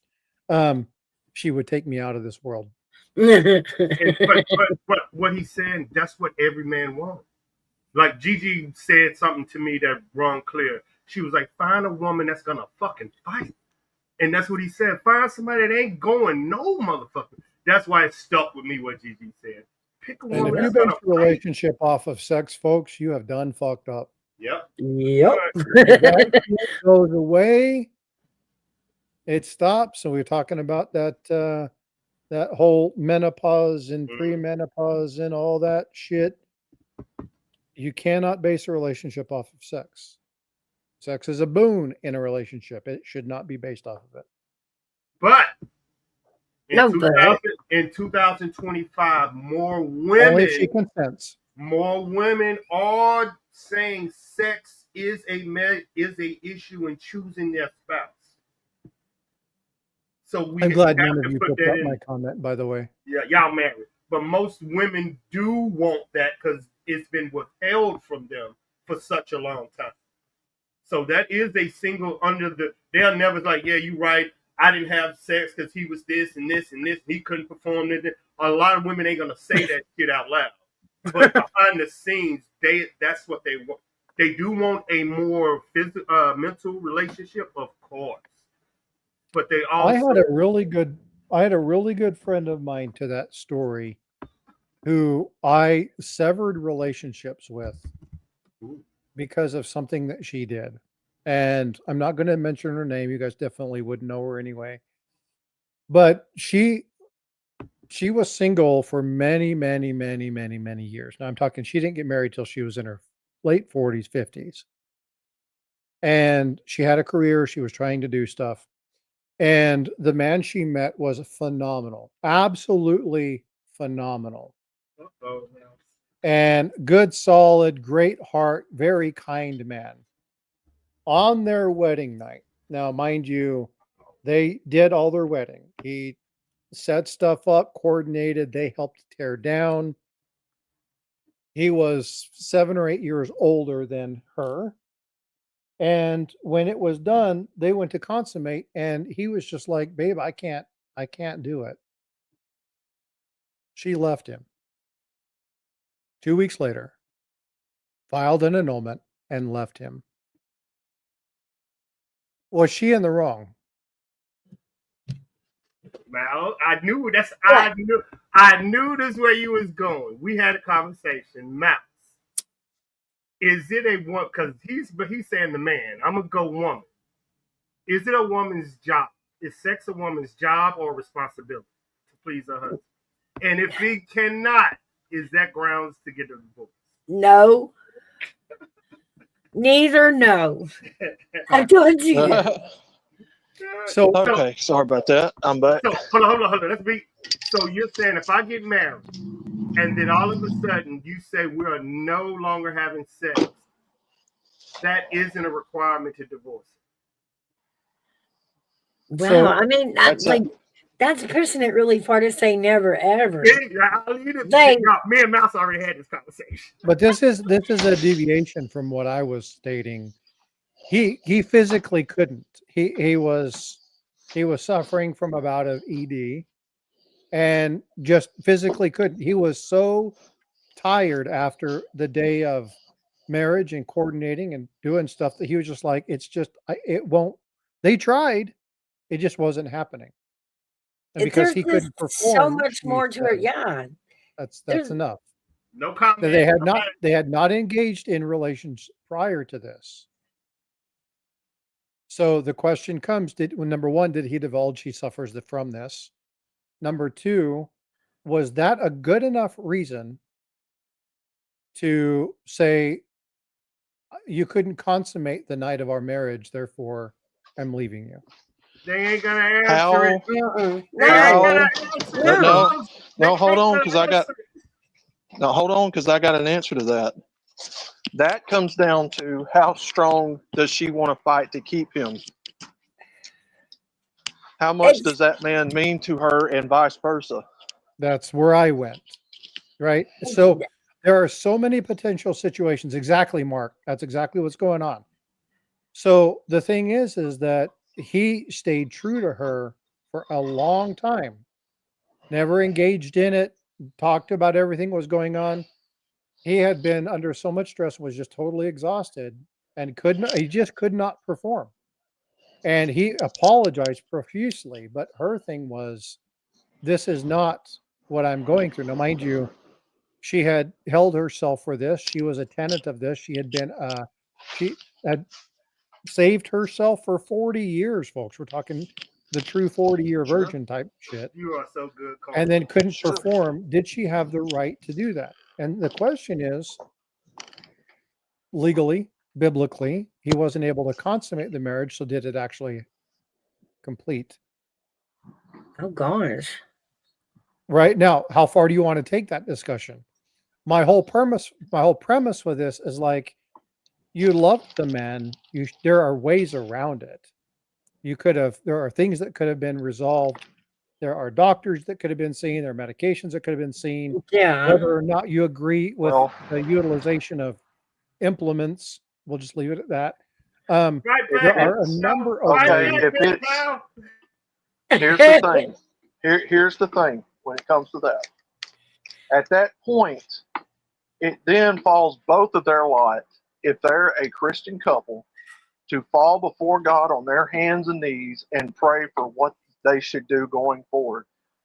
And when God answers them, take it from there. But So still again, this comes is where, down to how much grace are you willing to give in that area? well, and But again, it's when you're still talking grace. about what's Saying. the right answer here, and You this get is in where I God's go back will to and the you very pray about it. beginning, right? You can't. You Marriage doesn't fix everything. right. That's what I'm saying. Living with somebody doesn't fix everything. It goes You down to she, and I will say this, Ken. She was friends of mine for a number of years. She had a fundamental personality flaw that said, if you are not doing what I need you to do, you're not good enough for me. yeah. That's a Okay. character flaw. Okay, yeah, y'all looking at it as a reason. Is it a reason to divorce somebody? Look at it that way. Well, No, so that's this why I'm again, telling you. Y'all That's look why at I'm it telling shouldn't all have three been. of you. Yeah. That's why I'm telling all three of you that then falls both of their responsibility to seek God's will in the matter and let Him answer it for them. And if they can't come to a solution, and then you go from there. Yep. Again, yeah, and there are multiple methods that could have been used to rectify that situation. Right? Multiple Mhm. methods. And for those of you who are like, what methods? I'm sorry, grab a book because there's plenty. You guys are supposed to chuckle at that, but Yeah, you good. I know where you're going with it. I want to go yeah. there.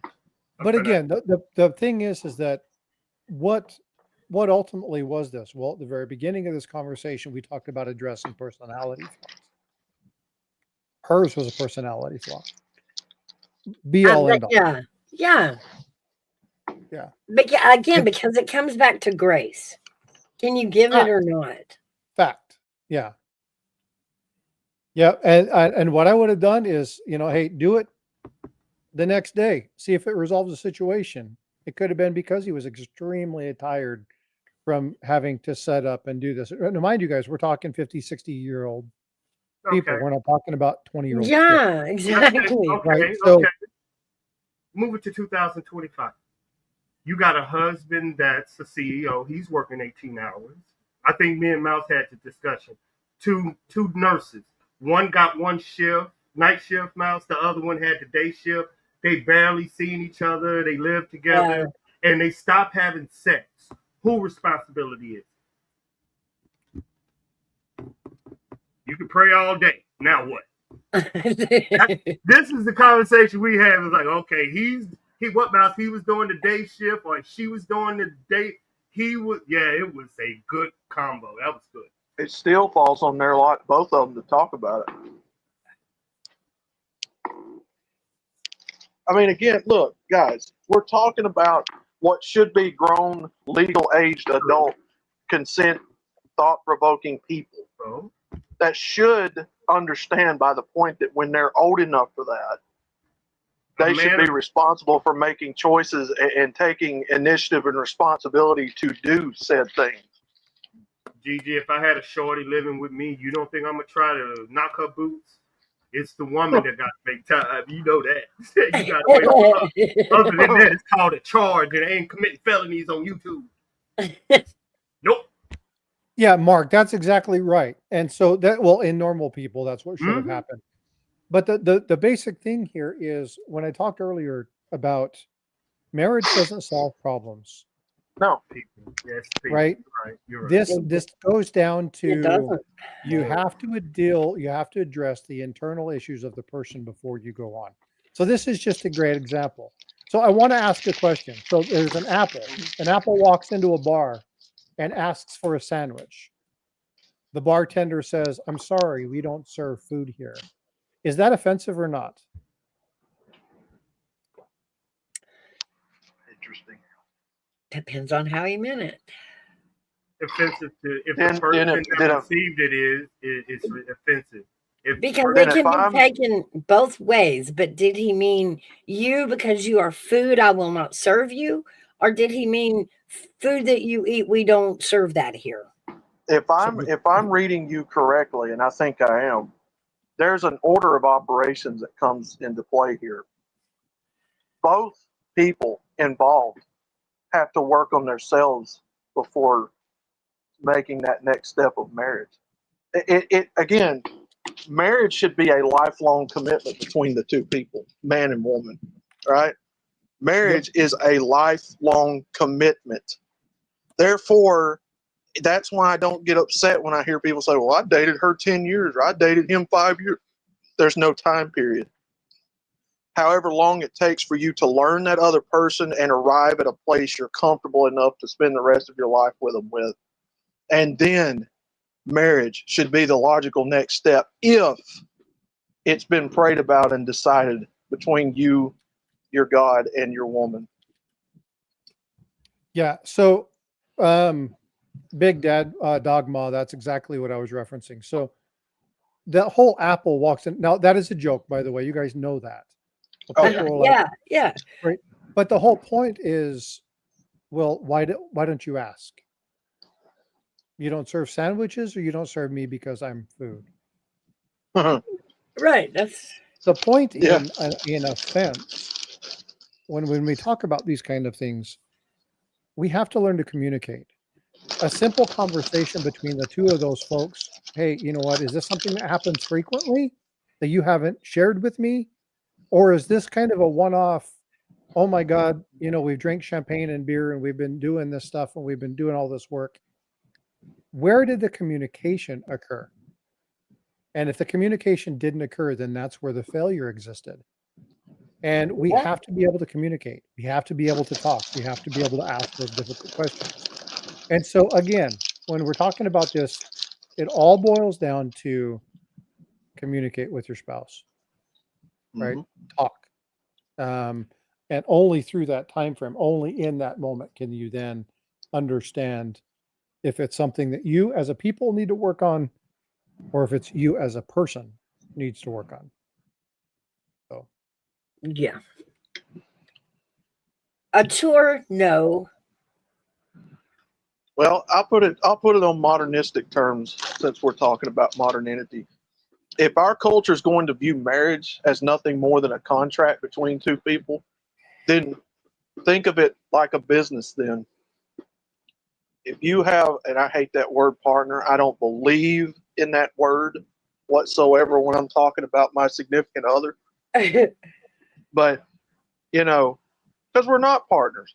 This isn't a business transaction. This is life. We're not in this to make money and make a business. This is life. You're not my partner. We're not trying to do business here. We're living our lives together. You are not my partner. I'm not your partner. Well, this ain't a business. Within a marriage, if both spouses are into careers, and the career is sustaining them, is to provide for the marriage. So I know exactly what you're saying, and I agree. But here's something that I have told, and I have a partner in crime. If you guys ever seen Stack Electors, his name's Tiger Stacker. Okay, him and I have had this discussion a number of times. I will show you kindness and grace and address you the way I see you, or if we're in a public setting and you call things a certain way. So for instance, partner, if that's what you deem and you're comfortable with, I have no problem calling you a partner, or saying your partner instead of your spouse, your boyfriend, your girlfriend, whatever it might be. What I don't want to have happen is I don't want you mandating me to use that language. Right. I will do it out of common courtesy, but don't tell me that I'm forced to. And so call it stubbornness, call me whatever. Now, I know that when I talk about my wife, I'm not talking about my partner. I'm talking about my wife. She is my wife. We took a bond in that. And I will never refer to my wife as my partner. In my opinion, it's degrading because it violates what her role is. However, Mhm. I will never tell anybody I won't utilize the term partner if I respect them, just because it's a kind thing to do. But don't ever freaking tell me that I have to address you as something else. We were out with some friends of ours, and he's like, "Well, I've got a buddy coming, and you got to address him as they them." And I Oh, was like, God. "Fuck him." Mhm. So he comes in. I'm like, "Hi, sir." He's like, "They them," and I'm like, "They who?" No, they them. They who? What? Who? Who else is with you? Yeah. Who the fuck Yeah. is See, they? Are you multiple personality? Is that what? And he's like, "That's not funny." I'm like, "Well, look at the textbook Yeah, definition it of is. they, it is right?" funny. No, I'm going to call you you. I'll call you. No, that's fine. Don't you tell me what I have to call you. I will call you a deep ass piece of shit if I want to call you that. You can request that of me, but you do that. You do that one on one behind Yeah. the scenes. You do not require Well, it. Don't you require it of me? Sorry, that doesn't work. I'll Now, give you. if you want to pull me aside and say, "Hey, Frosty, this is my preference. I would appreciate it if you would do this. If you don't want to do it, I fully understand. But I would consider a personal favor if you would address me as they them. You know Well, what? Out of kindness, I will address them accordingly. But don't you dare tell me I have to." Now, don't tell me I have to well, pick him. what? And Mouse, I'm fixing to go M-rated for mature here. Okay. Uh, I'm just going to say, when it comes to that community, I don't tolerate any bit of it, and I'm not going to address them as they them, even if it's requested of me, because in my opinion, Frosty, this is the problem in our culture, that we tolerate too much bullshit, and I don't tolerate mental illness and ignorance, and I'm sorry if people view me as a piece of shit. I won't take it personally, but I'm sorry, but I don't play along with that, and I will not respect somebody wanting me to call them that. I believe that tolerance is what got us here in this problem in the first place. But again, people are more than happy to feel free to disagree with me. There you go. I Was agree. Hand on that. Yep. Do you know yeah. why I have this? Mm-mm. Because a lot of people use the term mental health and don't even understand what they reference, what they mean. Yeah. So when you tell me somebody's bipolar, I want to go back and I'm going to look at this and I'm going to pull up bipolarism. What is the definition? Are we understanding the same thing? Are we speaking the same language? Or do you not understand what that term is? So I want to understand the terminology used. Why do I want to understand the terminology? Because if I misunderstand what the reference point is, how can I Mhm. have a conversation that's going to lead to something? If we're talking this totally separate things, we are never going to see eye to eye, ever. Sure. And we can't do that. Now, from a personal standpoint, in the work that I do, I am required by law, I am required to address in a setting them by their biological makeup. Mhm. I'm Sure. required, because if I am addressing, there are certain medical instances that have to happen. I don't work in the healthcare industry or in the mental health industry. Sure. I have mental health clinics that I work with, but I'm not engaged in that realm. So I can't Mhm. speak to this. So I really want to understand when somebody's saying something, what that means. So it says right there. It's the first book in my bookshelf. Okay. Why is that? Well, because I want to understand both aspects of things. I want to understand the context of things. And you don't have to make me big Sure. anymore. I just wanted to show that. Um, Sure. but I can show people respect even if it violates my tenant,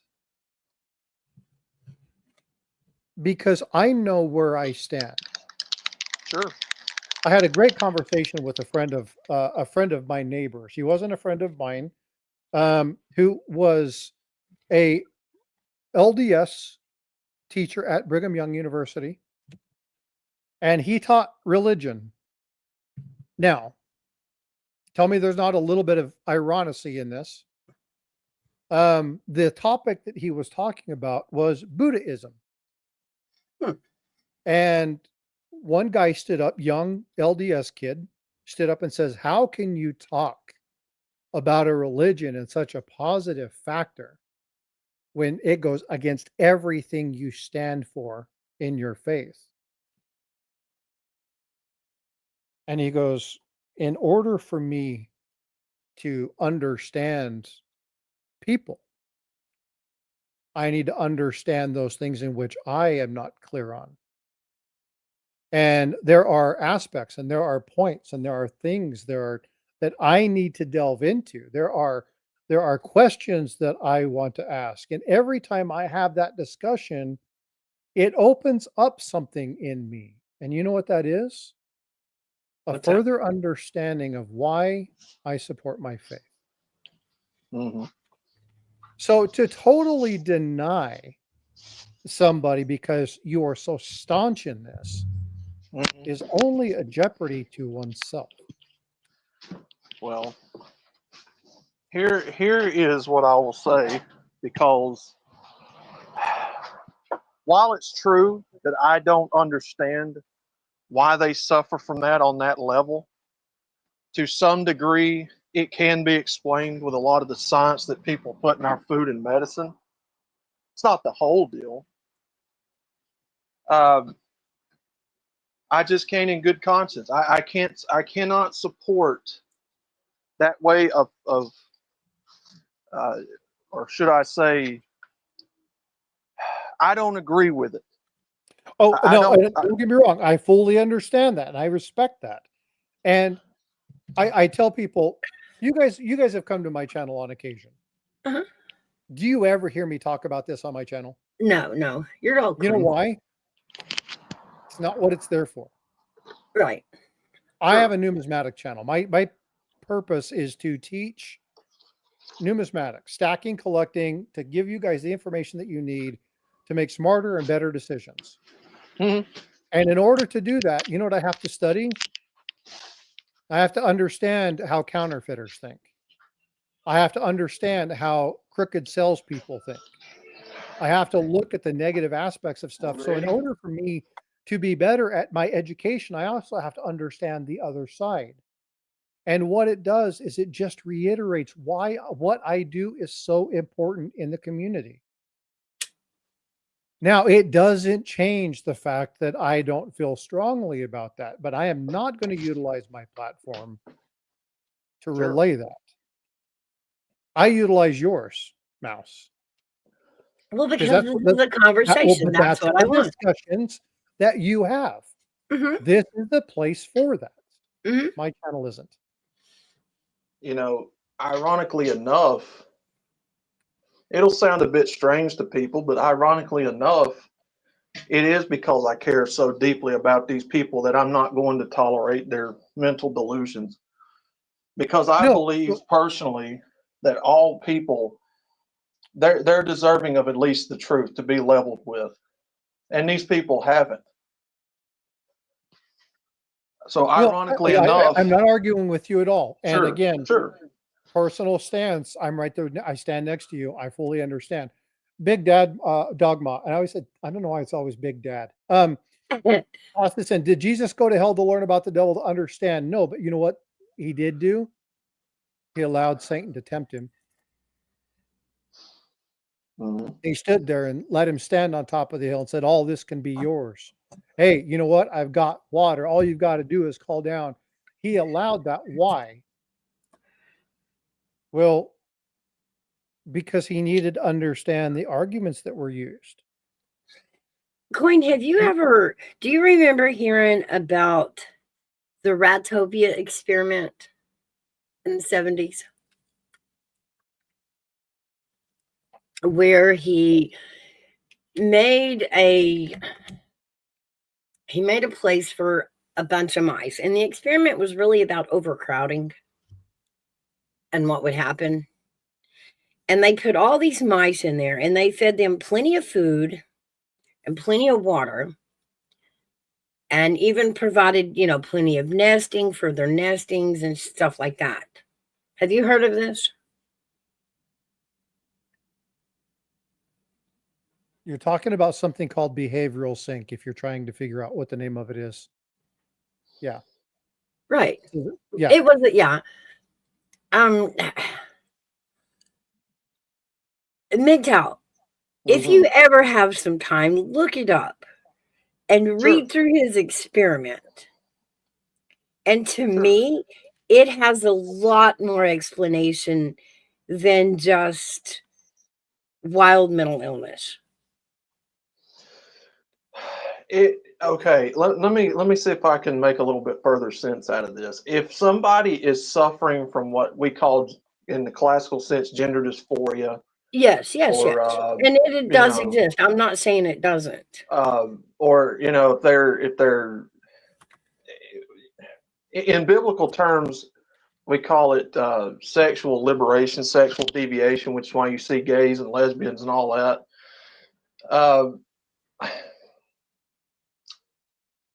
Let's see, where was I going with that?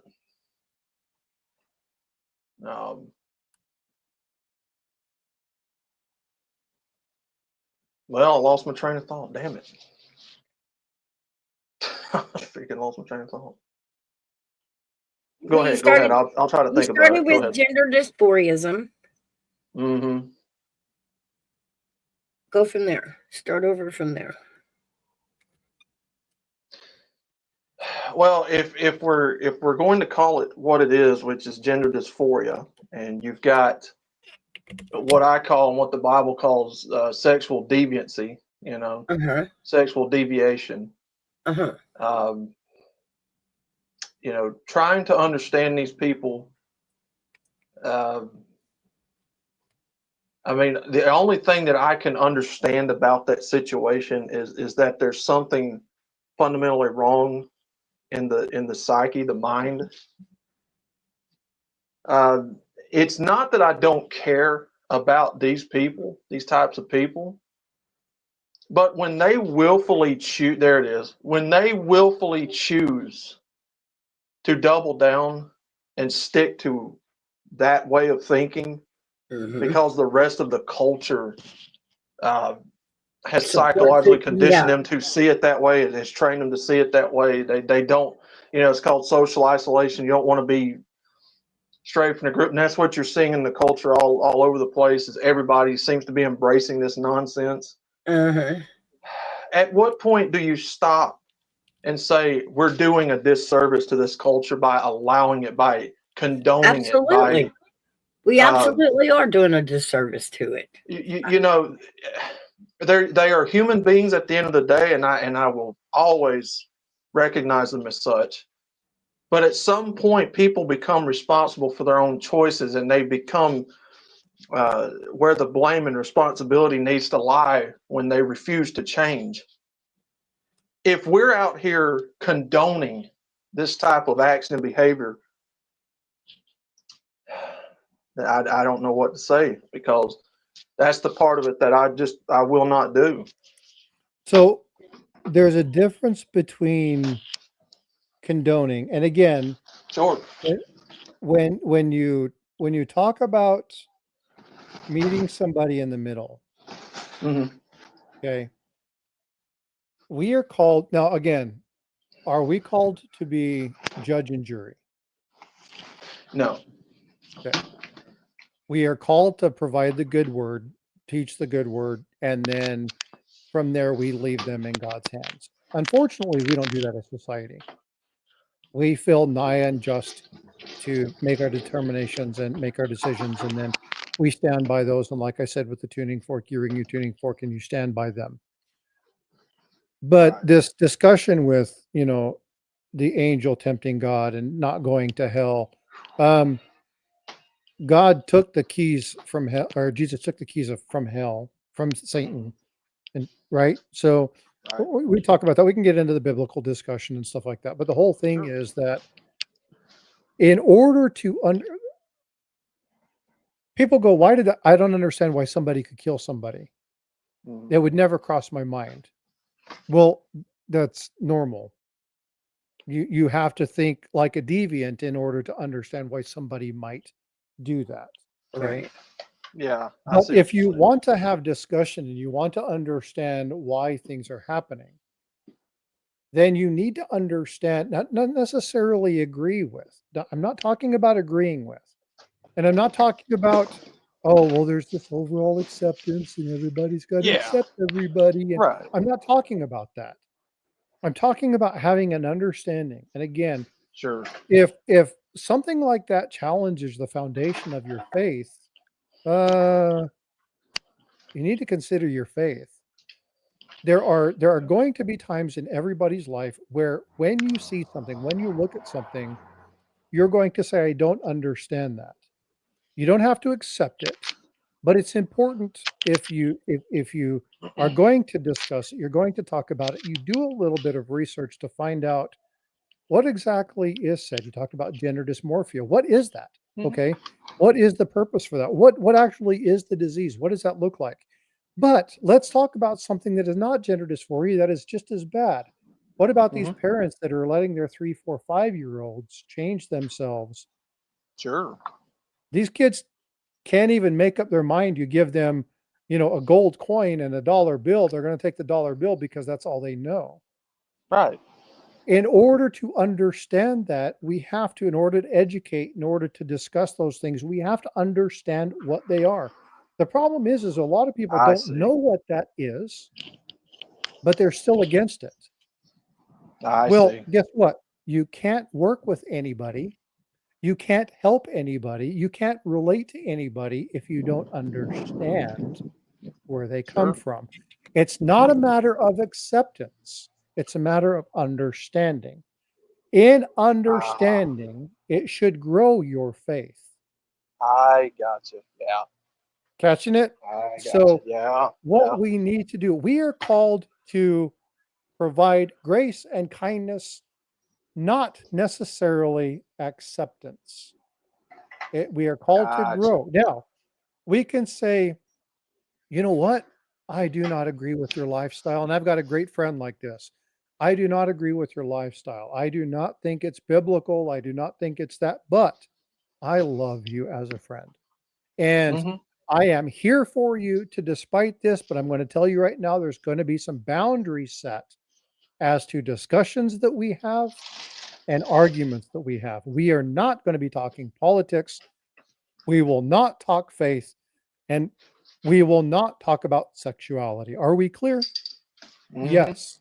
I can show them kindness and I can embody the grace of God by living my life the way that I understand it to be. And they can see God through me. I don't need to have to preach it. God and that person are the ones that deal with that, not me. It is not my responsibility to be confrontational and say, you are wrong.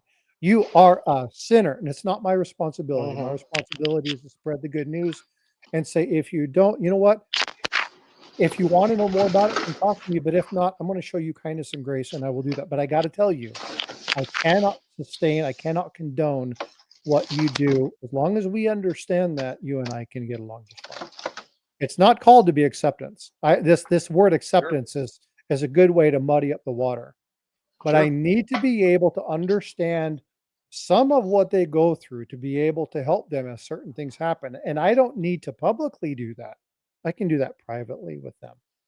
So again, I want to reiterate, it's not about providing. This is why religious arguments, and they become arguments, they don't have a place on my channel.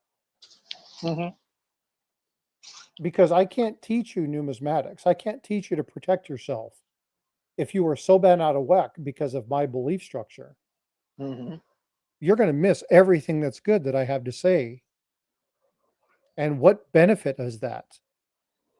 So sometimes you have to table your personal viewpoints for the betterment of people. Makes sense. That's Sometimes. great. But here we like opinions. Yeah. it's No, oh, the, don't get the me wrong. discussion. Opinions are like assholes. Everybody's got one, and some of them stink, Oh yeah. right? Yeah. But yeah, it's definitely something that needs to be looked at, and we need to kind of look at how that structure is set up and what's going on, and do we show people grace, or do we just say, I'm sorry, you know what, I can't condone that. I don't, it has nothing to do with you, it's your lifestyle, and if that's the lifestyle you want to lead, unfortunately I've chosen a different path. I wish you the very best in your endeavor. God be with you. And that's very hard for us to do because we want to control situations. So be careful doing that.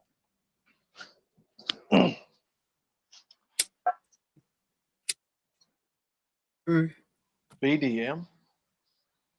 Big dogma. Oh. I know where I missed you the went. terminology a lot.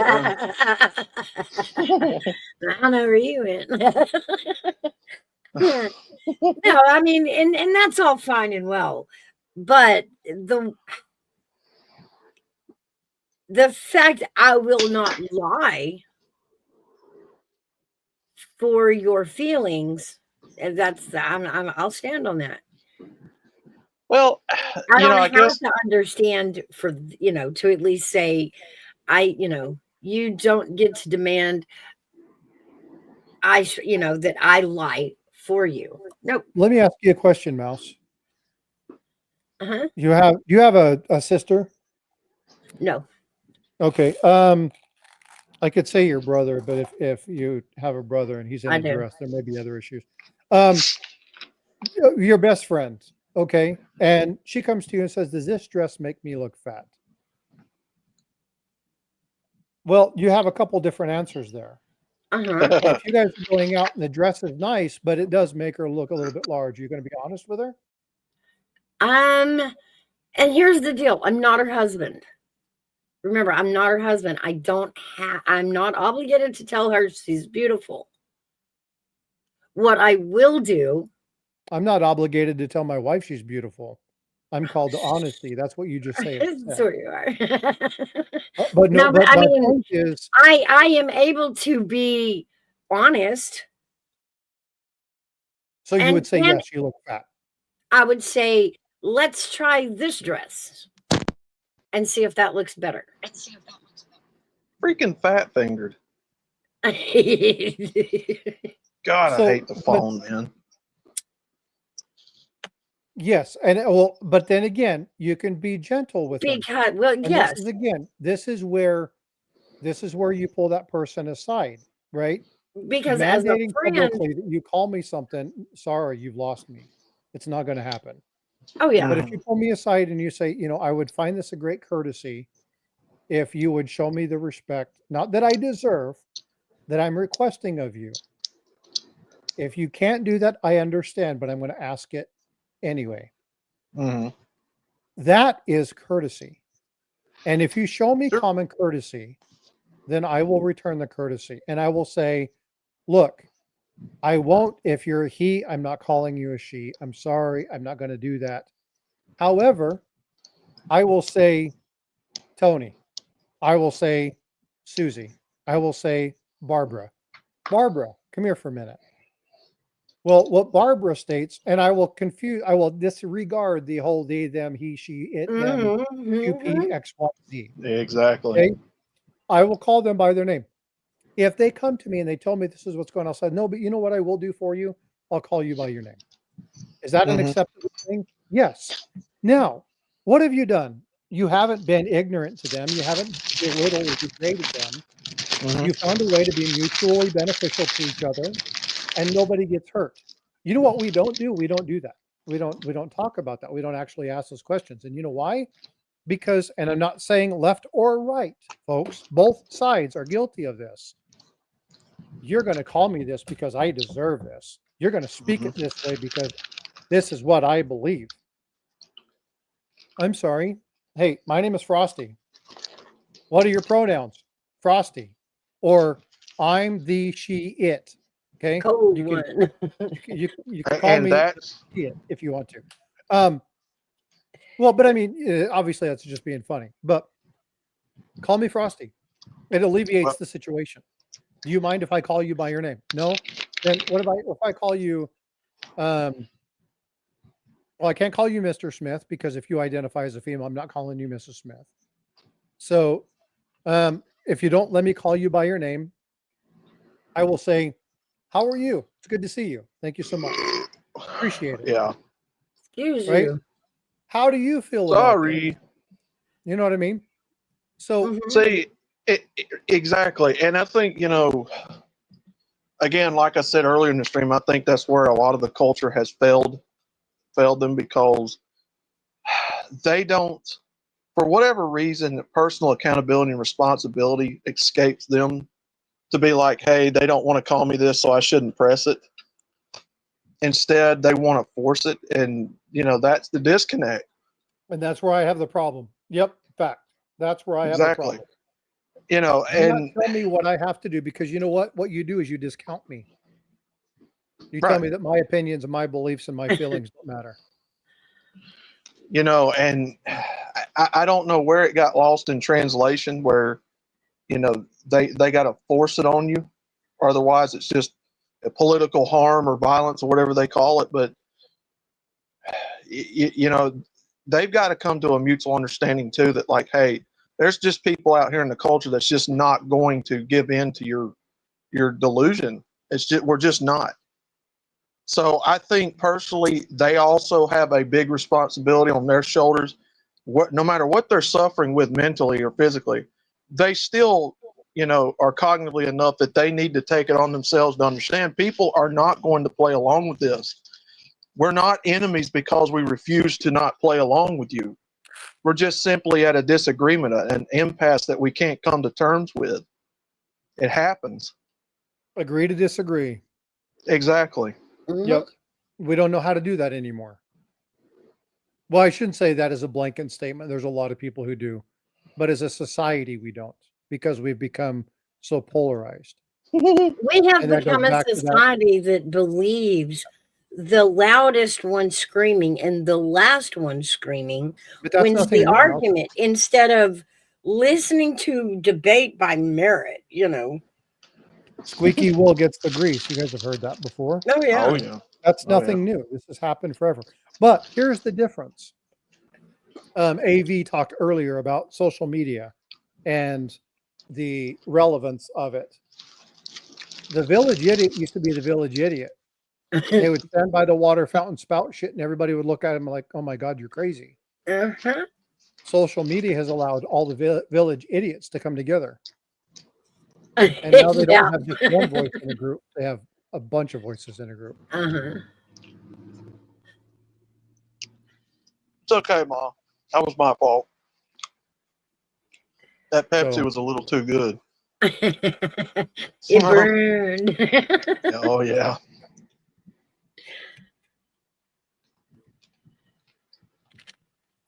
So let's liven this question up a little bit. Let's do it. Do you know why lawyers don't like jokes? Well, lawyers don't think they're funny, and other people think that they're jokes.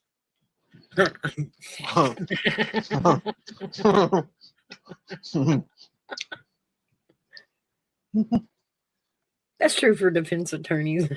Big Dog Mom, social media. Okay, here's the thing. Social media, in my opinion, is a two-edged sword. It's the whole live and die by the sword type thing, right? It's beneficial. Yeah, it's beneficial in many different ways. However, it has also cost a lot of things in the culture. Here's the proof. In the 1980s, we thought we weren't as smart as we could be because we didn't have access to all the information we wanted and needed. Now that we have access to all the information we want and need, has it made us smarter? No. Nope. It's the old adage, the more you know, the more you don't know.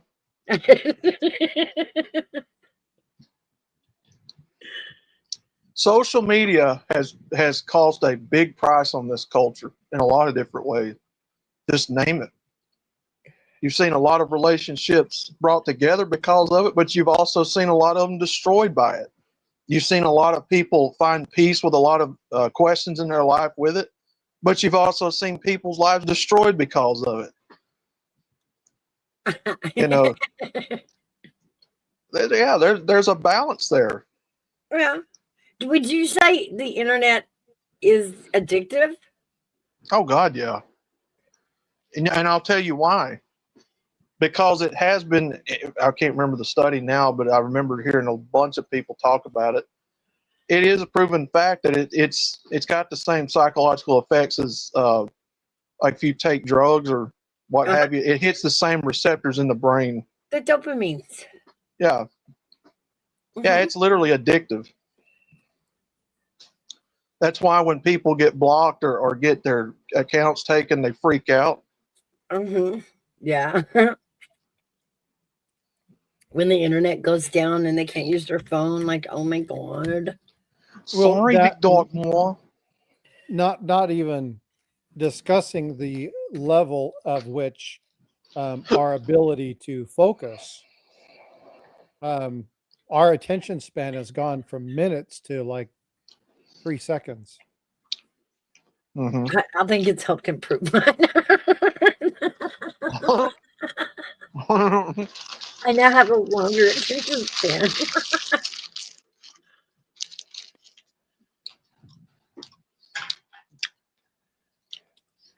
But I think only because I can go know it when I want to know it now, not when it's fed to me. Well, used to social media was the library, the mall, Yeah. right? Where you got together and you walked around, people watched. Man, I used to go when I was a kid. This will date me a little bit. People, but I used to love to go to the airport and sit near the baggage place and just watch people. We used to do it at the mall. Yeah. Watch the people come in and out. And again, you don't see this very much anymore, but watch, the Hare Krishna come through, and you had all sorts of different places. And it was just like the world is at the airport. Like the world was at the everything, airport. Yeah. Every walk of life walked through there. Yeah. And so you saw weird and wacky stuff. Yeah. And now you pick up your phone, you type in 2 or 3 letters, and everything is available. There's your weird, wacky stuff all on TikTok. And you get it instantaneously. News instantaneously. Yeah. People are like, well, violence has gone up. Has it really gone up, or is it just reported on every second of every day now? Yeah. It's an interesting perspective to look at, yeah.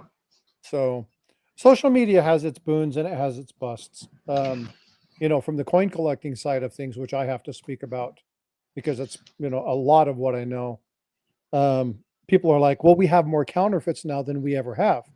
No, that's not true. It's just now they're selling them on all the platforms because the platforms to sell are so much easier to access. Yeah. Mm-hmm. Right. And so it's not that there's necessarily more of them. It's just now there's more avenues for people to get in. And more ways to see it. Yeah. Yeah. And more ways to make fun of people. That's absolutely right. Yeah.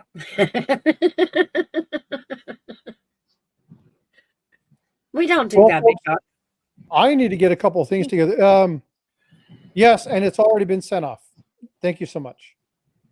Oh, yes. Yes, he did, Big Dog. Ma talked to him this morning. He is anxiously awaiting it. I think it will arrive tomorrow, maybe. He's really excited about it. Yeah, he has all the tracking information. So. Yeah. Yeah, he's really excited about it. He's going to like the round that I sent him because it's a really skinny chicken, and it's like the plucked taxpayer. It's funny. That's cute. He'll like that. He will definitely like that.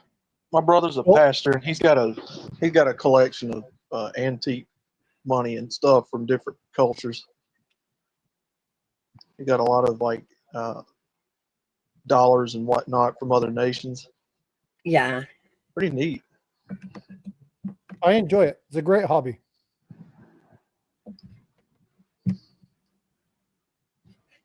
Ma says that rocks. I think it's interesting though that in the coming year, pennies will be phased out. Yeah.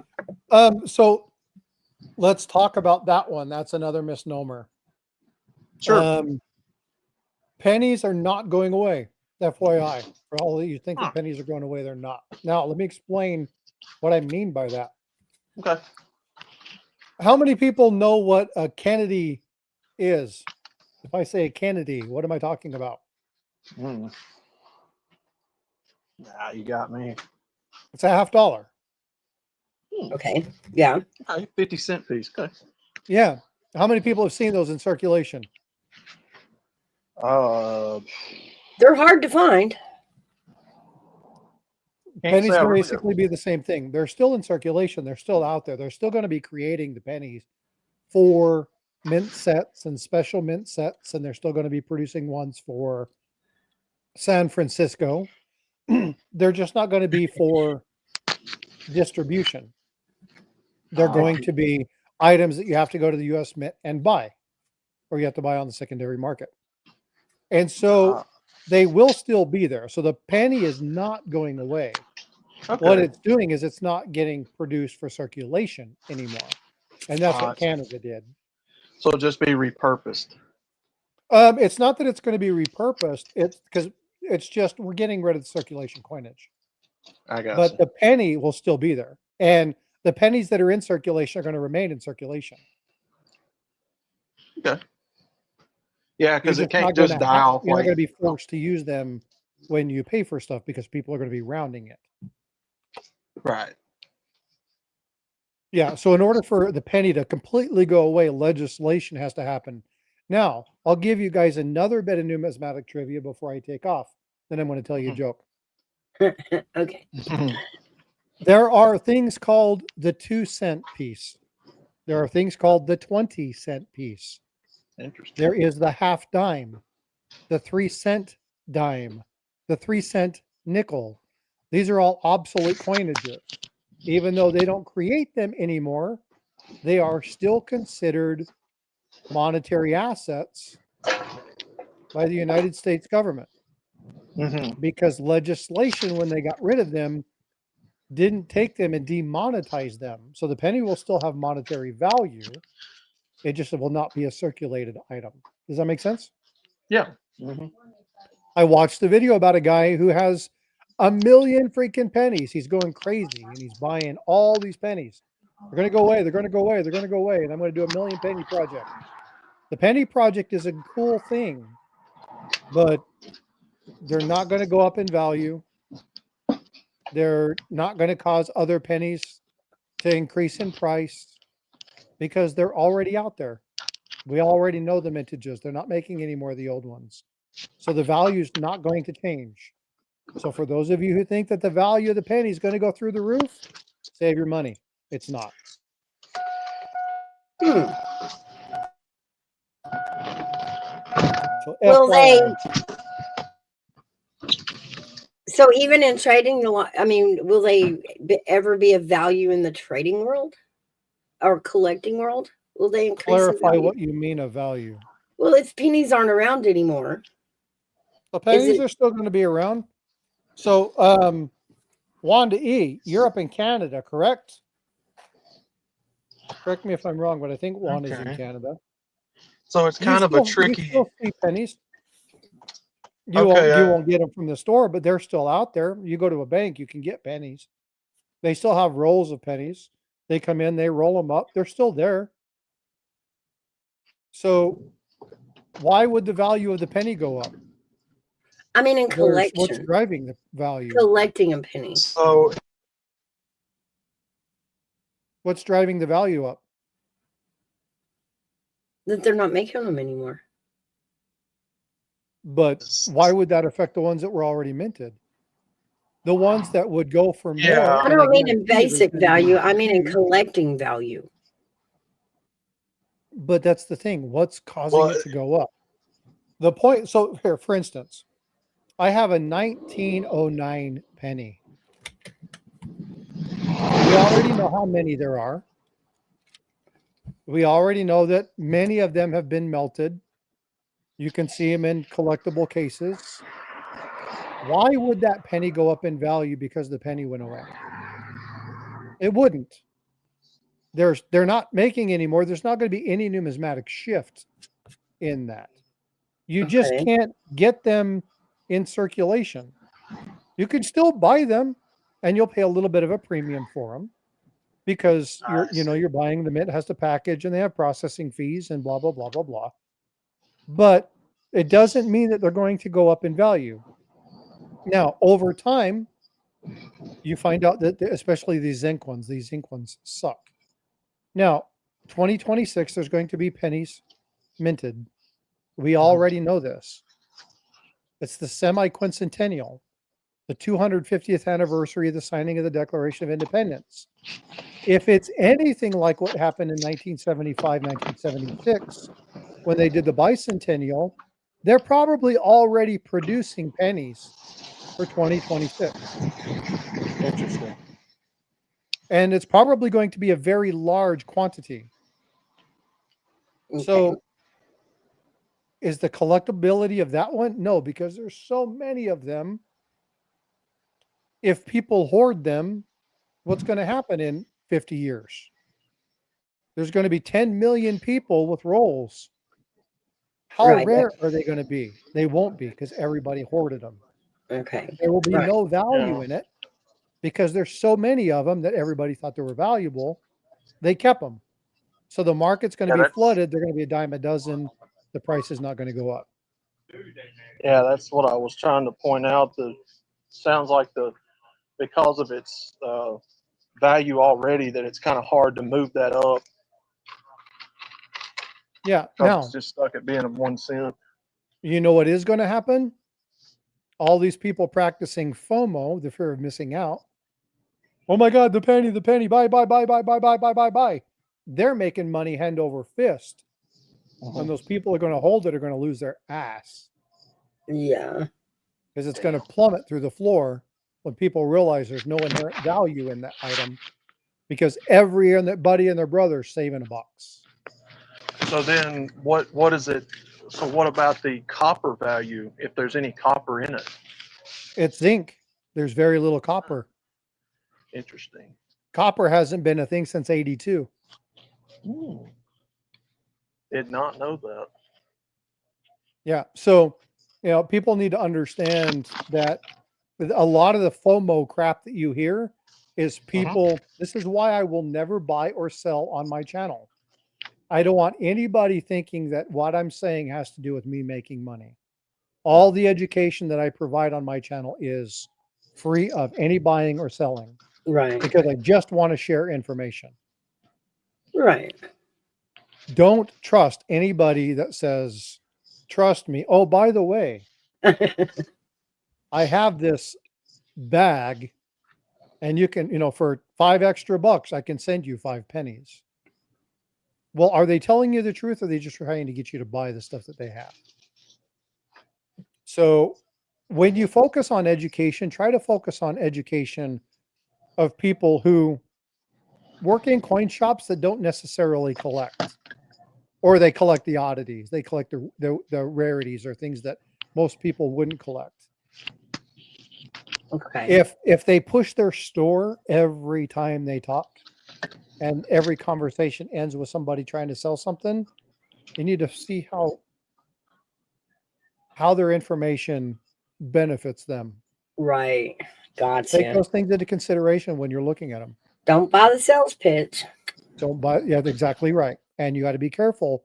Tiger Stacker and I had a very big conversation about that, and channels that are stacking, collecting art, whatever, that are sponsored by these big art companies or the big silver and gold companies. How can you tell me that the people that are sponsored by these people are using their language and not the company's language? How can you tell me the advice that they're Right. giving me isn't targeted around buying coins from X shop? Well, when those X shops tell you that, hey, by the way, you can go here and get it for cheaper, I can believe them way better than I can from the person that says, You can't share anything else on your channel. You can't talk about anybody else that benefits them because it's us. Right. Now that person's tied into teaching what that person who's selling the item wants them to teach. And I think that's crooked. Hey, Matthew. Matthew, I should time you out. Just so you know, I should time you out. I really should. I don't know why you timed me out the other day.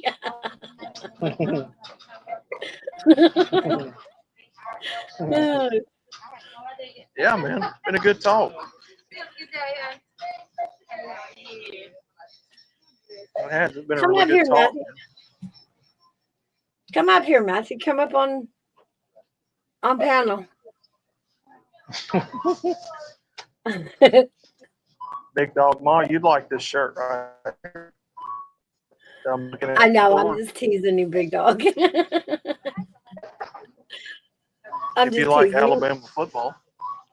What was that? You may put you off panel. Who said that? Who, me? Did you just? You did not just give a Roll Tide reference on my panel.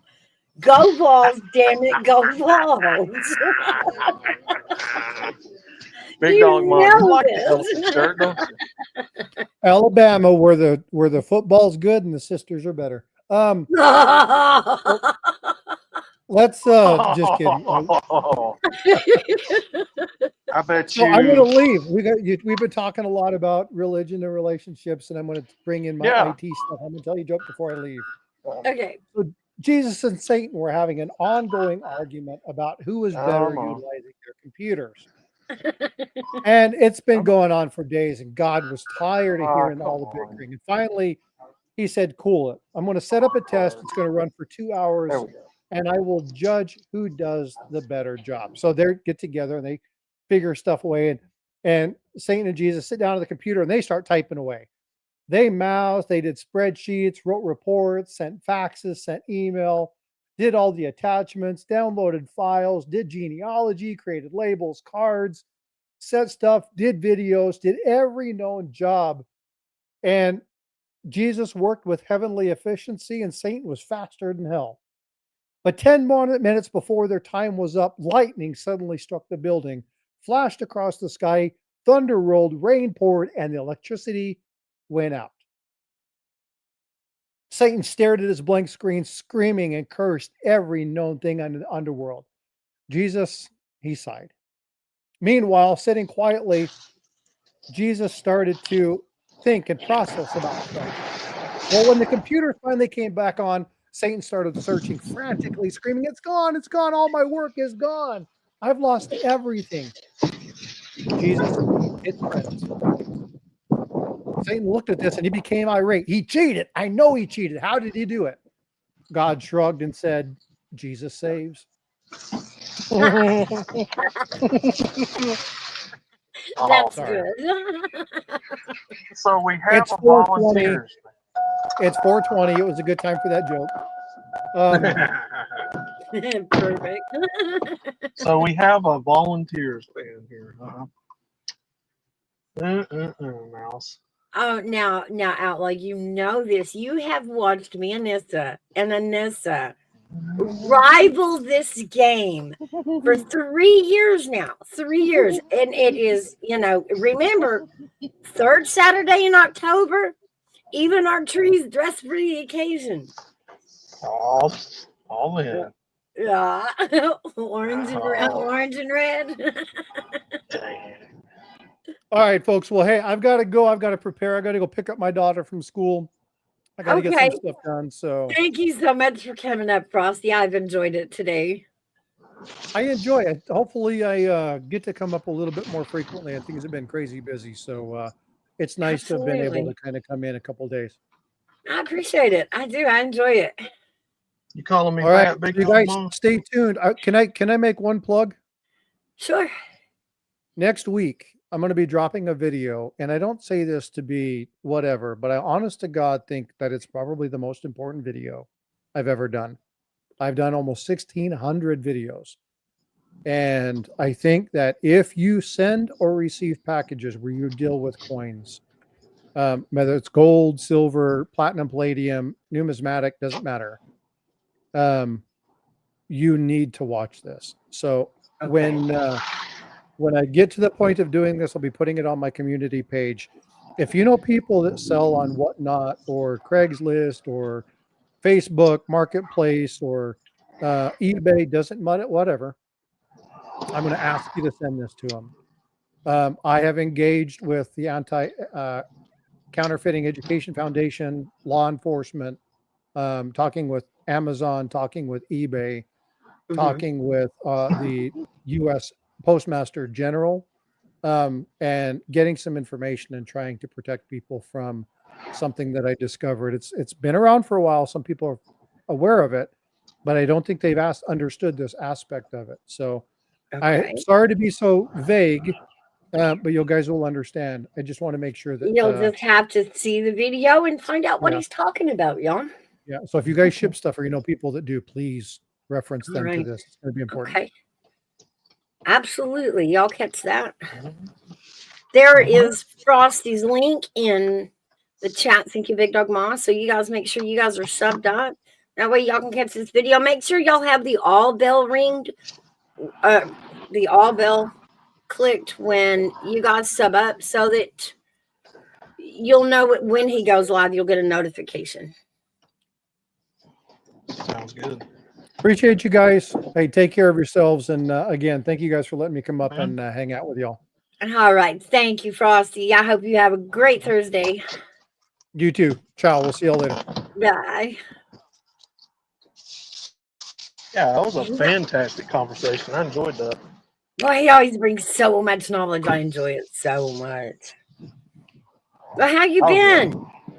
You've been gone for a little while. I ain't got to really check in with you. I hope everything's going good. Oh, yeah. I lost my laptop, the one I was using. I had it repaired, supposedly. It cost me $250.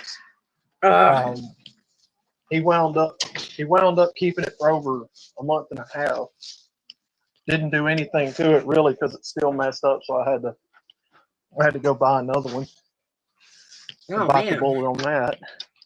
Yeah. So I was out pretty much a month and a half. But yeah, I seen where people,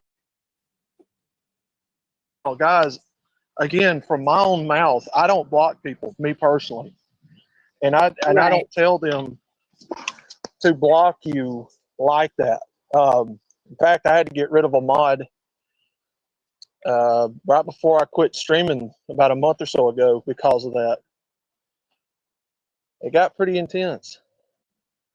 Yeah, and it's hard on us creators trying to keep you guys happy and safe and not having problems. It's rough. We do the best we can. We do miss some stuff sometimes.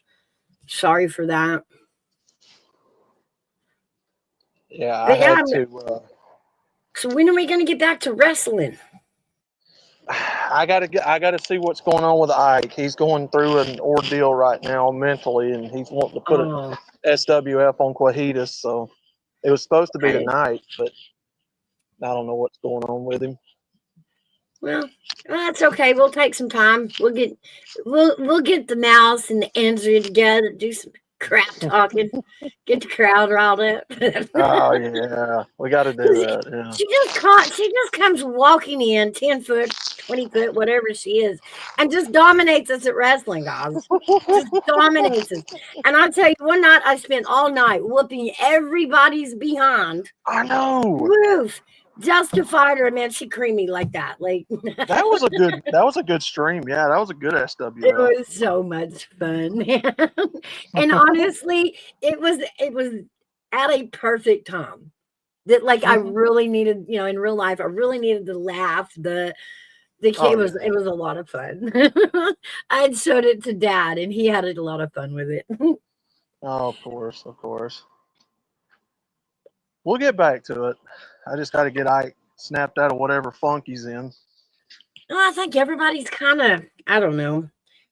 Maybe it's the meteor coming at us. Maybe it's like we have a double moon and the moods are all messed up. I'm not sure. Like we've talked about it. Well, you know, Probably. if the moon can affect your mood, how do we know this asteroid isn't double affecting us? Good question. I don't know. Maybe it's doing exactly what it's supposed to do because we don't know what it is. Could be. Could be. Now we've got like a double tide pulling on our, you know, on our psyche. Everybody's just like, ah. Hey, I mean, it's bringing the crazies out in a lot of people. I know that. Man, ain't it? We've been watching I'm- Portland Andy over there, having a It lot of brought fun out- watching him. It brought out the crazy in somebody the other day because they hit me in the back end of my car. I had a wreck the other day. Oh no! Yeah. Oh. Yeah, she got out immediately blaming me for it, trying to say I was in a turn lane. Ugh. I wasn't, but we'll see how that plays out with the police. You know, they always do that. It's not my fault. It even says that on an insurance card. Do y'all know that? Really? It actually says, if you'll read your insurance cards in the fine print, it says never admit fault. Like, what is that, y'all? Like, y'all sound like a defense attorney. Like, shut the fuck up. Just shut the fuck up. Like, you know. Hey, what I'm saying. I told that cop, I said, you know, she's acting belligerent because, you know, she got out of the car. I'm calling you, maybe hit you. You know, Yeah. Yeah. you can guess what kind of person she was. I'm probably a total Karen. It wasn't a Karen. It was the basketball variety of Karen. Uh-huh. Mhm. I believe if she'd have come out of that car and I'd have been right in front of her, she'd have swung at me. Oh, man. Yeah, she was belligerent. She got out of the car cussing me and everything else. I'm like, lady, you're the one that hit me in the ass end. It's your fault, you dumb broad. Wow. Take your, like I said earlier, take responsibility. So who did the cops cite? Cop ain't cited nobody. I gotta get with her and send her some stuff through the email. Matter of fact, I gotta do that here in a minute. I gotta finish sending her some details of, you know. I learned something from a wreck that I had. When you have a wreck, put it into your automatic brain that you get immediately out of the car where it sits and take at least 5 angle pictures of that car before you move it, before you do anything. It will save you in insurance because then you have the proof of, you know, like what lane you were in, or she hit me in the side. She hit me in the side ass end, like in the back door. Wow. Okay, so the Big Dog Ma, I don't know if you're familiar with where I'm at, but there's a road called Red Farmer Road, and it's a 2-lane road, 4 lanes in all with a middle turn lane, right? So basically 5 lanes, right? Uh-huh. Coming to an intersection. It feeds into a road that turns from 4 lanes into a 2-lane. So you've got 2 lanes competing for the same road, basically. Oh, yeah. Gotcha. Had a jackass come through. I had to mute it. Anyway, so you've got 1 lane that directly goes straight across and feeds to it, and then the second lane, which is technically supposed to be a turn lane, right? But she didn't use it like that. She was trying to fly around me and, you know, beat me there. So that's what happened. And she just didn't even know she hit me until I heard her lock up the brakes and hit the side of the car. Oh, she was already done wrecking by the time I figured out what was going on. Yeah, I've I had barely that. felt it because I was in a big ass Yukon. She hit me in a little bitty car. I barely even felt it. So we'll see. Yeah, sometimes they don't get it right away, do they? Nope. Nope. But yeah, it's been a good day. I guess been up here a good 5.5 hours, and the boys should be home soon. So I guess I'm gonna wrap this one up for the day. Sounds I good. so appreciate you coming up here, Outlaw. It was really Oh, good to yeah. see you, and I'm so glad you're back. I know the boys over there will be.